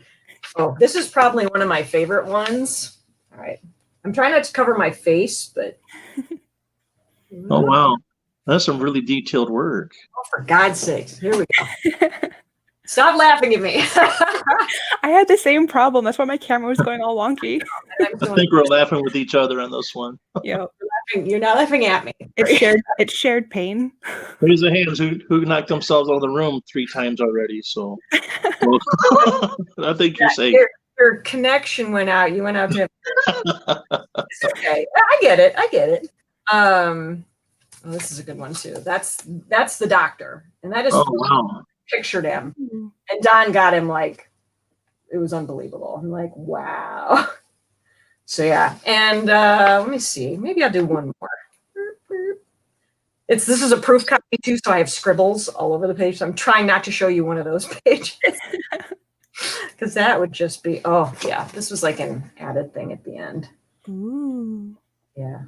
It started off as us kind of joking, like, yeah, let's do a zombie Nazi, like a one-off story. I'm like, okay, cool. And then we started talking about it would be some version of the bubonic plague. And then I started researching. I'm like, oh, okay, wait.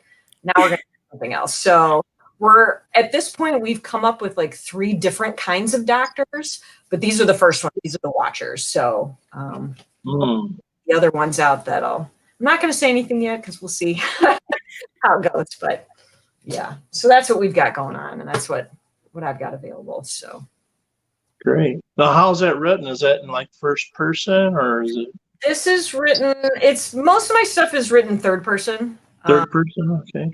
I think a couple of my short stories are in first person, but just a few because people keep saying they're really hard to write, and I don't necessarily agree with that, but I think they're sometimes harder to sell. I don't know why people have maybe it's harder for them to get into the story if they feel like someone's talking to them. Yeah. Them submerging themselves like from the omniscient point of view. I don't know. I'm not sure. But that one's definitely third person. That made me think of how Stoker's Dracula was written on the different headlines and from the different things like that, letters and whatnot. When you said it was somebody that was observing, it made me curious to see if it was what format it was written in. So it sounds like it'd be a really interesting read. I hope so. I think it's kind of cool. So, but I'm kind of biased, so. But I don't know. And that's about all I've got going on. Yeah, we have since I don't have any conventions or anything coming up, but you can check the links to everything I have on my page, and a lot of them go through the publisher, so it's easier to get them that way as well. Since I only have like a limited stock here.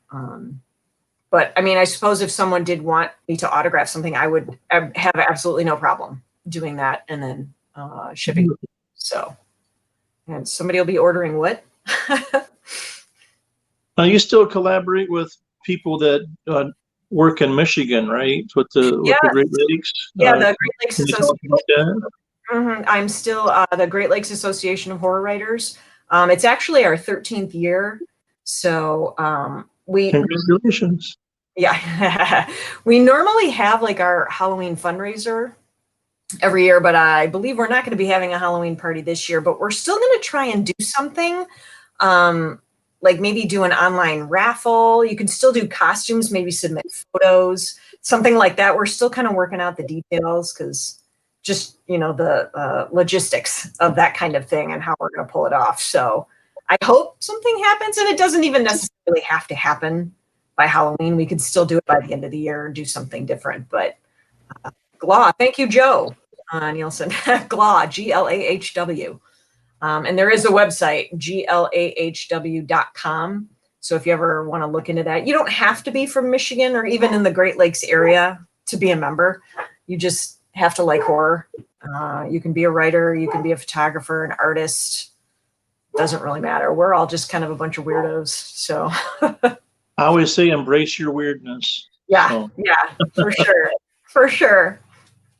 And they're so much fun to be around. And we're trying to do more stuff with our website and like doing these kind of online things. So, which I think we're all trying to do since that's about the only way. Yeah. There are outdoor things that are happening a little bit, but those are kind of fewer and far between. I think they aren't. And now the weather's getting colder anyway. Outdoor ones require a special kind of coordinator to come pre-planned because I've seen some where they're like, we're going to do this thing. You got to have all your, and if they don't have the table, you have to bring your own and the tent. Oh God. Yeah. Which we have, canopy tables, all that kind of nonsense. But I've seen some coordinators be like, we're going to do this outdoor event and then make no mention of what they're providing. I'm like, someone's going to show up with nothing. And they're not going to have a table or a canopy or anything. And they're going to, I'm like, don't do this. Oh my God. I had an opportunity to do that. What's that? I had an opportunity to do that, and I passed on it because the restrictions were pretty tight for good reason, and it was just going to be a whole lot to do for one show, and I don't want to step on your parade. Was you done, Peggy? What you said? Pretty much, yeah. I mean, someone wanted to see the first book again. What's that? Someone said they wanted to see the first book again. The first book. I think that this one? Was that this one? That was the first one you showed, I believe. First one I showed. If not, I'll show the other one too. Like my name is kind of in the corner of the picture too, so it's like blocking. Okay. I gotta apologize. I can't see the comments if anyone's asked me anything or not. I should put my glasses on. This would make this. Yeah, I have mine on, but mine aren't scrolling, and I don't want to touch the screen and get bumped out again. So I just leave, check the comments, come back, leave, check the comments, come back. You're like, Brian's mad. What's going on? Well, it's really funny the first time because you asked a question. He's like, "Okay, thanks, bye." And then just like, I know. I was like, asking a question, you disappeared. I'm like, oh. Yeah, I know. The incredible disappearing. I thought maybe I'm like, oh, is he? Oh, it's dinner time. Time to leave. Someone said food. Done. Yep. One exciting thing I did do this year, though, I got to be part of the EVAC project, and it's experiencing veterans and artist collaboration. Ooh, and it's a non-profit that helps raise awareness to civilians what it's like to be in the military. And somebody, a social worker that I know, spoke with me because they know that I do that type of work as well, and they also know that I'm an artist. They said, "Hey, you ever heard of this?" I'm like, "No, I haven't." So they introduced me, and I'm like, "Hey, this is pretty interesting." And being a veteran really made me want to jump on board. And I helped illustrate a portion of a fellow veteran's story, and it is on traveling display now, different universities across the country, and it will be on display in the Pentagon, I'm told. So wow. Pretty excited about that. So my artwork in the Pentagon. I mean, that's really cool. Yeah, I was really I almost forgot to mention that. I'm so happy to be here and be able to do something like this. And hats off to Gary and everyone that's put this together. And it's so good to see you, Peggy, and you too. Yeah, and it's nice to, even though you don't see you, it's good to see everything that you've created. It's nice to hear you. Exactly. I'll switch around just at the end here for 5 more minutes. Here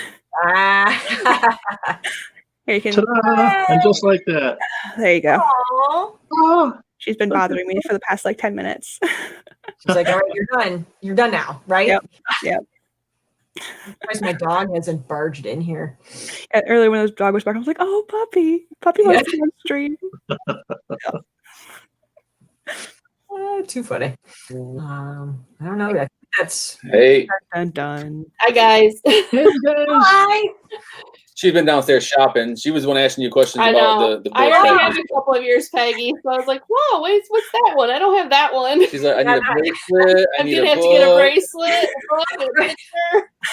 So, but I want to thank you guys, Amberly, Peggy, Brian. Let everybody know again where you can buy your stuff. They'll be watching this after the fact too. So if they message you and stuff, where they can message you and everything like that. So you will go ahead, Amberly. So Facebook, Instagram, Mystic Metalworks. Contact at mysticmetalworks.com for an email, or mysticmetalworks.com to shop. Contact me. See if I ever have events again. Hopefully, fingers crossed. Hopefully soon. Well, this has been fun, doing the online thing. Most of the time, it's just here's a Discord channel, post some pictures, and then leave to go eat food for dinner. Well, I'm glad you turned the camera on and got on. We're just nice to see you. No, I don't want to do it. My website is themonkeyisin.com. I have links to everything on there. I also have a Facebook page, which is author Peggy Christie. I'm also on Instagram at pmonkey710. I have a Twitter, but everything I link from Instagram right to Twitter. So okay, if you message me on any of those things, or even contact me, make a comment on my website, you can get a hold of me there. Awesome. And Brian? Thanks again for having me. Thanks Doodles67. Yeah, and that's it on Instagram and Facebook. Those are linked as well. And doodles67 at gmail.com if you want to send me an email. If you want to send me a private message, I try to be diligent about answering them. Just be patient with me. Sometimes my fat thumbs can do what they do. But I had a blast. I really appreciate this opportunity, and it's good to see everybody. Yeah, you too. This was really fun. It is good to see everybody. I think that's the biggest thing you miss from the whole not having conventions, is seeing all the friends and family you've met over the years. So it's nice to see you guys, even if it was for an hour and through a TV screen. But been looking forward to this for a long time. This is the first Popfest we've ever had where I can actually go cook dinner. That's right. I can smell it. You don't eat till 10 o'clock at night on Popfest day, so this is nice. That's awesome. But I also want to thank Dave, Podcast Detroit. He's the technical whiz behind all this, setting it up for us. Friendly Ford was one of our sponsors. All the guests, vendors, artists that came through, you guys were amazing. Dave informed me we can only do 8 hours of StreamYard, so we're going to be switching over to Zoom for the last 2 hours, right, Dave? Yep. Well, not that it matters to anybody watching. It'll be right back on the page, just like it always was. So, yeah. Right. So you're going to walk me through that? Yep. Yeah. And in fact, I've got it all queued up and good to go. So as soon as this ends, go ahead and click that link, and we'll get you in or not. Awesome. Thanks, guys. Anything you want to say before we take off? I'm good. Good. Stay safe. Bye. Take care, everyone. All right. Bye. Thanks, guys.